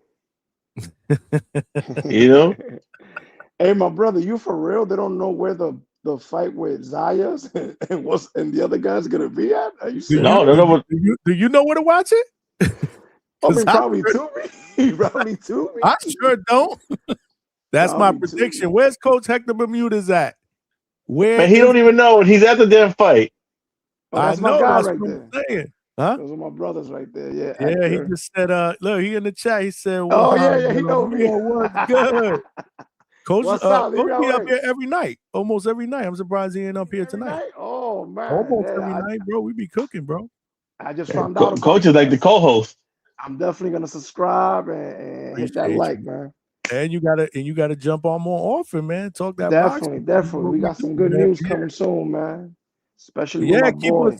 keep us yeah, definitely, man. We I'm Yeah. connected with a lot of different people, but yeah, definitely keep us posted. I don't have any Rohan Polanco's, I know, looking good. That's another fighter that's gonna be avoided a lot at co-main 147. on the Xander card, man. This is And you know crazy. why you could do that in boxing? Because once you get that belt, once you get the notoriety, you can pick and choose who you're gonna fight. And that guy presents high risk, low reward. And then if you got an interim champion, all you got to say is your hand hurts, and he'll fight your mandatory for you. Yeah, bro, it's a weird business, bro. Think about it. We call guys superstars and stars that have been under the A-side protection plan. Think, I need you guys to think about that for a minute. You have a bunch of fighters that the first 15 fights, they managed them. They knew he was going to beat those guys. Guys start having challenging fights, probably at the championship level.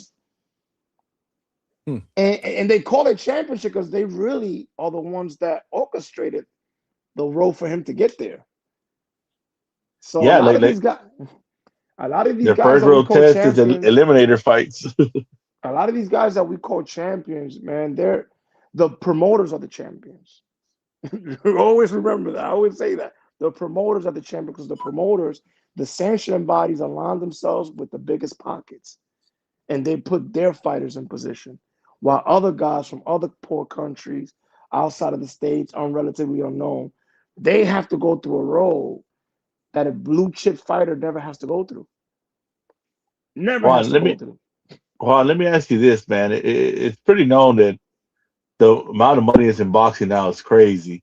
And back in the day, you had people fighting each other more often and more names fighting each other because they needed to make that money. They just weren't getting the income they're getting today. Now, with Sufa coming into boxing and they're trying to get a structure, and people are saying the prices are going to come down, they're not going to want to pay what these guys pay. I mean, what do you think that'll be good for boxing? So you as a fan gets the fights that you want, but then Listen to me. I've seen a contract already from them. And I'm letting you know right now, a lot of the fighters that rise from those ranks, they're going to be promoted to Rija season, $1 million fights, 2 million, whatever it is. They're the fighters that come, the cream of the crop that rises from Sufa, they're going to be with Turkey at the Super Bowl. That's what they're doing. They're going to use the fighters now as leverage to get their guys at Sufa more notoriety and more respect among the boxing public. I'm surprised you guys didn't pick that. I mean, obviously I know because I've seen some things, but I'm surprised a lot of people didn't pick that up already. yeah, it's going to be like a Julian, feeder, Julian a feeder. Rodriguez hinted something like that today on Nessa's interview on the Boxing Voice, actually. Who?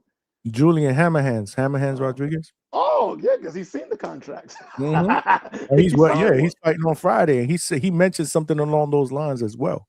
Think about it. Relatively unknown guys getting an opportunity to fight a Shakur, a Mason. Do you think those guys are not going to sign? Are you crazy? Those guys got machines behind them. They got a machine behind them. They got unlimited resources over there. They have infrastructure there.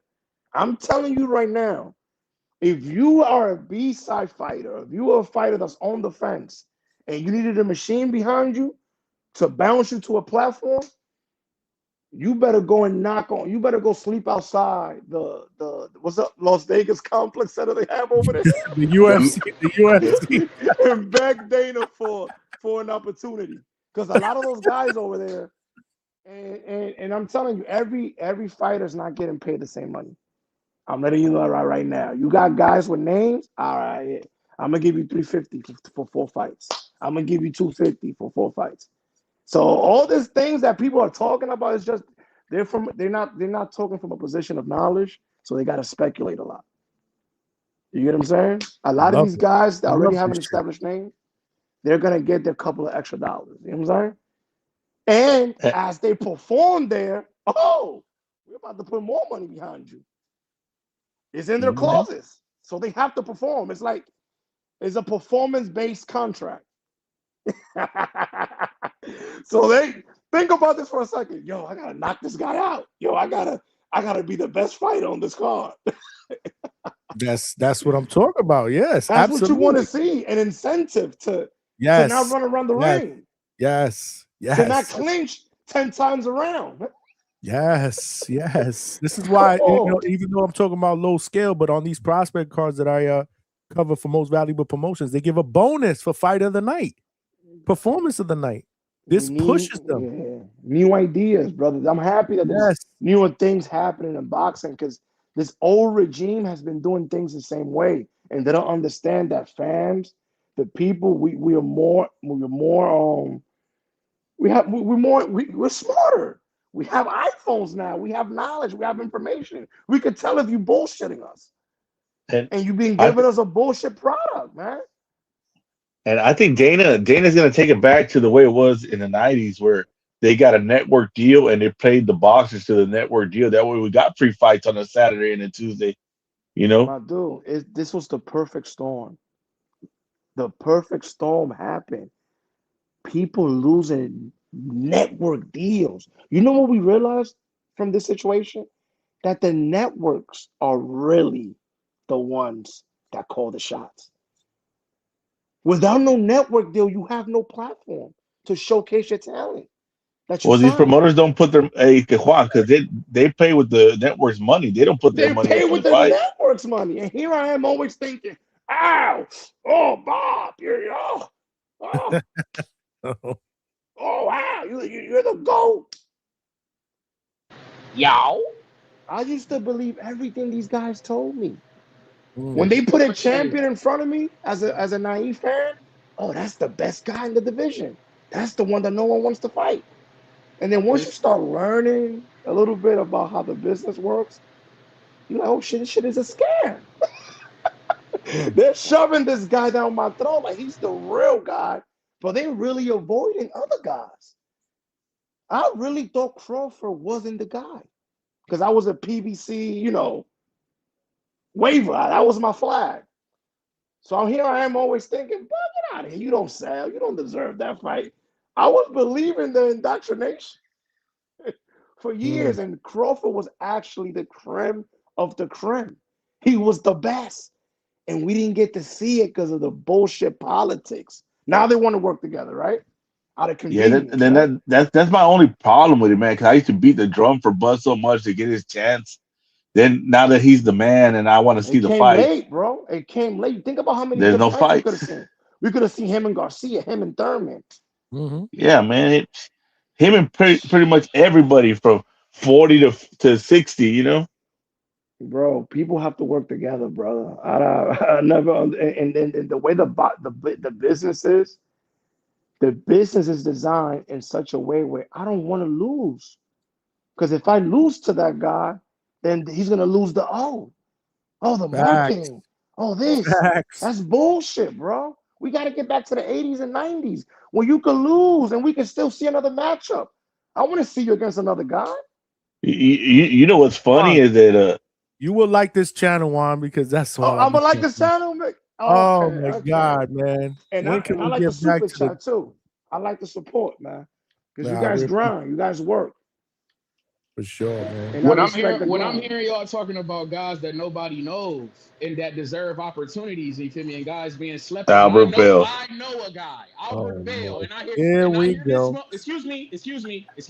I'm hearing this guy talking some Edwin De Los Santos shit. Uh-oh. You're in the camp with Edwin De Los Santos. Well, hey, I know a guy named Albert Bell, ranked top 5 in that WBC game. Fuck with my dog. You said you want to see good fights. I do too. Albert Bell beat the shit out of anybody in the top 10 at Whoa. 135 pounds. And you heard it here first. But I forgot. Y'all don't know the guy. We don't get to watch him fight. So, hell, who's to say that he's good? And I'm happy that you made that distinction because between Bud Crawford, because they was lying to me. They didn't know. They lying to y'all. They telling y'all that Albert Bell ain't shit because nobody wants to put the money behind him to watch it. But he's better than anybody that you can name. You understand me? If Edwin De Los that's Santos, we'd if love to that's see the that case, fight. my brother, if that's the case, then I'm with you. I'm with you. I don't understand why the energy. I'm with you. I want all Oh, these guys to get an opportunity. I want oh, all okay. these guys to rise to the top. And it's unfortunate that the business of boxing will keep those guys down there.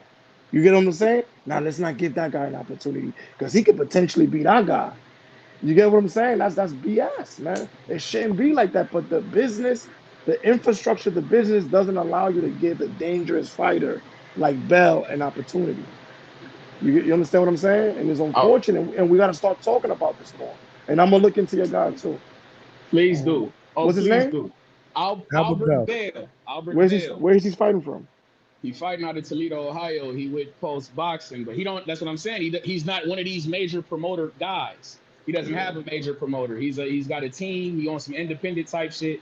You feel me? But And he top 15 and damn near every sanctioning body at 135. and it hurts you to see the sacrifice that this brother makes and not get an opportunity, right? Like, You Tell think? me about. I've You been on this think? bit, Johnny. No, Johnny, bro. I literally came out the woodwork, gang. I've been on boxing channels for about 3 years and some change, screaming for my nigga to get an opportunity that we deserve. We was ranked number 1 at 130 pounds for Navarrete. All of a sudden, Navarrete gets some super belt shit. He don't got to fight my guy for some fucking reason. All of a sudden, he don't got to fight my guy. wow. Look A at whole this. lot Look of at this. bullshit. A whole This lot of guy's bullshit. 28 and 0. Thank you. And I've never heard about him. and I'm not a casual. We've had him on here a few times too. And I I'm mean, not a we interview casual. everybody here. So yeah, no, he's listen, Treats is 28 and 0, passionate brother. about it. 28 and 0. That's nonsensical. Exactly. How the fuck could a guy be 28 and 0 and you never hear about him? It's He's nonsensical. never fought in like top rank or undercard. He's fought on. He was signed with Top Rank. He's fought on Top Rank. He's fought on Pro Box. He's fought on OTX. He's fought everywhere. Gangs just not getting exactly. And you know the shame of it. If they don't come from a particular country or they're not, I'm gonna be real with you. These promoters, bro, they don't really want to promote. They want the product already built. They don't want to invest the money for some reason. Hey, what I told you, Johnny. If my dog name was if his name was Alberto Campana. If his name was Alberto Campana, exactly. Thank you. If his name, that's right. And Johnny, that's the running joke around here, John. His name is Alberto Campana. If De Los Santos asks what's his name, you tell him it's Alberto Campana. That's his name. I'm gonna tell you. That's the only way that my guy getting an opportunity around this bitch. Apparently. I'm gonna tell you exactly how I told Coach. You need to get him to go ahead and marry a Mexican girl and have a baby that's half Mexican, and then tell everybody he's married to a Mexican woman and put the flag on his shorts, and he's instantly gonna have a fan base. Wow. And it's a shame in your own country, right? In America, in your own country. It's a shame. But what we got to remember, this is the same country when Deontay Wilder was fighting Tyson Fury. We had Americans wanting Fury to beat the shit out of Wilder because of complexion. It's about calm down. Calm down. You go too far. You gone too far. You've gone too far, my brother. We didn't have Americans in here rooting for Tyson Fury over Deontay Wilder, even though Gang is from America. He's not lying, Gang brother. from America. The thing is with Wilder, he was on a pro. He wasn't really pro-American though. He wasn't patriotic in a lot of ways. If you know what I mean. Like I've never heard Sweet of Home Alabama, gang. What you mean? That's his No, he wasn't vocal. He wasn't vocal about it. And that's something that American fighters, man, you guys gotta. I don't know why I never see you guys with American flags. You see all these other people with their countries. Y'all better start showing y'all flags, man. You guys are come from a proud heritage. Blood, sweat, and tears in this country. We didn't see Tiger Johnson doing that. He been putting on representing the Olympics. He'd come out with the y'all flag. need to do that, bro. Y'all need to be proud, man. You got, man. We leave, man. We come here on boats for a reason. But I mean, speaking of the devil, we got Coach Hector Bermudez up in here. What's good, Coach? Oh, we got my boy. What's good? Delo Mio, what's good with you? What's up, Hector, man? You never told me about this channel, man. I love the energy here, man. This is the hangout spot, man, where we talk boxing up here, man. Yeah, man. Football, we don't talk no other sports, just boxing. Yeah, just how we like it. Just how we like it. Go Pack, go! Don't let him fool you. Go Packers. We can't do that. Hector, I'm hearing good news for you, man. Something big's coming your way, man. Yeah, we working, man. We working. Good. How's Rohan looking for the fight? Oh, man, he's looking good. He sparred today. He sparred with Yo-Yo last time. He sparred with 2 middleweights today. It's pretty good, man. It's good. That's what's up. This opponent, what can we expect from the opponent? He's a tough dude, tough Mexican, heavy hands. He got a couple tricks that we got to look out for. If we can neutralize that, then Rohan should be able to dog him out in the middle rounds. Oh, great! But great. He's dangerous though, because he when he swings and he can punch. Why you never told me about this kid Bell, man? 28, 29-0, man, from Toledo, Ohio. What's going on, man? So, everybody in Toledo. I've been to Toledo a couple times, right? Toledo is the biggest ghetto in the world. That's got nothing to do with the skill and the quality of the fighter. You see what they do, man? Some of the best fighters come from the biggest ghettos in the world. Yeah. So what we try to tell you is really he ain't known because of fans like Trees. Shit, exactly. No, he's not. You He's got not fans like known trees. because half his life he also in the streets too. He's hood, and he ain't 100% in. Because if he was 100% in, he'd be in the firehouse, where his promoter every fight that he has, his promoter calls me, hey, can I put in with you? Can I put in with you? And I'm like, my man, I'm tired of you telling you, yeah, this is where he needs to be, because he wants to go with the limelight. Now he's getting a little older, he's getting more responsible. So what weight class he's in? Now he moved. He was at one point in time he was 26, 30. Then he moved up to 35 now. But he it went like this. Top Rank dropped him because literally nobody wanted to fight him. Because he's too good. Wow. He beat Andy Vences convincingly, kicked his ass, and Top Rank said, "Oh my God, he's too good. We can't find anybody to give him a ring." I think Coach was gonna say that, Trees. I didn't expect that. No, Wow. he is really, really good. But if I have to say something,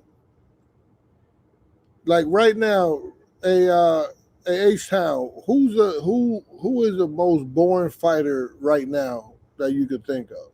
Oh, man, come on, Devin Haney, bro. You don't gotta ask that. Now, this is my channel. Hey, yo, but times that by 10, and you got Albert Bell. Wow. He's too good. He's too good. He don't get touched. He made things boring. Wow. But it's just like George Foreman said. Like, I don't know nothing about jazz, but he said the better jazz is, the more boring it is, or something like that. Well, he don't clinch like Haney though. He don't clinch like Haney. Nah, he don't. He just Haney's Huggy Bear. Yo, I don't know how this guy gets paid. No warning. Hey, no warnings that ever style either. is disgusting.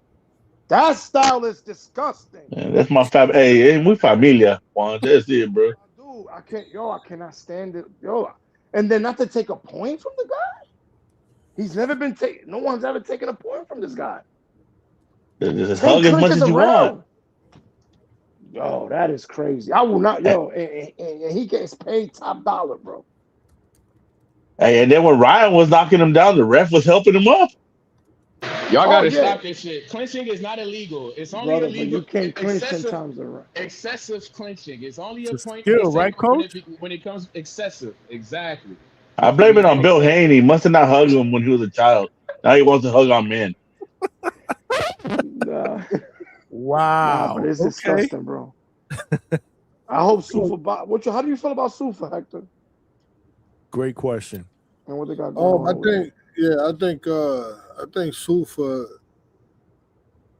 It's just, man. I think I have the perfect guy that should probably beat with him, which is Yoeli Hernandez should probably. Because nobody wants to fight him, right? Yeah. And I don't know yet about Rohan. Hopefully, Rohan could get Tiger Johnson fight this year. I think that'll happen. Yeah, I think that'll happen this year, but it's up to Tiger Johnson. Nah, yeah. They're gonna have to. Tiger's gonna ask for 250, 300,000 to fight. Whoa! You doing? See, hold up. The Tiger Johnson, one of them guys, Mister. No, brother, I'm not saying he's not, but also Rohan is not just an opponent. Rohan is going to present some challenges. For both of them are going to be in a good fight. Who do you got? Oh, I got Tiger. Who's the favorite on that fight? I'm picking Tiger. I'm a Tiger guy. Midwest Mafia Mr. shit. DHS. He's picking his people because he's biased towards everybody from Ohio. Just so But you them know. guys are they actually When you said your they energy, actually good. this is the energy that we get every single phone call, especially when it comes to his fighters from Ohio. Shout out Jared Anderson, God damn it, we back You in the gotta next. you Go gotta ahead, blow man. the horn. You gotta blow the horn for your guys. You know why? Because he's an eyewitness to the sacrifice, the blood, sweat, and tears. When you Yeah. see a Hey, brother going through what they're going through, it affects you. but why? Don't let tricks fool you. He's gonna tell you he does violence. He's the man of violence, but then he's gonna go for the huggers and the runners. No, but Hey man, I'm a You fan know. of boxing. I'm a fan. See, don't do that. See, don't let You these guys. know. Don't let I'm a him fan fool of you, boxing. man. We But we like no. all know boxing. We also root for violence. We like to see some damage Rodriguez, in where it, you just from, like Rodriguez? Houston, Texas, You from Houston, ooh, Texas? Your ethnicity, Mexican? Mexican, Mexicano, Yes. mi hermano. Amen. Yo, y'all got it good, man. All y'all gotta do is just be Mexican, man. To go put you. Yeah, but hey, exactly nasty work. as I keep telling these As fighters, long as get yourself Canelo a don't Mexican lose. wife. You get Just a because Mexican. as long as Canelo don't lose, then you don't see him for like 2 months. Bro, hey, Exactly. Mexicans Nah, work all them hours, Juan. They don't I'm know happy. about I'm this, happy y'all winning somewhere, man, because they be trying to, going through everything they go through in this country. I'm happy y'all the majority somewhere. Even the people's president was putting our children in cages, but we don't want to talk about that. Nah, Mm-mm-mm. man, nah, but I love Mexican culture, man. I'm happy that you guys are some of the staples in boxing, man. But let's see what happens this year, man. Where you guys are fighting in Tubi, Bermudez? We trying to figure Coach, that what's out. going Yeah. on, man? Why can we see this damn fight at? Hey, Let's see this listen, bullshit, listen. bro. Zuffa boxing is good for the sport, man. Even if Why it Oh you yeah, changing the subject though? because I I asked never you. answered. you never answered it. Let him answer it. Yeah, All thank right. you. I Well, mean, you you go know, Hey, I ahead. don't. He Juan, we've do been this trying to get Coach a live Juan. stream to fight off his phone. Juan, he do this shit Demon. all the time. He always deflect when he don't want to answer a question. Oh, I I know his know game plan. well. But go ahead, Coach. What's up with Zuffa? I want to hear. I do want to I hear want to though. hear. I want to hear his take. Not well. I don't have a strong take on it because it hasn't taken off yet. But I think Zuffa boxing is it Zuffa boxing or just Zuffa? Zuffa Zuffa boxing. boxing. Yeah, Yeah, Zuffa. I think it's good for the sport, even if it never takes over. I think the best case it brings structure and real matchmaking. Uh, the pressure on promoters to make fights, right? Mm, The worst case,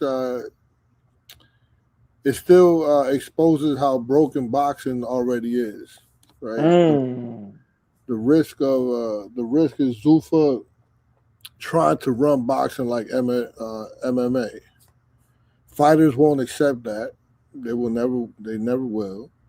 But the moment boxing has real competitors, everybody levels up. I always see that. So So you're saying that it's gonna have a good effect on the other promoters. Yo, we got to work together, or else we're gonna get run out of here. That's what you're saying. I mean, I think boxing hates Zuffa because Zuffa threatens the chaos everybody profits from. I think that's Repeat that one. again. I think Zuffa boxing, like the box and other promoters and stuff. I think they're gonna hate Zuffa because it threatens the chaos everybody profits from. If they bring in Mm. structure, I agree with if that. they bring in structure, then other people are not gonna want it. But I see the card. I see a guy fighting the people that are benefiting, that's going to benefit from this is the people that already have a record that's a little bit established. That's been But active. now the guys that are coming up, like Albert Bell definitely needs to be a part of this because he'll Oh my God. They will like give him. Oh man, he'll keep like winning. Albert Bell. You can't beat someone like Albert Bell. You don't know. I like if I was to fight Albert Bell, I was like, how the fuck do I beat this guy? He's tall. Well, at 35, we might have a chance. When he was a fucking 126 pounder nightmare. Like, how the fuck you beat this guy? No one would have ever beat him at 126. At 135, he's risking it a little bit. Now guys are a little more, taller and stronger. So he's as tall as that guy from Top Rank, the 126 champion. Nah, they not got? that tall, He a but little he's shorter. yeah, but he's Espinosa. definitely he's up there. But he's a way better boxer. Like he's a Devin Haney without clinching. Floyd Mayweather, you know, he at 126 nobody would have beat him. And I've never heard of this 135 guy. I'm a little That's scared crazy. for. Yeah. Amazing. And that's why I'm so happy Zuffa's in here. Yeah, I'm because so I think happy. Zuffa is gonna scare boxing into being better. I think that's what Zuffa's gonna do. I'm just happy we have a network deal, man. This shit is embarrassing that we don't have no deal. That we don't have a schedule, bro. Speaking of networks, Coach, where can we watch this fight on the 31st? Free on Tubi. Yeah, I don't. Is it gonna be on Tubi? I don't know. What you mean? Coach, what you mean? You part of the car. Oh, I mean, I never made it. I never like. That shit is a 2-pack of ass. I'm thinking we about to get the inside scoop. Hey, Coach, but like you were saying, but with Zuffa's going to benefit the big tier If fighters. you can't tell us where the fight's gonna be at, why are you here? I'm gonna make it next time I'm on here. I'm gonna make a call. I'm gonna see what time it is. Like, oh, have mercy, bro. Yo, you know what's crazy, Mr. DHS? You ever thought about this? If it continues going on, how do you like to be called too? Because I just see Mr. Johnny, DHS. man, Johnny. Oh, Johnny, I'm over here. Mr. Hey, Johnny. DHS. I just put that on there, man. Johnny, man. Johnny from the Hangout spot, brother. Hey, Johnny. Johnny Norman. If the promoters, if current boxing stays the way it is for the next couple of years, these big promoters are not going to be able to keep a lot of these fighters under contract because there's clauses in these contracts where they got to give them 3 or 4 fights per year. So they're going to be potentially losing a lot of these fighters, and maybe Zuffa's going to be able to pick them up on the long run. That's another thing that's scary too, because these fighters got to eat. But hey, I thought that that's the scam of it. They get you for like that you have to fight 3 fights, but it's really you have to offer 3 fights, and if you turn them down, then you're still under contract because you haven't taken a fight, and that's how they keep a lot of these guys in line where you're on your last fight, and they're like, well, okay, well now you got to fight Bud, and you don't want to fight Bud because Bud's gonna beat you because you don't want to lose the hope. You gotta fight Bud. You know, Albert Bell, you know what I mean? Albert Bell, That was either the whole scam they run. This kid Albert Bell's this good. If he's in Zuffa Boxing, he'll graduate to read our season bell. Yeah, man. We need guys like you, De La Cruz. You heard this Albert Bell name. Make sure that you go around and you tell anybody who willing to listen. Albert Bell is that guy. That's what I'm gonna bring his name in a couple other podcasts that I'm familiar with, because I've never heard about this kid. We need you. See, He's down for interviews. He down to interview. We would have had him on the Hangout spot. I've been on this month. I've been carrying the water by myself, De La Cruz. I need you. Listen, when he get a big fight, he better give you 10%. Hey man, it's invaluable. It's priceless. Just to see my dog get the opportunity, it would be priceless, man. That's the same thing I'll be talking about, my brother. I just want to see my brothers get in position because I see how much they suffer, man, and what they go through, the sacrifices they go through. You see this brother right here, Bermudez, he be having fighters live with him. Yeah, man. Just because they can't really afford a lot of situations here in the States. You know? You know, before you go out there and into the world and start announcing Albert Bell as the next Messiah, you first have to Let me check him out. Yeah, first watch him, because if you could get through a couple of fights and not fall asleep, then it's terrible. Yeah, then you know. Terrible, man. You terrible. Coach, Trees, how do you stay awake when you watch Albert Bell? Hey, absolutely. man, Coach really comes across as a nice guy, but he's terrible. He's terrible. I like Hector because he tells me things to his face. I can't. You know, he stays away because he works third shift. He used to being up late. I've seen several Albert Bell fights and I don't fall asleep. Trees be popping no-dos. No, man, we just the boxing enthusiasts, man, and we locked brother, in, man. Lamont Roach, that's sweet science. I love his style. He's there, he's in the pocket, he boxes. That's what I like to see. But if you're running the whole fight, brother, That's surprising. But hey, Coach Bermudez, though, I don't think you could consider what Albert Bell does as running, though. Come on. Hey, listen, I haven't seen. I saw him fight. Man, he looked at like the first 4, maybe 5 rounds of his last fight. Woo, man, he's a beast. And then he fell apart.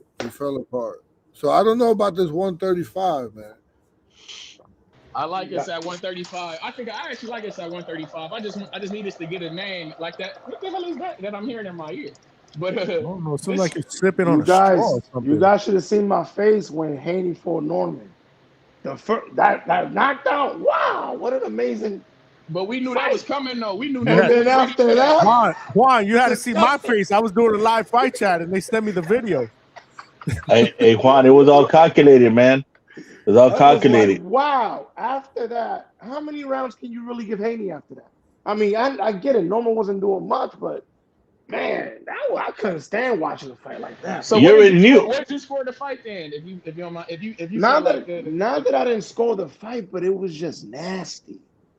It's nasty. You knew it was going to be a hug-a-thon. Once he got that knockdown, you know, oh, here we go, hugging all night long. No, I actually thought he was going to go for the kill and be a dog. With Haney? He tried to go for the kill. He couldn't kill a carnival worker. He don't got big bullets in that gun, man. He just couldn't go. And then, hey, Johnny, was it just me or the fact that Devin Haney actually had them white gloves on? His shit really looked at pillow fisted. That shit kind of pissed me off. I'm like, his fucking gloves really look like pillows on his fucking hands. What is it with the white gloves that they look all puffy and pillowy? Yeah, I'm like, I hate white That's gloves. a guy that I wouldn't mind gloves. if the politics marginalized him and kept him away. I wouldn't even be. I hate when fighters use white gloves. Oh, but peep game, man. They ran game on the Normans. They got there so late that Bill Haney said he saw Junior looking sleepy and out of it before the fight, and then he knew that they had the fight. Wow. Yeah, that game plan, he had no game. That inexperience bit him in the ass, man. That fight is not the same fight in the United States of America, bro. I don't care what anybody says. I remember what challenge do you have when you're the smaller guy and the guy has good reach and all they do is bounce around the ring, hit you with a 1-2 when they feel that they're comfortable to let it go and then grab you. Like, what do you do against that? You look at the ref and be, hey, he's stalling.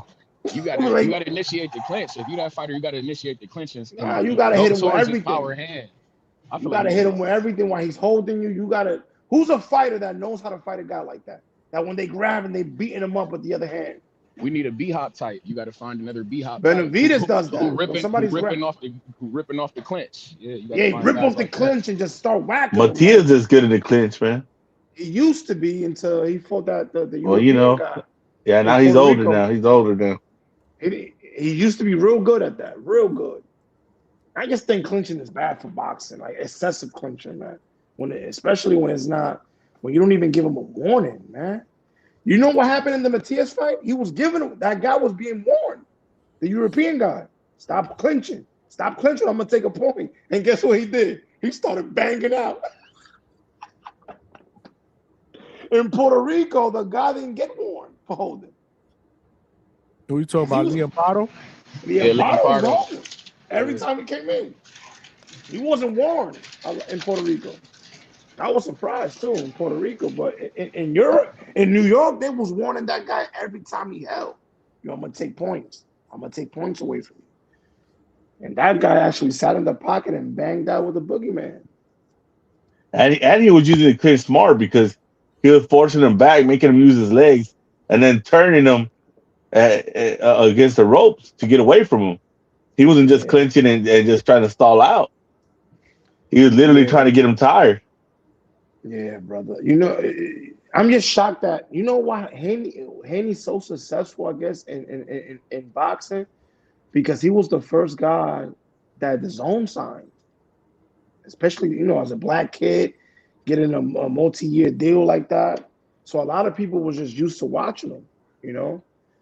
And he got the A-side treatment, you know, they broke in guys that he could beat and then gave him a fight with Linares. Like, he had the money behind him. Well, he was a Floyd kid too, man. People forget he was the first Floyd kid. Exactly. So he always has had like money and notoriety behind them. Something that the Bell doesn't have, unfortunately. You That, know. that that's one of the reasons that Floyd they got beef because Floyd feels like they backstabbed him when he should have signed with the money team, you know? Nah, he signed where the money was at. Yeah. Remember the zone came out the gate overpaying people. They were trying to give bro the $30 million for like a 5-year. Thank God he didn't sign that. He would have been very disappointed. His career That's when turned they out. were, and that's when they were charging us $9 for that subscription. Remember they got that he got that $1 billion budget to sign up to start the North America and look, overpaying is not always good. That's what Al Heyman did. That's how he was able to get all those fighters from HBO. I mean, that's what Turkey's doing now, man. That's why all these fighters want $10 million just to fight each other. But look what Turkey did on the back end. Started a league. Yeah. A lot of people forget that that's his baby on the low. That's a fact. You know what's funny is that people are also forgetting that Dana White and Eddie Hearn are really good friends. And I've watched, mark my words, he'll be the first one to jump that line to work with Dana White. I wouldn't be Eddie surprised because the Australian promoter gave all his fighters to him. That deal with that kid, the cruiserweight, is a bunch of other fighters in that company. Bataya? Yeah. No, you talking about Pat Brown. You talking about Pat Brown? Loafer from Australia. I forget where he's from. Loafer. He gave his whole roster 360, boxing 360 or something like that. Callum Smith, all those guys are his fighters. So don't be surprised if whole promotional companies start going over there. Oh yeah, you're right. You're right because on the UFC Fight Pass, you're accurate because they had they had the Mexican chick over there too. Tom. You gotta put one and one together. Yeah, Don't be surprised if these guys start offering these companies, these promoters that don't have network deals. Listen, I'm gonna give you $40 million for your roster. These are contracts. Show me those contracts. Damn. And Dana's smart too because he picked up Rayo, a young Mexican American that he's already got the Mexican fan base. Listen to me. I just found out. I was talking on the phone with somebody yesterday. They have a bunch of fighters that you guys know about that have named that for them on network TV that they're assigned to them. The thing is that they're gonna roll these things out little by little, so they can continue to put content out and have us excited. You understand what I'm saying? They're not throwing everything out. And it was a strategy why they started with a card like this. They're here for the long game, brother. You're gonna be shocked when you hear some of the names. I'm already they got because I see that they already got a card for next month already scheduled. They got a Charles Martin and FA Jogba and shit scheduled. Yeah, but you don't even you're gonna be shocked because I'm on the card. And remember this Canelo Zuffa, another Zuffa one. Yeah, it's already another Zuffa card scheduled for next month. We're supposed to be getting 12 this year though, so it should be one a month, right? And the prelims, I'm even gonna look at the prelims too, because those are fighters that I'm gonna be looking at to see who they're gonna be building. On the next one you talking about? On the next one, yeah. They already got the undercard out. They got the undercard for that one out, and then they got this one out. Like Kane Sandoval and who the fuck is he fighting? I like Kane Sandoval though. I know he's fighting on this card coming up. Yo, He fighting Hammerhands, yeah. I'm not even gonna believe this, dog. I'm not familiar with UFC at all. But I was talking to a manager yesterday. I had some of his fighters sign with him, and he was showing me like the infrastructure in all their platforms. These people have like over 100 million like followers. Mm-hmm. I didn't even know that, and all the content they're putting out from Zuffa, guess where it's being promoted at? UFC. In all their platforms. WWE. And not for nothing. Ace down. Not for nothing. Yeah. I think they had some commercials that were popping up this weekend during the football games, right? Fact. Bro, I could not believe it. I could not. Boxing has never had that type of visibility. Never. Not that I know of. And seeing unknown guys being put on platforms like that with all those eyeballs. And get this, they're setting up for the future because they got the Canelo versus the World. and they're gonna be showcasing some of Canelo's fighters because Canelo's going into being a promoter. Like that, who you think Canelo's gonna be with? Turkey? You know? Oh, and guess who's going to be on those undercards and prelims? Super fighters. Yeah. That's another thing you guys didn't know that I found out. All Big right, I money, think you you guys. said it right. Farm system. Yes, sir. Exactly. Yes, sir. Turkey, Dana, along with everybody at TKO, Ari Emanuel, Mark They Shapiro, Nick got a Khan, team. they Got a gonna team. have boxing on smash. They got a team and smart people up there. Yes, sir. Listen, there was a guy that signed with them, and he's talking to me like, Juan, I'm finally gonna have health insurance. And I'm like, what do you mean? Yeah. Bro, you know how much money I was heard that. spending on doctors? I heard that. After my paydays, my money will be gone, bro. I didn't even know that was a thing. Because fans, we don't think about that. We don't think about the money these boxers spend on doctors. They spend thousands of dollars, bro. Yeah, and then a lot of the mid-tier fighters, Right. mid-tier fighters, are gonna find it attractive because now they could focus 100% on boxing. They don't got to be worried about You're not working the even, third shift and then going to the hold gym. on. And You're not even gonna believe this. You know what they're also gonna have for these guys? Documentaries like UFC does for their farm system, Right. where you get to know them, what they're going through, their families. Like So like a 24/7. 24/7 type shit. It's Yeah, like the like UFC, the the Ultimate UFC Fighter. countdowns. Yeah, the UFC countdowns and Oh. all No, access stuff. UFC has Yeah. a thing where they do the fighter or something like that. The Contender series and the The Ultimate Fighter. Contender Yeah, series. I'm here with you because we watch all that shit. I'm like, this is what I Yeah, do. they're gonna start doing that for their fighters just to get a super contract. They said the guys that they're on the fence about and their own guys. So they're gonna have a lot of production, a lot of marketing behind them, bro. And they get real granular too when they take care of fighters. I don't remember what UFC guy it was, but he was doing an interview where he was explaining how over there with not Turkey, with UFC, when they're fighting and they got to go on the road, even if they got to travel far, they take care of everything, the Oh plane yeah, tickets, they they don't take gotta care pay of the for food. hotels. They take care of the None of that. food. They get your whole shit lined up for you, so you don't got to worry about nothing. Like how Listen, some guys go to other countries and they oh be like, "Yo, man. I'm nervous about the food." Nah, they get all that prepared and send it on with you. That's some real You're serious not shit. even gonna believe this. In Vegas, the kid was crying almost when he was telling me this. Bro, I'm gonna have a place to sleep while I'm That's training. wild. I said, what? What you mean? Bro, because I was paying a lot of money just to stay. I'm not from this country. Everywhere I stay, I gotta pay. And when I only fight one time a year, and sometimes I get injured, I don't fight. I don't have the money to even wait till my next fight. The Because things that when we you don't in really, yeah, things we no, don't even think about for these right, C level, B level fighters, right. bro. That's what I was just gonna say. The things that we don't realize these fighters have to worry about on a day-to-day basis, and then have to keep their mind on grinding it out in the gym and being prepared so they can fight is crazy because with this new world that they're opening up for with Zuffa, they ain't got to worry about that kind of shit no more. That means the B level fighters are gonna be able to perform just and like then the A levels were being protected and were given gyms and were given big signing bonuses. A lot of these guys coming to the Olympics, they're getting $500,000, 300,000, 400,000 out the gate. yeah, and That's what you top know a lot rank of is people doing. give Dana White shit. They say he don't pay the fighters, but there's a lot of fighters that are fan friendly fighters that have said that, hey, Dana came in and gave me $1 million cash. That's My straight dude, cash money, how you no gonna build taxes, a no nothing. business when you're giving a bunch of fighters 10, 20, $30 million and they ain't even earn it? And in Zuffa, you gotta earn it. That's the problem. They can't take care of you like the pretty boy, like the diva. You can't be a diva in Zuffa.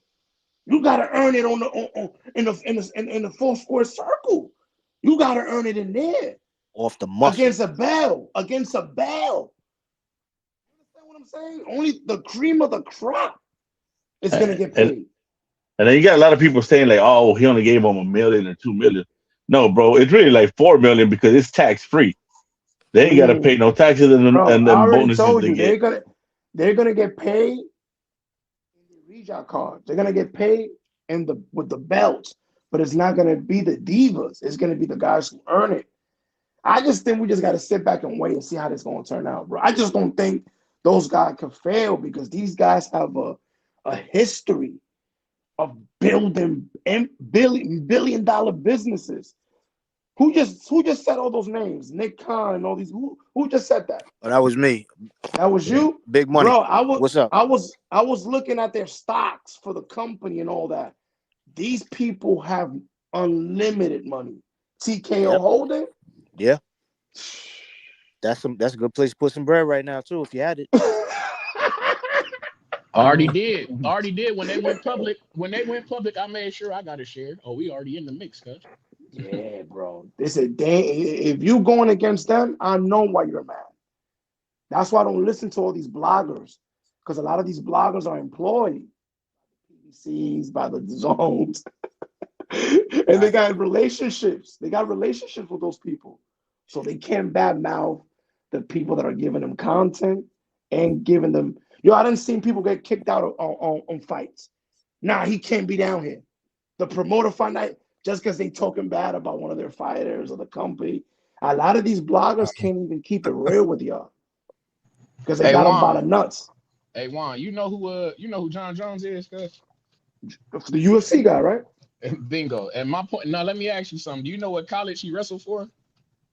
Nah, but I know he's the baddest man from Exactly. UFC. Exactly. That's my point. So when we hear stupid ass people saying that Zuffa boxing ain't gonna work, all you got to do is give them that example. Do you know who you wouldn't know who John Jones was unless it was for the UFC, and that's when Yeah. you just tell people to shut the fuck up.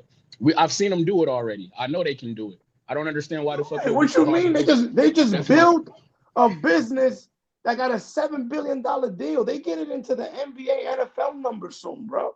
You cannot even argue that. That's a stupid argument.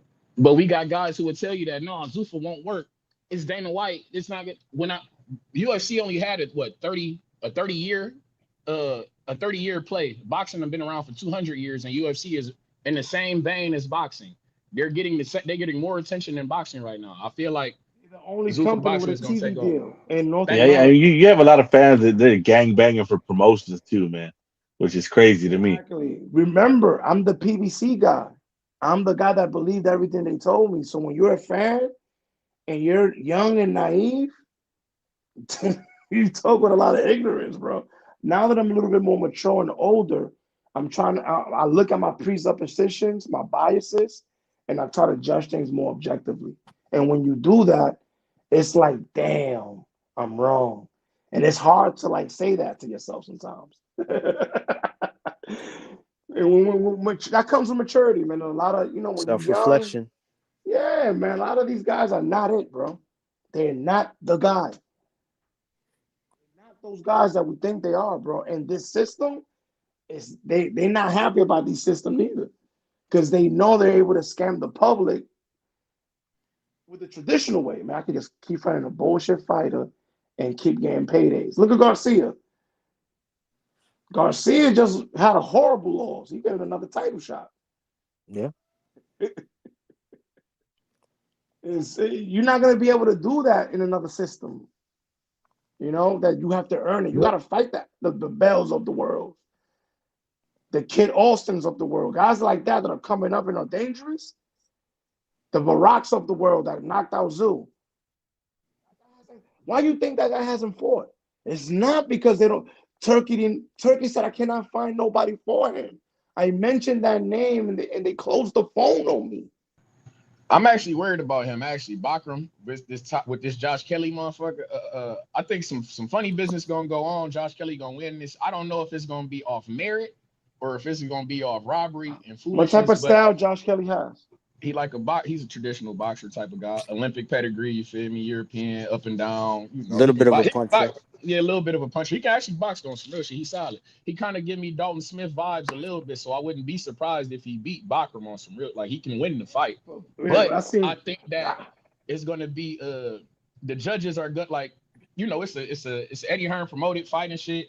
Josh Kelly is one of his fighters. We know Boots is at 154 now, so Boots is gonna be looking at the motherfucking winner of that fight. So I'm just, I wouldn't be surprised if Josh Kelly get over in that fight. That's all. So yeah. You The way just Barker sparked my looked interest. against Zoo, man, that guy looked like a fucking tank, bro. But I ain't sold on Zoo though. I never thought high of Zoo. I never thought that Zoo was I You never know, thought it was. Zoo is the A side guy, right? That's supposed to get protected, and for some reason, he took a bunch of fights. For some He reason, shouldn't have yeah, taken. he got to pick some different bodyguards. No, for sure. His team fucked him in that Fundora fight because there was no reason that he should have left that fight with a strap because there was no reason that shit should have continued. Like, Oh, the fuck. first fight, right? Yeah, the first Yeah, fight in that the was third round, crazy. second, third round, he couldn't fucking see. Get him the fuck out of here. Let's do this. Let's try this again. Coach If I was Bermudez would have stopped that cut, right? Coach Bermudez. fuck stop the cut, he would have stopped the fight. Emphatically, yes. Would you have? You would have stopped the cut, or you would have stopped the fight? Indeed. PBC liked that shit because it was a lot of blood and it was helping sell it. Because PBC was drowning, just like they drowning now. They wanted that to keep going. They let I that don't know keep how going. people defend that. What's going on at PBC right now? Oh no, I'm not defending. I'm just saying that I Oh, feel in like general, that's That's some because he's the people, only star at Golden some Boy. people are hard died PBC. Them dudes fucked off $500 million, bro. Lost a bunch of deals, man. Oh my goodness, bro.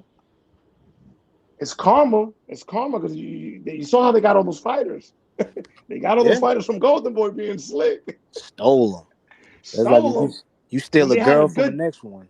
when they She had a leaving. great thing with HBO going. A great thing. 30 years. They didn't steal. They acquired. It's a difference, big money. I acquired that fighter. I didn't steal anybody. Sound like a thief. I'm an advisor. Hey man, you know how we do over here, man. Hey, this is the hangout Yo, spot. boxing is dirty, bro. Boxing is dirty. It's an acquisition, man. I ain't steal nobody, man. That money cleared the bank, man. We don't steal. We paid for that fighter. Them big words ain't gonna keep you out of jail, though.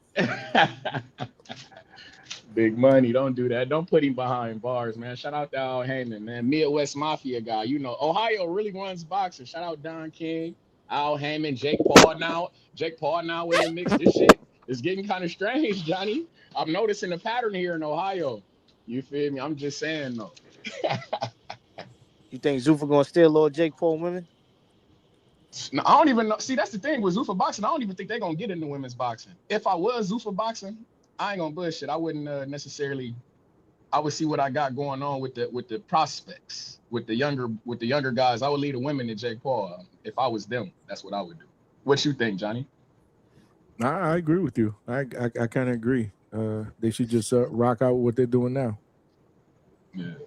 Yeah, rock out what they're doing now. Because Friday, again, I'm intrigued, man. Not just to see the fights play out, but the whole production, how because I'm into all that. This is the first fight that we're gonna see on Paramount Plus. I want to see what type of product we get. Because again, this is another subscription. I didn't know about that. I thought this shit was free. Another subscription, bro. But I ain't tripping though, Ain't Johnny. it part Because of Paramount? they got some good. It's part of. I don't know if I Paramount have Plus. Paramount. I don't know It's if I have Paramount. Paramount Plus because I do have Amazon Prime. Somebody said if I got Prime, I may have it. Yo, Never it's tried an it. add-on. It's an add-on. You still got to get the app, but you can watch it through Prime. Though. You still got to get the app. Though. You still got to pay. You still gotta pay. Yeah. Oh, so I still got to pay. What is it like $9, $8? Somebody saying $8.99. I fuck with it though, cause they got some shows on there too. If you watch TV, they got some good shows on that motherfucker too. Mirror of Kingstown, pretty good show. I never checked it out. I think they do have series and they got some movies on there too, Shows, right? movies, and movies, boxing. Come Yeah, on, bro. and you can watch $9? and they got the NFL on there too. Like if you don't if say you not at home or something, you're not watching CBS. If you go to Paramount Plus, you can watch the game on Paramount Plus. So Yeah, I'm gonna have to get it. Yeah, absolutely. I mean, one card a month? Supposedly, 12 cards they promised us for 2026? One a month? that's more than top ranking PBC giving us combined. So I'm fucking. Very with it. true. So yeah, no, I'm fucking with it. I'm gonna fuck with it. I just didn't know if I had to pay or not. But yeah, I mean, it is what it is. Man, from when the first time Dana was breaking this down, it just kept sounding like he was saying that they was going to be like a minor league system to boxing, which would be like the major leagues. And that's what they're doing. They've created a whole ecosystem over there in professional boxing. They don't have to worry about they don't have to worry about the sanctioning bodies. They don't have to worry about, because they've already said, yo, the ring belt is the belt. So once you've established that, and they start bringing up fighters to be on these turkey cards, that's where then you're gonna have a lot of dudes. I'm thinking about this. Think about all the dudes who are sitting on the shelves with all these different promotional companies who we never see fight or that we haven't seen fight in 2 years, 3 years. Those dudes are gonna be jumping ship crazy. Mhm. But Is even though you say that too, Big Money, which you have a point, because if you look at the card, you got the Robert Merriweathers on there. You got the Floyd Cash Money Diaz on there. You got the young guys, but you also got guys like Julian Rodriguez. right. Who are veterans who are contending for were contending for welterweight titles. You got Callum Walsh. Who most people would consider a contender in his division. So it's not just prospects. So I like it's a little bit of a mix, right? They just Dude. sign Kyle Bataya? Yeah, and I heard he was getting like 150,000 a fight or some shit like that. So this is going to be an upgrade, especially if Hammerhands from earlier, y'all saw the interview.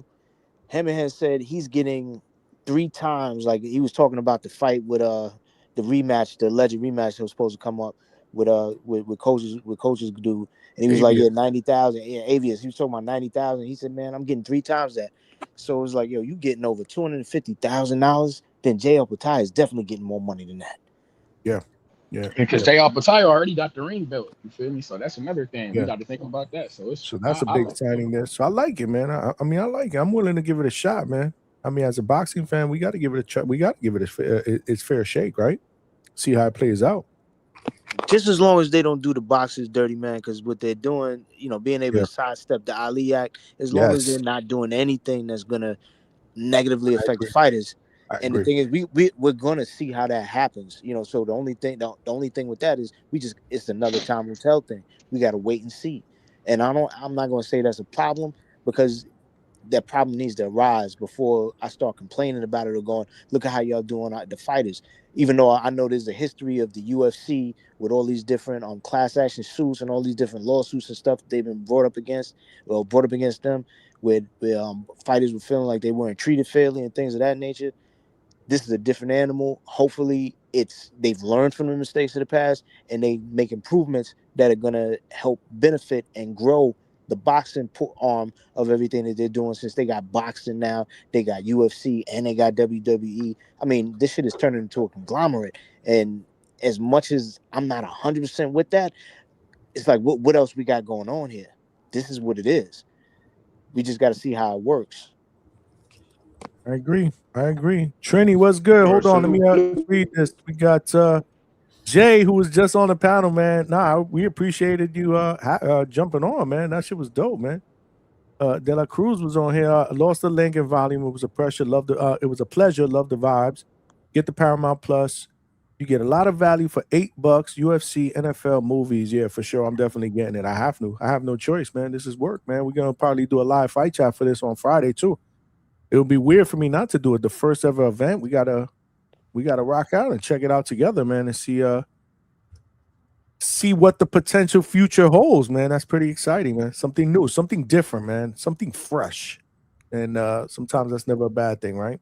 Salute, Juan. Yo, don't forget about that De Los Santos interview, bro. Yeah. You got to bring him up there, man. Well, yeah, we got to get him up here. Coach, I didn't know you knew him. Yeah, he's a breath of fresh air. He's a breath of He's fresh dope. air Yeah. everywhere. That's Broadway Joel's partner on the podcast. Oh, okay. Yeah, I didn't say, okay. I kind of figured that. But yeah, he's always he's live. Like his energy is always like good, yes. positive. I like it. It's definitely suited to what we're doing here at DHS. Coach, we've had about 3 or 4. How many people we've had? New people jump on the panel? At least like 3 people today. This is see, I consider this a dope show because of that, man. New people calling in, man. Yeah, definitely. Yeah, we had 3 good, really good people. You guys have been hearing, man. Really good, man. All Good the new debate. callers cook, bro. Yeah, they cook, man. They weren't yelling, script. They were just talking boxing, bro. First dude, Carl. It was dope. Trini, what you got, brother? I know you working. Trini, you got to unmute, which is usually not a problem for Trini. Timo Swiss Beats, he must be in the HR office right now. Shout out to my I third should. corporate. Oh, Oh, HR grabbed. yeah, Yo, they hemmed them HR up, grabbed Tree. it. They snatched the phone from They him. snatched the phone. That shit is a 2-pack of ass. They hemmed them up. HR caught him. Got HR him. called it. Damn, Got shout him. out to get out. You still on the phone? This is a write up. You still on the phone? Give me Because he that. said, "What's up?" He said, I'm in a bad area. I'll call back. Hell no, HR got you hemmed up. They probably frisking him right now. All that shit, bro. Oh, Wow. these extra earbuds. Oh, come here, Tree. What you doing They with them said Timu. earbuds? They call him Timu Swizzy. They call him a Timu Swizzy. Yeah, man. Shout out to Damn, yo. my dog, man. Hopefully he get back on, man. But shit, man, I just wanted to say real quick before I What's up? chime, just wanted to say, man, shout out to Jamel Herring. You know us, man. Bare knuckle debut. I don't know how many people caught that, but he got the dub. You feel me?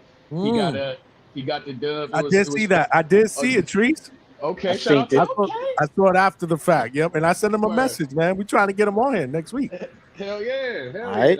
That's Yeah. hard. Hell yeah. Shout out Jamel Herring. That was a good performance though. Like I said, he put that shit together. Boxing masterclass. You feel me? Guy was in there a little bit rugged and shit on some day, He dropped him in the shit. second, right? He dropped him in the second. Well placed uppercut, bro. Yeah. An uppercut.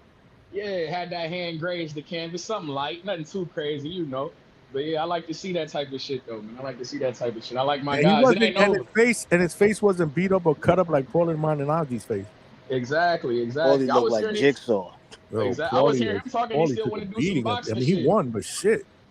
Yeah. Shout out to Paulie though. He acting like he want to do another one too. I found that. Now that I kind of found to be a little okay. Well, shit. Now, Paulie want if to he do not, another one, yeah. if he not discouraged by the cuts and the damage he took, let's get it in, and I'm fucking with it. Go ahead, Paulie. Get you a scrap. Get you a belt, man. I like to see that type of shit. But yeah, man. I fuck with the Jamel Herring though. I was happy to see that. I'm happy to see what he had going on in there. I hope he can get him a belt, man. And I'm hearing him talking about regular boxing too as well, putting the gloves back on against somebody. I don't know how I feel about that because boxing don't necessarily. What they say when you get older in boxing, when you retire, you don't get a gold watch, motherfucker. You get a hard fight. That's all you get in this boxing shit when it come to retiring. So hopefully you just stick to the bare knuckle game. We fuck with you. I like seeing you in that bare knuckle shit. I fuck with you. So, but yeah, man. What weight But he was talking about when he put him back on the glove? if he coming back, he talking 135. Because Mickey Bay. when he won his belt, he had won it at 130 and shit like that. So this fight when the bare knuckle was at 135. So yeah, man. He could fight Mickey Bay. So Shakur beat him at 130? I thought it was he beat him at 126. No, I think I'm sorry, 130. 126. It was 130.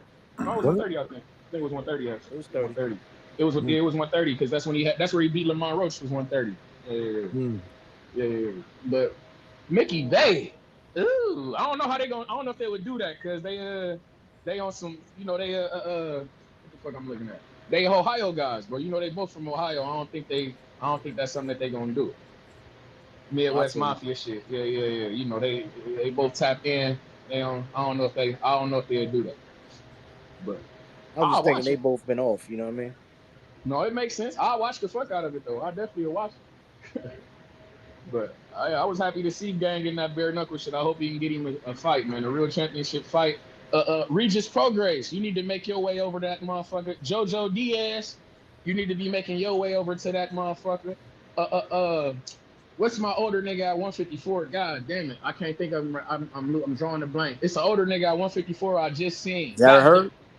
Jared Hurd, he could make his way over that motherfucker. When I seen him on Pro Box, I like to see him in bare knuckle. Tony Harrison, you need to be making your way over to that motherfucker.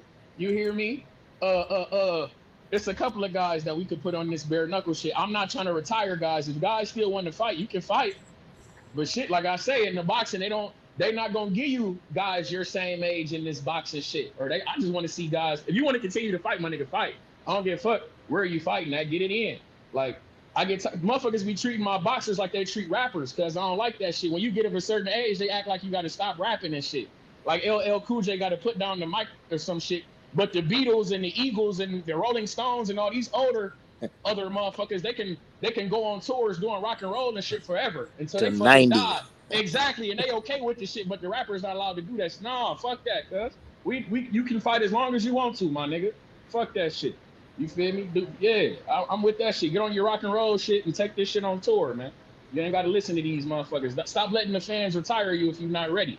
Shout out to Pacquiao who came back, you feel me, and got it in. When motherfuckers was telling me that, oh no, Barrios is he too good, he too young, he too spry, and all this other shit. No, fuck that. Broner, it ain't over with for you, cuz Adrian Broner, if you still want to fucking fight, get in the mix, my nigga. Make a fight. Fuck it. Fuck these niggas. Don't let these niggas retire you, cuz. But my fault, I went on a little tangent. Shout out to my dogs, though. You think? Little tangent. Hey, Little man, it shit. was light. This Something man light, talking man. about Adrian Broner. Something light, man. We want our, hey, man, we never I want to retire see our dogs. Adrian Broner get right, bro. Not fight again. I Rehab. want to see him get right. Hey, man, I feel like the fighting might help him get right. Give him something to look forward to. You down bad, man. I was an Adrian Broner fan, man. Still am. And how did we get here? I just don't know how we. I just don't know how we got here. Exactly. That's crazy. Hey, well, man. actually, I do know how we got here. Cause we was going some. Hey, man, we just talking about guys not retiring, man. Fuck it. Man, you know what, man? AB needs to get back with Tank and maybe they could get back to kissing and they both get right. Oh God! See, now what the hell? I can't believe I put you on the panel for you to say that. You that knew he was dumbass coming shit in you with just some said. hateful shit. You knew. I'm not you gonna knew say he what was that coming is, in. Johnny, but I'm gonna leave it alone. That's disgusting. That really was. You cut One everybody hitting. up and say that bullshit. There's video of it. What you want me to say, Johnny? I'm not gonna say what button on the remote control that represents. I'm gonna just leave it alone. Nah, Now I made. you You know what? see. I made a claim. Like when people do that shit, we actually gonna stop the show, and we're gonna pause the show. We're gonna acknowledge that you were the one that was thinking about the D word. That's what we're I gonna didn't do say now. D word. I said they can No, go back. I'm not saying that, but you know what I'm talking about. But the shit was worthy though, wasn't it, Johnny? Out of control. Slightly, yes, it was. Actually, it was. 100%. That was out there. That was out there. Look, Edgar Granado said, "Pack your ass up. Pack him up. Get his ass out of here for that comment." But that's how I use it. That's how I use it, Johnny. That's all I was trying to say the other night. That's how I use it. That's different. Yeah, well, I mean, but shit, bro. There's other. I mean, man. Right. It's not every little thing. You know what I'm saying? Over the top with you say it, hello man. and it's like, hey. No. Yeah, like, hey, dude. Right. Right there though. Over right there though. It was I just perfect say, time. hey, dude. No. I'm not. I'm talking about with my guy H Town. It's perfect times where you implement the shit. That's when That's you how implement the you shit. do it. That's how you. Yeah. That's all I was trying to say. But continue. But shout out, man. I'm just, hey Johnny, why the fuck? I got a group like sincere question though. Why the fuck is everybody like on some like bewildered shit? Like they don't think that this Zuffa boxing shit is gonna work, or like they think that it's bad for boxing. Like I don't understand. Do you like do you think this shit bad for boxing or what the fuck? Like because I'm Because confused. people hate change, Trees. Right. I got to agree with that. A lot of people hate change. I don't think it's bad for boxing. I think everybody has to give it his fair shake. But to be honest with you, here in the chat, for the most part, we've been talking about it. I don't know what the fuck that just was that I just heard in the background. Breathing like a damn dragon. What the hell was that? Yeah, I don't know what that was either. Hey, and then you got to see that the image that people view Dana, they see him as the white overlord taking advantage of the Brazilians and the people from these impoverished countries. He gets all the money, they get no money. To be fair though, like in the chat, like I was saying earlier, like when we were talking about Zuffa, I don't think there's been a lot of people in the chat or whatever that have been like downplaying it. Like I think for the most part, from what I could read, again, I wasn't in the chat the entire time. Most people are excited to see what happens. You know, I mean, let's see what happens. Let's give it its fair shake. Well, correct me if I'm wrong. Big Money, you were in the chat for the most. Were there people hating on it? I didn't see that. I don't remember seeing no hate. You know what I'm saying? Like, I don't remember seeing much talk about it at all. And if it is hate, I think there's a lot of hate towards Dana White. That's what but I don't. Yeah, I don't know. I don't get it though. I've been seeing a lot of not like just hate, discouragement. Like they just don't like. I just don't see how they see that this shit not gonna work. Like I just don't see that shit. Well, I mean, it remains to be seen. Like Coach Bermuda said earlier, right? I mean, we got to see. No, I that wouldn't. I'm makes not going sense. to necessarily tell you that it's going to change the outcome of boxing. I mean, a lot of us would like to think it will, but we don't know. But You know, we Johnny, just but this is the only way that boxing becomes for the people again. if Because if, if it works out yeah, but look, in the you have to look fashion at it that like you want this. it to work out at. Like, Who do Coach, you know? can you explain to Ace what you were talking about earlier when you said we got to see? Yeah, Well, but I think the real edge is in control. Remember, it's consequences. In boxing, you can sit out, negotiate forever, and still stay relevant. Think about that. Tank is still relevant, right? In Zuffa system, I'm thinking inactivity costs you. I think losses move you back, and momentum actually matters. That pressure forces careers to move forward, and fans feel it because the storyline stays alive. We don't get, hopefully, we don't get these fighters fighting once a year. It sounds like this system is going to guarantee you to be more relevant. Good point. And I think it rewards who, and it should be like this, right? I hate to be on their bandwagon because I love, I'm like Delomeo. Juan was just talking about, how he was just caught up in PBC, and we're kind of like you said, we hate change, so we get caught up in the old ways, and we don't like to accept the new.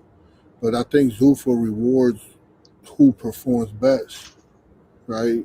I think that's going to be the difference. You might not, I don't know, some people are not going to like the structure, but it definitely removes politics, right? Politics is at the center of everything boxing does. And I think it's going to put real results in instead. I think it doesn't guarantee. It does. I will say this and finish with this. It doesn't guarantee greatness. It guarantees movement, and that's what we need. Coach, you nailed it. Plus, J Max said Zuffa is great, provides more opportunities to make money on betting. So again, for you guys that do like to bet, yeah, I always said this, man. I said this a long time ago, probably a year and a half ago when we first started doing these live shows or whatever it's been. Structure is not a bad thing in boxing. You know, you got every major sport out there that does have a commissioner, right? Boxing is the only one that doesn't. I understand that boxing runs a different way. It doesn't run like the NFL, the NBA, the Major League Baseball. I get that. But this is probably the closest thing that we're going to see to a product that gives us this type of structure as far as a commissioning body. And I'm curious to see how it plays out. I'm not going to be one of those guys that's going to say it is. This is I got to see it, man, just like anything else. But I'm excited to see it. well, Johnny, the reason is that UFC keeps on making money when people are saying, "Well, there's no stars. Who are the stars?" Is because they made it where the star of the show is the UFC. Nobody's bigger than the badge, just like the NFL. You'll get stars, they'll come and go, but nobody's bigger than the NFL. So they're trying to make boxing that. So nobody's bigger than boxing, and that way money keeps coming in, and you're there to watch boxing, not just to watch the stars. Wow, I love that analogy, man. I loved it. I love it, and that's one of the Juan biggest came problems, back, coach. He came back. He said, "Where bro. the link? The vibes The is crazy with vibes, the two piece." yo. I gotta go to work in the. He Yo, came I'm not back. gonna lie, brother. No one does this. I gotta go to work in the morning, but I'm like, man, the We do vibes this is shit almost just every night. crazy, We do this shit almost every night, man. bro. The energy here is man. I gotta be careful, man, before they call me a cheater. Hang out, bro. Hang out with us. Nah, but it's Don't true what worry, the we brother on was the saying, same boat. I got to get up too, so we good. Go ahead, nah, man. but what the brother's saying is true. Imagine if the sport only consists of going to go see Canelo, Mayweather, and Pacquiao. Now, in this system, we don't get a Gotti. We don't get that guy that got a couple of losses, but it's a dog and is a warrior. You know what I'm saying? And if you put him in the right matchups, he's still worthy of you seeing. And it's true, man. I want to hear about that guy that was struggling to pay the bills, the rent, and just cry winning a belt or getting a W. Like, I want to see that, man. I'm tired of these guys getting A-side protection, bro. Having great marketing and great management. I'm tired of seeing that, man. It's fake. It's not real. And we When talk you about, we like the when you truth. see We like that, what's real, what's authentic. yeah, We're not getting that no more, man. yeah, and like you say, Juan, every successful lead survives on trust, right? That records means something, right? Ranking means something, and wins actually lead somewhere, and that's what people want to see. They want to see the person that won go somewhere. And at times, how many times you see in boxing where the person that won, they don't even get a shot. You know, the person that lost was signed. The B side won, but the person that was supposed to win, he keeps going. Shout And I out to think, Albert. Shout out to Albert Bell, because how the fuck could you be 28-0 if never sniffed the title shot? That's And he got some good names. He got some good names on his resume. exactly. But one, this is the type of shit that we. But this is hopefully Zuffa boxing. They like Coach say, it creates movement and it's gonna create some consistency. Because that's all I really need, just some movement and consistency, man. That's all I Only, need. only, only in boxing we get Rolly a 3-time champion. but I think Zuffa also understands something. Zuffa is gonna understand something that boxing forgot. That fans don't need perfection. Right? They need belief. Right? Belief that outcomes matter and fucking the pathway to somewhere makes sense. I think boxing got great fights, right? We got great fights, but I think the faith. I think there's no faith in there. But I think Sufa is going to build that faith first, and hopefully it does well. Man. It sounds like they got a great structure. Let's see, man. I Absolutely. wanted to go well because that's another way for our brothers to earn money, another Correct. platform, Correct. someone else. Correct. It's enough fighters for everybody, man. Because boxing is not. It's an individual sport. There's a lot of fighters out there. So we need more platforms. And it's true, Johnny. There's a lot of people that were hating and talking bad about it. And we're like, man, you haven't even seen the first Without card giving it yet. a chance. Give it a chance, right? Nah, man, look, Dana, man. He gonna have the guys back in the slave ships, man. Bro, you are a fan. You do not need to be worried about that. Worry about good production, a good product. They'll figure that out. That's gonna work itself out. You know why the UFC fighters are complaining? Because this little thing turned into $1 billion business. You get what I'm saying? So they want more of the pie. That's all. All right, you fight that through arbitration. That's your job. My job, I'm a fan. And I see the fans get into a lot about, oh no, he gotta get paid. That's not your problem, bro. Oh, he don't deserve that fight, man. He only made 500,000 his last fight. Like, yo, They do that type of shit all the time, and it's strange to me. And then what's strange to me in boxing is like motherfuckers be so quick to talk about a motherfucking money in boxing when boxing is literally the only sport. Like if you're watching ESPN and shit, boxing paycheck don't roll across the ticker like it do in motherfucking baseball or basketball or football or soccer. We know what the fuck these guys making in these other sports. Nobody know what the fuck a boxer is making, but guys feel the need to talk about they fucking money. That should be bothering me. Like I don't yo, understand that shit. I'd be Like disgusted. I'd be disgusted, brother, all the time. Boxing fans are the weirdest, brother. I'm telling you. yeah, man, we just need this regulation. Like I say, I just want regulations, man. Like in basketball, we got 10-foot rims. Football, you got a 110-foot field and shit like that. In the soccer, we know how long the field is gonna be. Just give me. I hope in Zuffa that they come. It's a regulated ring size. We only doing 20 by 20, no 25 by 20, no other. Just give me one ring. You feel me? And let's keep this shit uniform.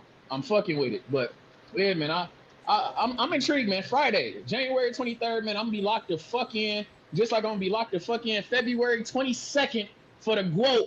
Clarissa Shields about to put Oh, hands here and we hooves. go. Excuse me, you're talking while Here I'm we talking. go. We're about to put hands and hooves on a hoe. February 22nd, Little Caesars Arena, Detroit, Michigan. Come Hey, support Johnny, your that's me. boy, Let man. me in, Johnny. I'm coming from a different page. That's me. Let me in. Y'all be cool, man. Shout out to my dog Albert Bell, man. We next up. Dela Cruz. Do your job, man. Go ahead and talk about my fighter. Y'all be cool, man. Y'all be cool. Yeah, baby. I'm in, man. We coming in late for work today, man. Hopefully they don't see us. He done the hangout spot is done ruined De La Hopefully they don't Cruz, see that. Coach. What's They done going ruined him. on, bet? Yo, the vibes is crazy here, He man. gonna be half asleep in the morning. Trust me, I've been there. Yo, my wife came out like, the kids. I'm like, man, it's boxing. What you talking about? What we do here, man, we have a good time And talking there's, that boxing and shit. there's some people that go outside. You got There are some people that call in from the I went to the streets. basement. Yo, Shout this out to channel, Scott. man, I gotta give Shout it out to to you. Scott You got a great thing going on here, man. Thank you, Great man. I energy, appreciate you being a great part of it, vibe. man. We welcome you, man. We got a lot of new people that And I'm think awesome. excited, man, because you're objective, brother. You're a person that likes to see things. Yo, you see some of these channels, man, and you're like, oh, you getting a check. Like, you can tell who's getting a check. Oh, your competitor's coming. Of course, you got to talk about that company like that crazy. Yo, a lot of these journalists, a lot of these so-called bloggers, they can't even tell you the truth. They can't come on here like Johnny and give you his real opinion. He try to keep it real here, yeah, for sure. Because you know, you do that, you ain't gonna get them tickets no more. You might not gonna get them interviews no more. I'm telling you, I've seen a lot of that in here, man. To see Yeah, them press passes are gone. Nah, but we cooking, bro. We do the interviews. We still doing all that because we doing it the right way, man. We not dissing nobody. And Johnny, you gotta let somebody and if you build relationships with some of these fighters, be like, listen, brother, like at the end of the day, if I gotta critique your fights one day, you know, I'm authentic. Let them know ahead of time because they get in their feelings. Oh yeah, fighters are super emotional, man. Absolutely, bro. God forbid. That was a close fight. I saw the other guy winning. Whoo, they cutting you off. What? Hey, Johnny, when someone tells you the truth, man, they love you. They care about you. I used to be mad when I was younger. Sister used to say, nah, I'm not co-signing that car for you. Oh, wow, you don't love me. Ooh. Nah, you don't earn enough money. And guess what happened? My credit. And guess what happened? That car got repoed. Exactly. I don't want you to ruin my credit. When people love you, man, they tell you the truth, man. They tell you the truth, and that's how we got to keep it, man. Even if it hurts us. Zuffa represents everything the fan asks for. Everything. Yo, we want to see the number 3 and the 4 fight each other. Man, we want to see one belt.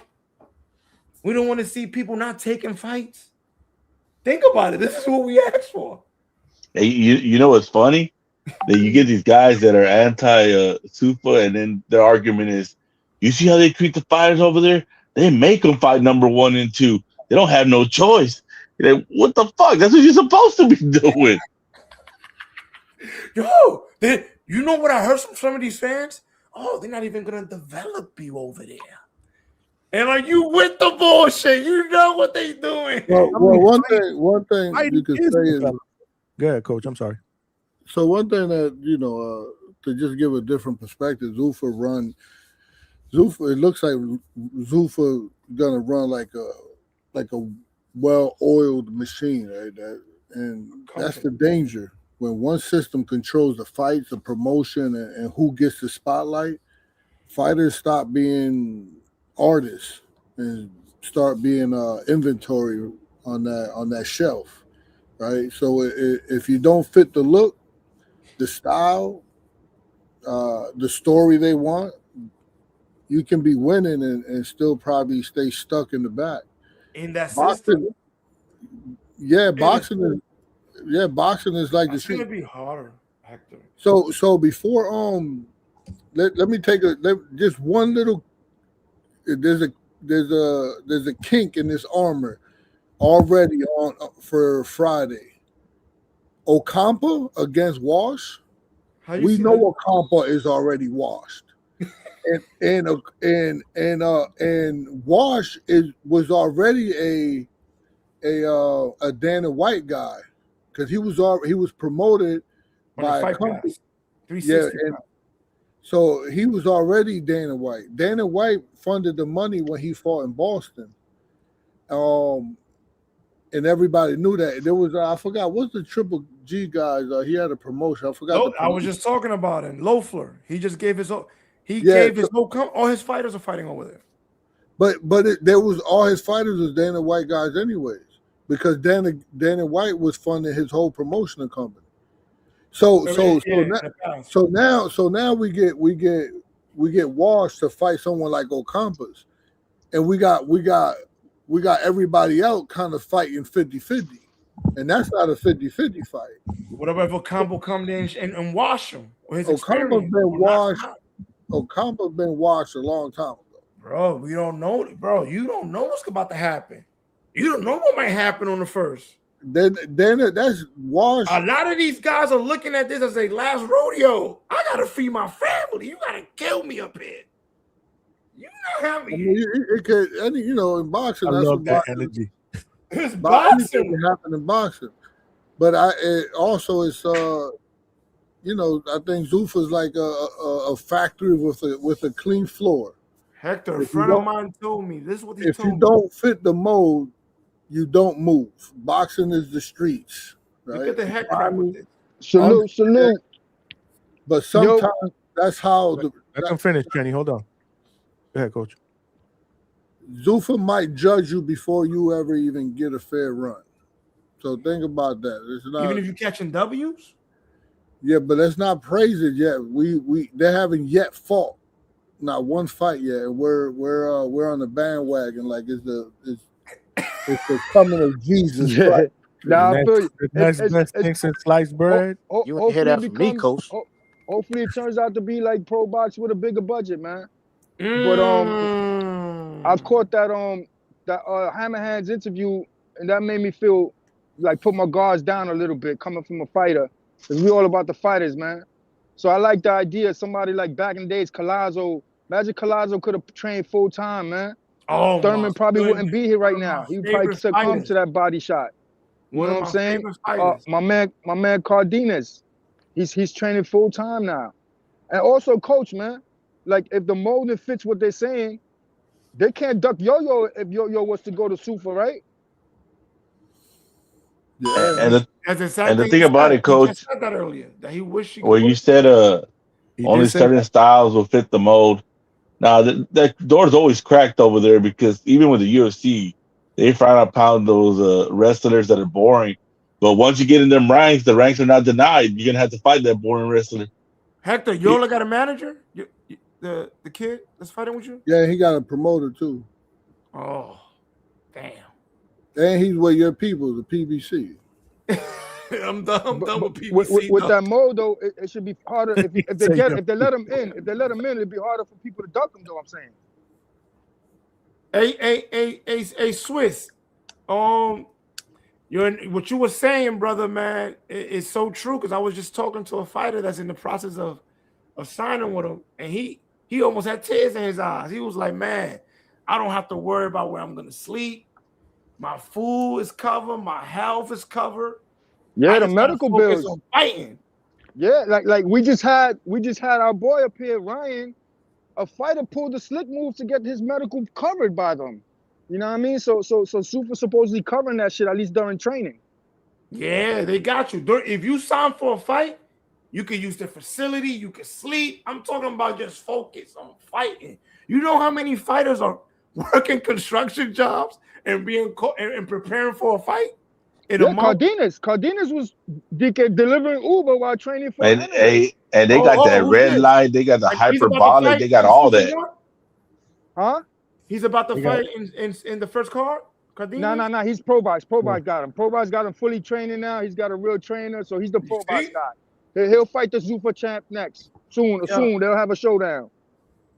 If I tell y'all, man, Edwin De Los Santos, there was times he was about to fight for title shots, and he doesn't even have the best conditions. He's not given the priority like a Shakur might have with a top rank gym. Just to put it into perspective, when Brian Norman fought Quentin was the last time we actually seen De Los Santos in the ring. It's been too long, man. Yeah. No, he fought. He was Oh No, yeah, he, supposed DR, he yeah, fought yeah, in DR. DR. It's not the like Yeah, a same couple DR. thing, weeks but ago. he fought in Yeah, DR. yeah.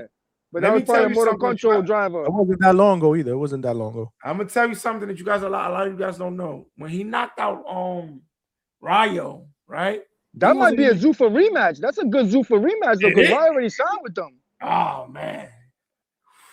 Let me Go ahead. find What out. were Let me you gonna find say, out. Juan? Let me find out that's the announcement coming up. What were you gonna say, Juan? He couldn't after the Rayo fight. He wasn't even supposed to get that fight. Remember, Rayo was the next star that PBC was raising up.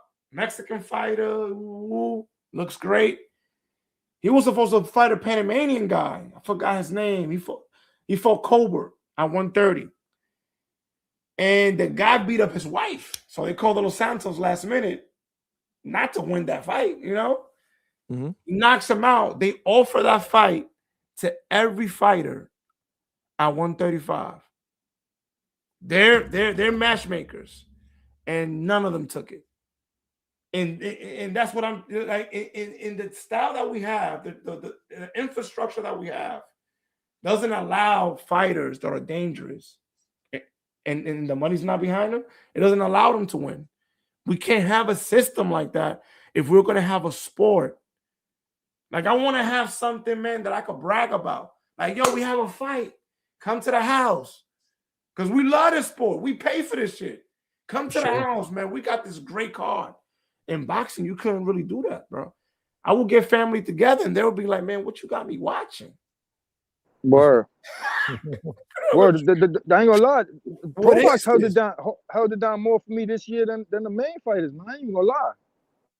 Bro, man, I got my double knockdown. I got knockouts. I got contenders contending. I got prospects turning into contenders in that.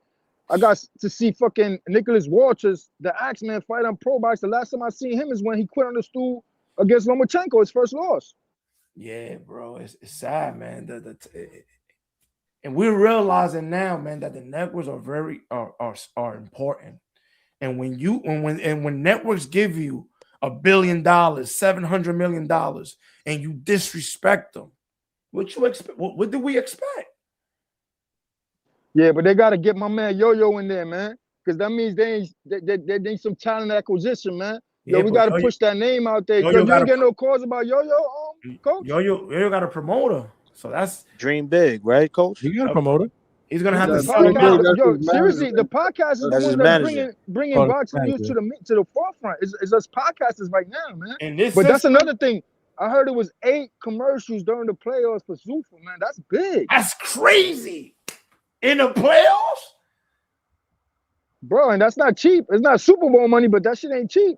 For that one card, for their first card. We're not even talking about a big fight.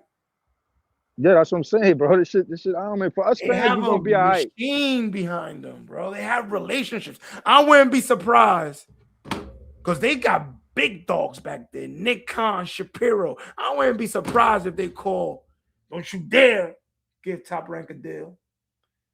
They got big They got so many big dogs over there. Ari Emanuel. Don't you dare, I'll cut you off. You'll be done. We gotta get Johnny over there calling fights. Sign me up, coach. I'm in there. I'm That's in how there it like starts. swimwear. You know, that's my shit. I love that shit. That's how it starts too. A lot of they look at these things. You know what I realized?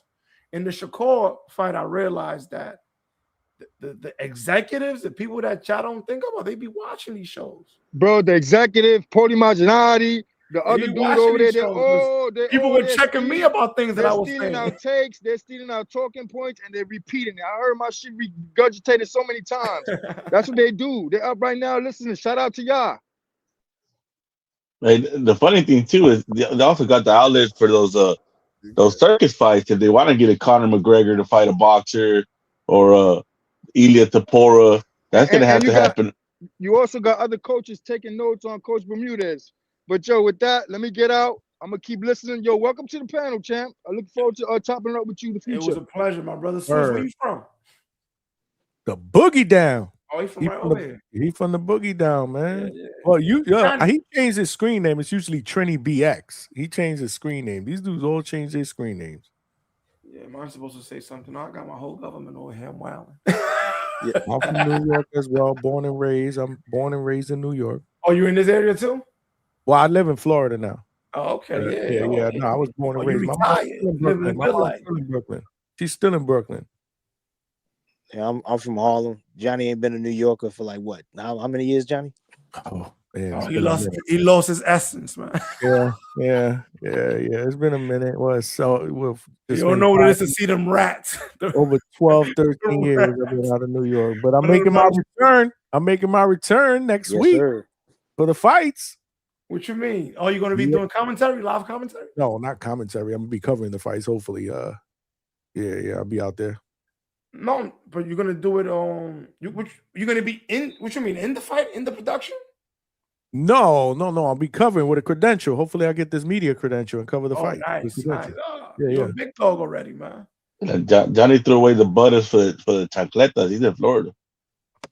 Now I wear Crocs, which I never thought I would wear when I came out. He said, laugh at me. I don't wear them outside, though. I only wear them in the house because outside they're the most ugliest damn things out there. I'm still listen, I was born and raised in New York. I'm still about fashion. I still wear my Air Force Ones with my jeans. I know you're not wearing no constructs down there.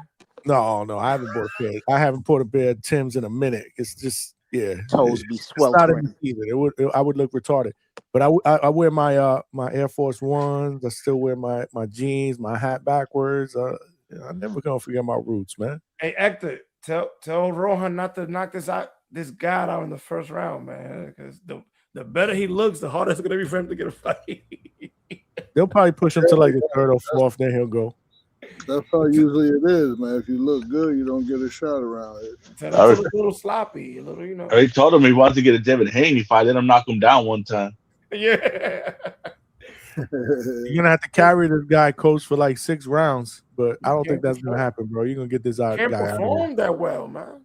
Don't And perform one that thing well. about it, I think the meanest motherfucker in that, one of the meanest in boxing is Rohan. I don't think nobody beats him at 147 right now. It'd be tough. It'd be tough to beat that boy. Yeah. I mean, Haney, you know, could really grab him. Hey, one thing you gotta know about this podcast, this is the Norman spot. Yeah.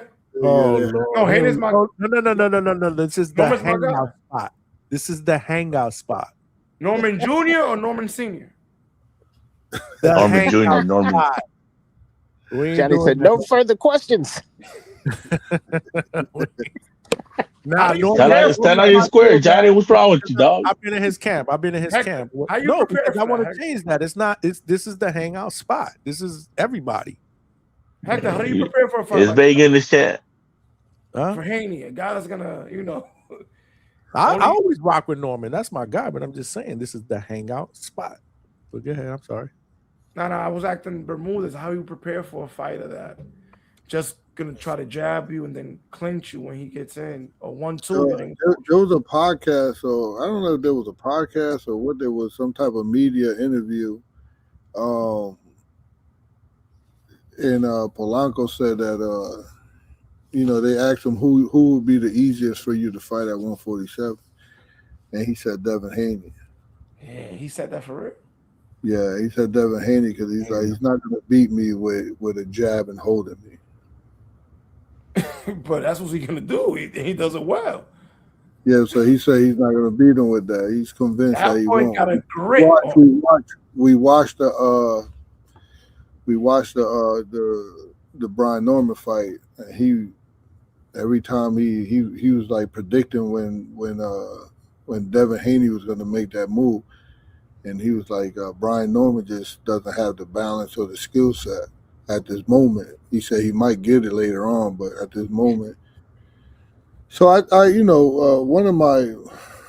one of my proud moments is when my fighters sound like their IQ is up and speaking boxing too, not just doing it. So I just do a good job at with him I've been doing a good job at He has a good ranking. He has a good ranking in ring. No, How but just can the IQ, his IQ outside of boxing, like for him to be able to see what he was seeing, not just not just a boxer going off instincts. made you feel good? Nah, definitely. How do you get in Turkey ear, man? He has a great ranking in the Ring magazine. How? Yeah, Because I that's the think only guy. I don't know what he 4 or 5 in the ring He's match. 5 or 4, yeah. So that could get him an opportunity with Turkey. Yeah. That could get him a real opportunity. It's to the Yeah. point, man, where something's gonna have to give because that kid is ready at this level. He's ready. YOLO, wait, what division YOLO fights? 454? 60. 60 60. middleweight. Yeah, he's Title. number one. He's number. I mean, he's been number one for a whole year now. And that title's vacant, right? No, it's another Yo-Yo's Cuban, so the other Cuban is Laura Lara. that's holding on to the belt. And you guys will be ready to take that fight, right? You don't want to fight him because they Call of Duty buddies. And Not for a title. You bugging. For a title? Emphatically not true. He will fight that. They Call of Duty buddies. That's what Coach don't want to tell you. You call me for a title opportunity, come from Cuba, man. Cut that Call of Duty shit off, Coach. Get it popping, bro. Dama's in there too. Nah, yeah, but he's Damas talking be about- saying that too. Like, oh, he just want to get paid. So He talking about for that strap that Lara got. he's number one in that milking that division. strap. He's been milking. He's gonna be the highest Dominican pay fighter of all time because that kid is not gonna beat him. The guy that he's about to fight. Who, Ammo? No, Amo's not gonna. He's milking that title. He's gonna have Ammo at least 5 or will 6 more defenses.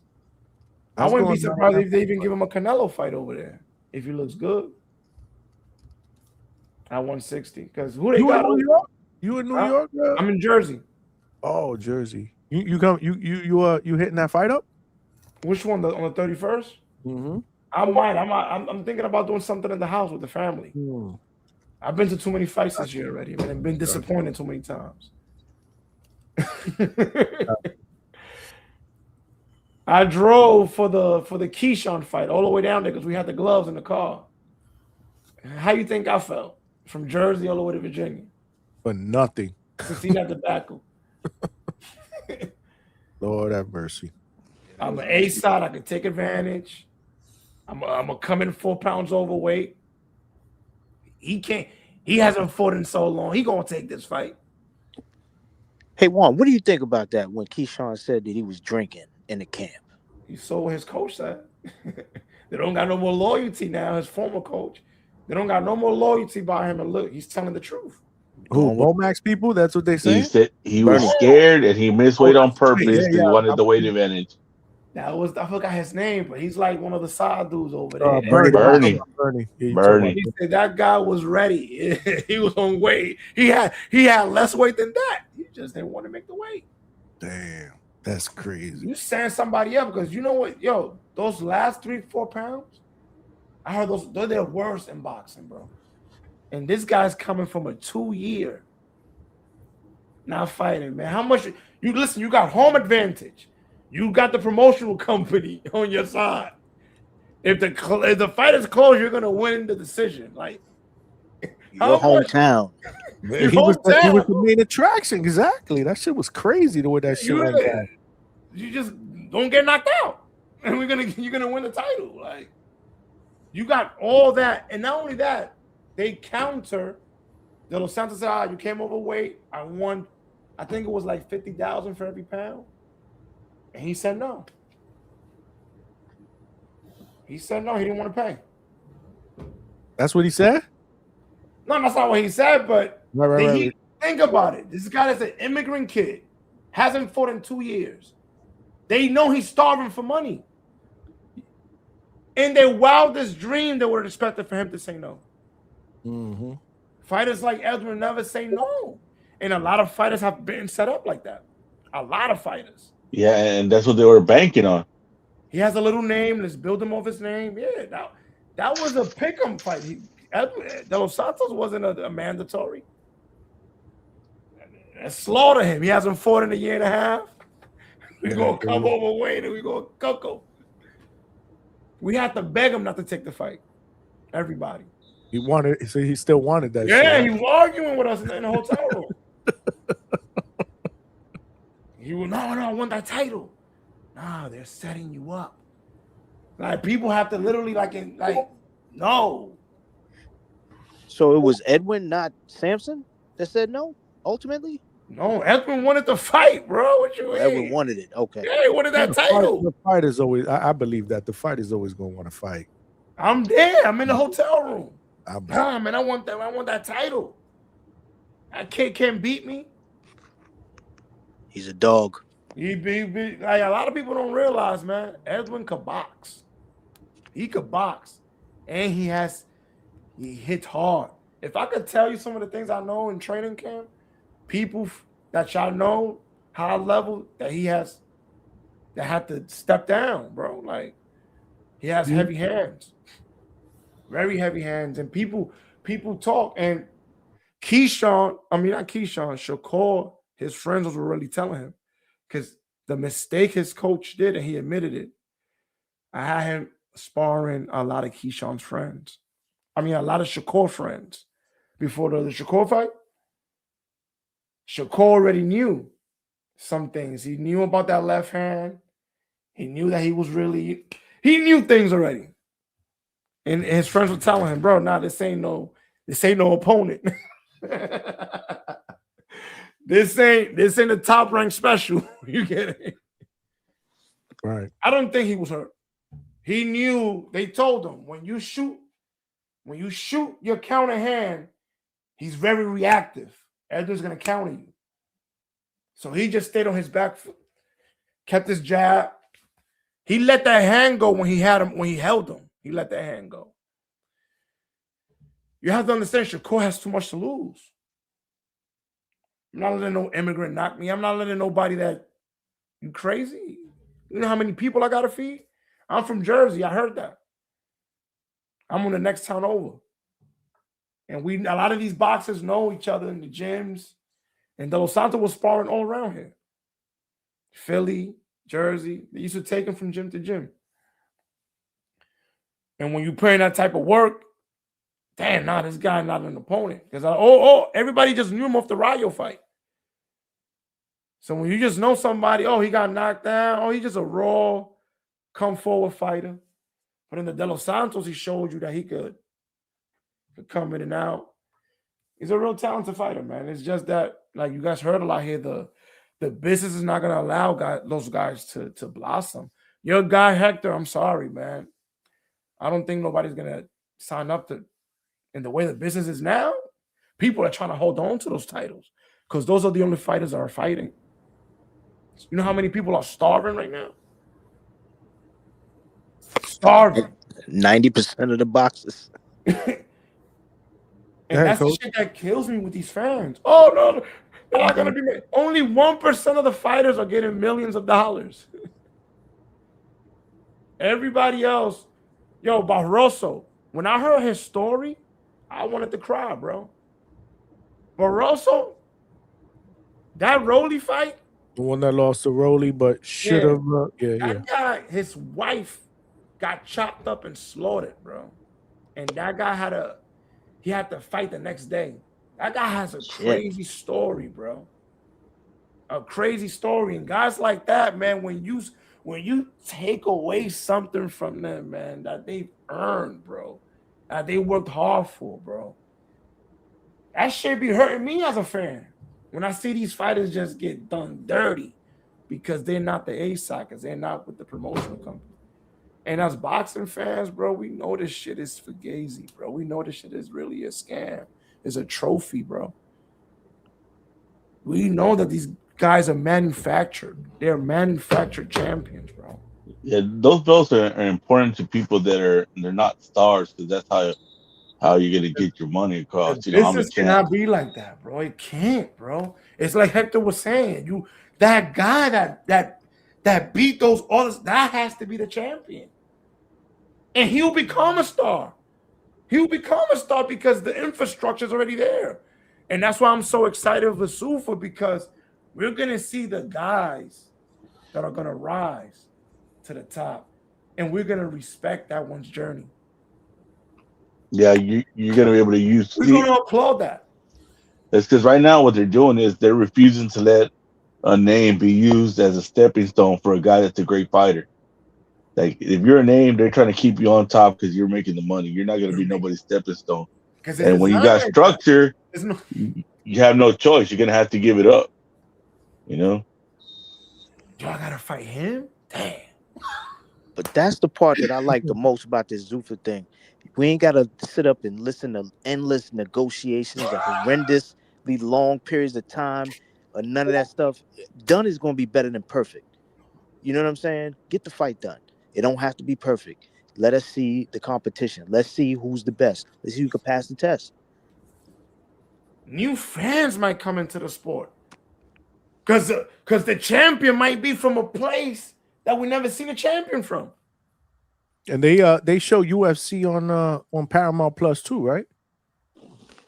My dude, it's gonna be believe so. Paramount Plus and their super fights. Yeah, yeah, Johnny.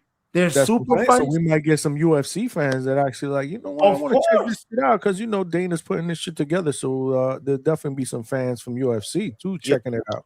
So Johnny, we didn't pick up on it, but Leonard made a good point earlier when he talked about the fact that now it's going to be even easier to get these like the Mayweather McGregor type fights, and that's going to bring even more money. You know that's coming down the line, bro. Of course. They about to, because they have the redraft season. Yeah. They have the redraft season where they can make the unifications, where they can make whatever freestyle fight that they want. We only gonna recognize the ring. Yep. The guys from the sanctioned fighters have those titles. So we're gonna get those fights. We're gonna get those Super Bowl fights. I saw the contracts already. I'm telling you. The reason they're getting these guys to sign, the guys that y'all don't know about, is because they're promising them. Not that they're promising them, the guys. If you're one of those guys, we're gonna put the money behind you, and you're gonna go to the top, and you're gonna fight at redraft season against guys that are not in the league. You understand? These fights are still gonna be done. It's just that they have to prove it in the ring. The ones that blossom in Zuffa are going to redraft. So that's exciting to in itself. Coach, Bermudez, if you're trying to talk, your mic is muted. Nah, you don't know Juan De Lo Mio. Juan De Lo Mio could go, boy. Hey, listen, we need Broadway Joel up here to control him, man. He'll go on. Oh, he be rocking out with my guy Broadway Joel. That's my we be dude going at too. it. We be going at it. That's my guy, man. Oh, okay. With that relationship, I met a lot of fighters, man. Yo, boxing has been great to me, brother. Brother, I've been given front row seats to fights, brother. Plane rides. I'm talking about through relationships like that. Just coming to a channel. Johnny, you're gonna be that dude to bridge gaps too. I'm telling you, because it happens in this business. You're a voice. That people like us, the fans, are connecting and talking boxing with people that are going to be rubbing elbows with people in the business. You know what I'm saying? Like I'm gonna meet Dana. I'm gonna be over there. I already know. Like I'm not. I don't know if I'm gonna meet Dana, but I'm gonna be in those. I'm gonna be in those fights. Gonna be in the room, grabbing the bag. My boy, you need your shoe shines. You need your coffee. You good? You need a massage. That experience is amazing, man. To be in those rooms, to be there. Man, no, you're right, man. I mean, even backstage, getting credentials, it's amazing, man, to be around different people and meet and create, build relationships, network, contacts. Oh, it's the best part. Yeah. I love it. That's what I'm saying. I love going out there just to meet, and it's amazing. It really is. It really is. Brother. And when you know their story, man, like you guys don't understand, brother. This dude was literally living upstairs, man, when he got the phone call, and he wanted to cry almost when they called him about that fight, bro. You understand when you're seeing these moments? Yeah. I'm watching him. He has a level of uncertainty about his career, man. this was around the time when he just fought Adorno. Like you guys think these fighters are getting a lot of money? They're not getting a lot of money just because you see them on TV. So when I hear people making this argument about Zuffa, yo, brother, a lot of us are doing better than these fighters. Yeah, I mean, listen, us that work, we do financially better than a lot of these guys. This is a really an avenue for like a Rohan to trap a just we'll say a Devin Haney since they're in the same division, because Devin's gonna want the Riyadh fight with the most money, and if Rohan worked his way up with Zuffa to get the fight, they're gonna put it on because he's coming representing Zuffa, and that's how you get to trap the names and take the titles from the names, and then you take their spot, and that's how you monopolize boxing. Rohan was at a bad time, man. They just lost their deal, bro. And Rohan was just becoming a name. So the timing was not good, man. And now, like, it's an uncertainty with Top Rank now, because now we don't even know. Like, do you even get the same visibility on Tubi? It's free, but that's not in front of a lot of eyeballs. The promotion of the fight. We don't even know if that's what it's gonna be on, Coach, because he ain't giving us no fucking information. It's bad when the people in the same team don't even know. That should tell you something. Coach, you need to unmute your mic before you talk, sir. Coach know how to keep a secret. That's why he ain't telling us nothing. You withholding information? Is that what it is? No, I really don't know. It's gonna be on Tubi. I think that's where they at. Yeah. Somebody said it might be on ESPN somewhere. I'm surprised they didn't pay-per-view it like Subriel and Matias and 18 that did. won't be a pay-per-view. I heard Top Rank is going out of business. What if Zuffa buys Top Rank? Where's you think somebody's gonna come out of somewhere and just give these guys a deal? Like 100 years old, bro. Johnny, you come on, let's talk about this, Johnny. You think they're gonna get a deal anytime soon? Because I would have rushed to them if they deal expire. Oh, let me go in here and get them now. I don't know. I mean, I'm just hoping that we can see this fight somewhere on the 31st. Hopefully it's gonna be televised. I can download on my phone so I can watch it while I'm on the go. What you think it's gonna be on YouTube, man? Nah, they're gonna get it. It's gonna be on pirate radio. If I had to predict, I'd say Tubi. But somebody said ESPN. Maybe ESPN Deportes. It is in Puerto Rico, that card. Well, hopefully whoever sees it, they're in the ranking body, then they keep ranking Polanco up that ladder.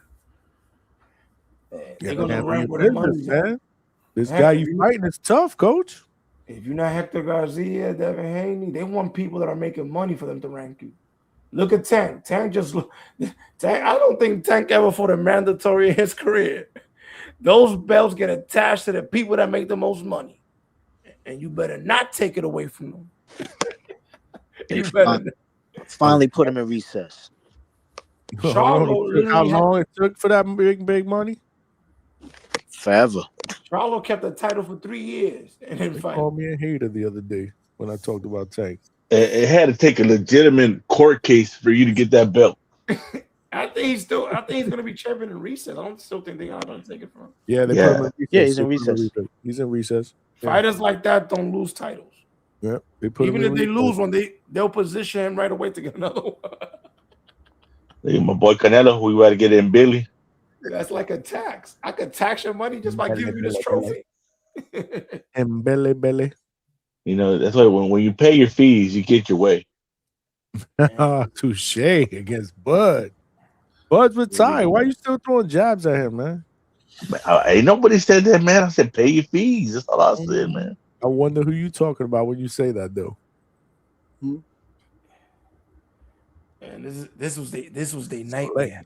That's one thing, Coach. Once Polanco gets the belt, make sure he pays his fees. He'll pay his fees. His fees and taxes, right? It's the most important thing. Yeah. You want to see him to stay a champ and be popular and start getting pushed. Money goes to the bank, bro. That shit goes in the bank, right? Right, coach? He don't spend none of his Yeah. money. Oh no, not in the bank. It goes into he got some property brewing. He's Oh. building. He bought land and he's building some houses In in DR? DR. In That's DR. Yeah. I was just smart gonna man. say going Smart all to man. DR. You know what he needs to So do next time he sees Mauricio? And he said, like, give him some boots. So, like, custom boots. But then, look, I heard Mauricio likes boots. You You know? gotta give Mauricio a fat So, bag. You gotta have a couple envelopes with Benjamins in them. gotta pay them sanctioning fees, man. just to get yourself ranked. Yo, you know what's crazy? And I'm happy. Eddie Hearn went on a podcast. And he said, this motherfucking Hitchens.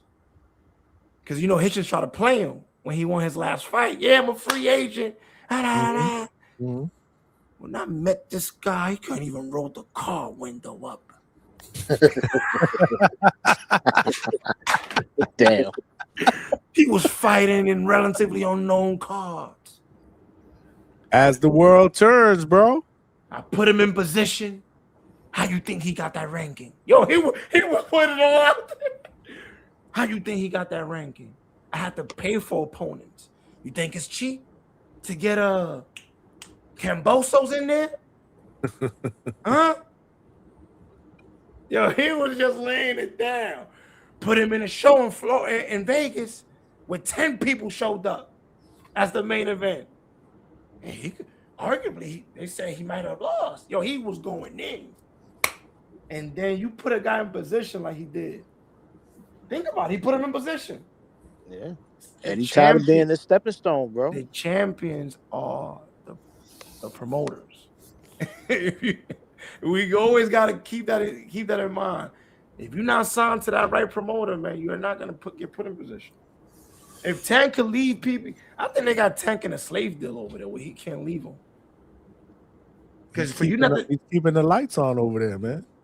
yeah, but I think they got him in such a way where, because think about it, all the PBC fighters, they get taxed 3 times. Caballo got to pay his manager. He got to pay Al Heyman every time he does a fight over there. He got to pay a bunch of people, from what I heard. Anytime he has to go over there and fight for. And according to Flores, anytime you play PVC, you pay him too. They got to pay a lot of bread. So if the fight is $3 million, he probably seen like a mil after all said and done. That's why you. Yeah, bro. His manager came on the podcast one time and broke the numbers down. He was like, damn. So a lot of these guys, man, they better off getting out of their contract, man. I think they are. They're gonna be able, because they're not gonna be able to feed all these guys. It's changing, bro. Johnny, this shit is shifting fast. The perfect storm. Oh, the perfect time for someone to take over. As people are losing their contracts, they network deals. And now the only guy that has boxing right now owns 10% of the zone. The only people that's showing big league. This is a big problem. This is the promoter's worst nightmare. Brewing right in their face. You think the zone cannot give PBC a deal right now? On Top Rank? Nah, about to starve. We starving you. We about to starve you. It's over, bro. It's looking real bad right now. They're saying who's dead zone now. Yo, boxers out here taking pay loans. Them little loans. The loans you take from the corner, we like 60. You gotta pay us back 60%. These boxers out here hurting, bro. I think that's out in warehouses, bro, throwing boxes, bro. Wow. Yeah, right now. And I know, rough. A lot of these brothers are not that intelligent, bro. These are high school dropouts. A lot of these guys. Mm-hmm. I know it's rough on them streets, man. Yeah. I mean, that's how these promoters take advantage of these guys. You know, you're not talking about guys that are well educated, man. Man, nobody knew what the Ali Act was until Dana started talking about it. I can tell you that because I seen it. I seen it. I'm like, wow. I had to like, yo, bro, woo, look at this. When y'all was hearing all that Samsung shit, that was me on the computer. He said, Bro, everything they took money from. That's just me being a kid that's Americanized, that grew up in this country, that knows how to Google labor laws. I just said one day, let me see if there's type of laws that govern fighters' pay or protection. And that shit was right there, one Google search. Yo, how much you got for the Shakur fight? Yo, do me a favor, DM Shakur. Ask him what was there for the B-side. Yo, the Ali Act says you was the main event, brother. You were supposed to get. Let me see your contract with Samsung. You're supposed to get 20%. You were supposed to get $800,000 for that fight. wow. A kid that doesn't know nothing about boxing business. One Google search. Think about it. This guy was a main event in a big fight on a Thursday night right before NASCAR. The Ali Act says that he's supposed to be allotted a particular percentage of the purse. That all that was supposed to be disclosed to him. All the finances. You think all those things were disclosed to him? And that's what happens with a lot of these guys. They don't know. None of those fighters knew about that. None of them, bro. They hearing about that. Now you think if I'm a manager or a promoter, I'm gonna be educating you about the law? Nah. Some good managers probably did tell their fighters, and they probably were doing that. But the only people that were getting that were people that were already being what's the word when you're being pushed? Promoted? Well, no, when you're a blue chip talent coming out the amateurs, when people already project money behind you, they put a team behind you of managers, lawyers, and so on. That's why any boxer that has a good team around them of people that care and love them, they don't really need to hire the most expensive guy, man. You could read that shit yourself. Mom, you be my manager. Let's keep the money in the family. But obviously, you do need some lawyers just to look at contracts, look at language, right? Right. You can build your business yourself with your family if you're a great talent, man. And I think that's what Al Heyman did with Mayweather when he snatched him up, probably. Listen, he's a lawyer. A lot of these guys are lawyers, man. Yeah. A lot of these guys are lawyers, man. Bob Arum. We've been cooking, man, but I'm It's about to a lot wrap of- this up, y'all. I'm fucking Yeah, tired. I'm about to fall asleep, man. 6 hours. Damn. 6 hours we And pushing. what time we gotta wake up in the morning? 7:30. Damn, you a dog. I gotta wake up earlier than you. I don't even know. 5 how. o'clock. 5 o'clock, big dog. Who? You? Me. Me too, bro. 5. I don't even know how I'm gonna do it. This is Every what day. we do every night, though. So And I got a double. Yo, that's Ryan how, said, "Damn, Johnny, only 4 hours left in my shift. Still rocking out." That's what we this how great do. your content is, man. We are the spot for the second shift and third shift overnight workers, man. This is what we do. But man, I'm about to pass out. Me too, gentlemen. It was a pleasure. Hey, Héctor, cuídate. Un placer, manito. Yeah, everybody, man. No, you're Salute. welcome back Buster with the anytime, noches. brother. You know the deal. Coach, close it out, coach. All right, Juan. Coach. Take care, Bring guys. us It's a home, pleasure. coach. Bring us home, coach. Oh man, tonight episode, man, started out with boxing, but it really turned out into a real life talk. You got my boy H-Town bringing in strong outlook. You had Malcolm, aka P Brain, coming with some knowledge. And the best part was the callers, right? We had 3 really good first time callers jump in, and they ain't just called just to talk. They came with real points, real context, real passion. And shout out to Juan De Lo Mio, first time calling in and jumping on the panel with good knowledge. Looks like he been here before, right? And that's what makes the show, right? When new voices come in and add to it, not just add noise. And the stuff we talked about, Zuffa Boxing, Dana White behind it, just show you this. Things change fast. New opportunities pop up. New people step in, and you either adjust or you get left behind. Then you got the whole Devin Haney, Texan, Elijah Flores situation. And the lesson there is simple. Don't, young man, Flores, don't get distracted by somebody else's trying to test you. People will talk tough. People will try to pull you into drama. Stay locked in. Let your work answer for you. And when the panel they got heavy on Teofimo and Shakur, right? That's really about styles. And life is the same way. Some people win with power and confidence. Some people win with patience and skills. The key is you learn what works for you and do it consistently. This is the hangout spot where we talk boxing, but we really training for life.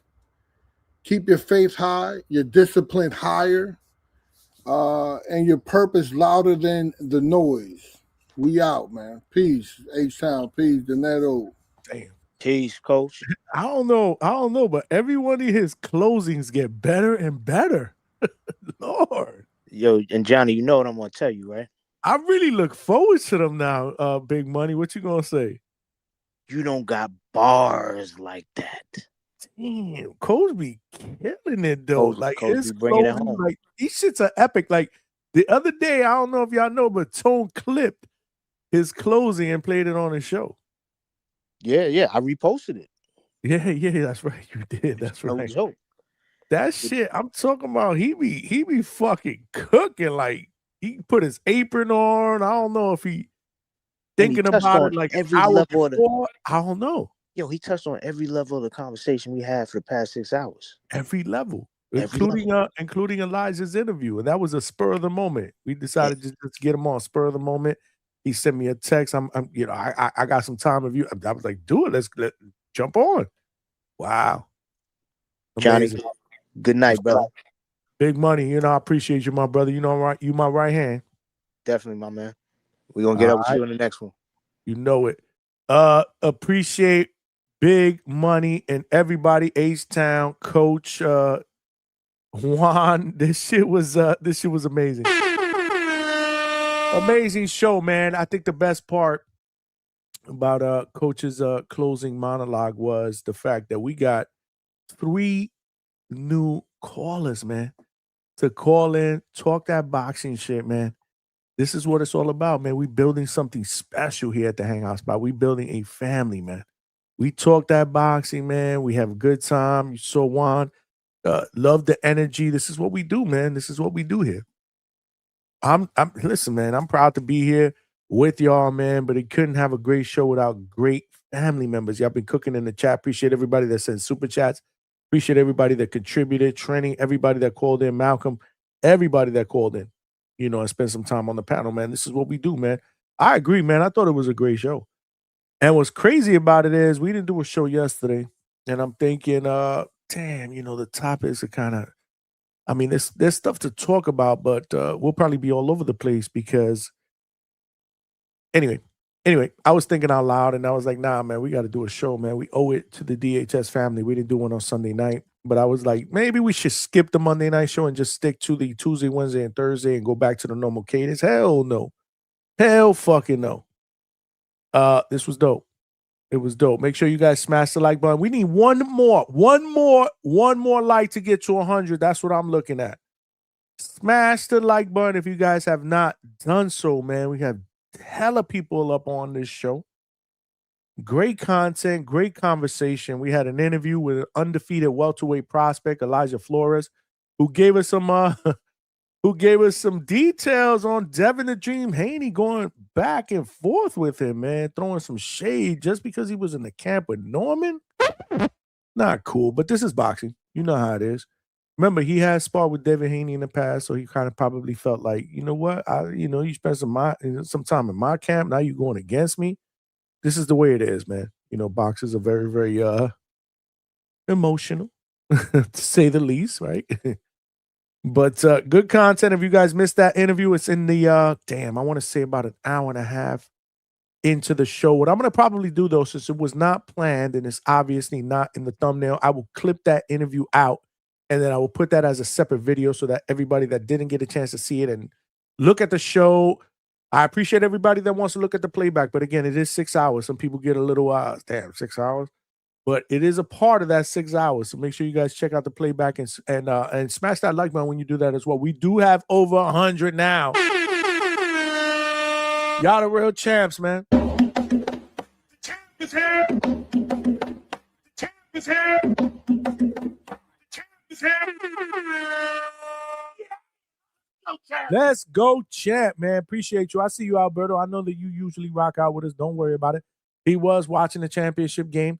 We do have a new NCAA college football champion. That is the Indiana Hoosiers. Congratulations to them and Fernando Mendoza, who will probably be the first pick overall in the NFL draft that will go to the Raiders. I'm actually glad that the Jets don't draft him and ruin him, because the Jets are... That shit is a two-pack of ass. They are a two-pack of ass.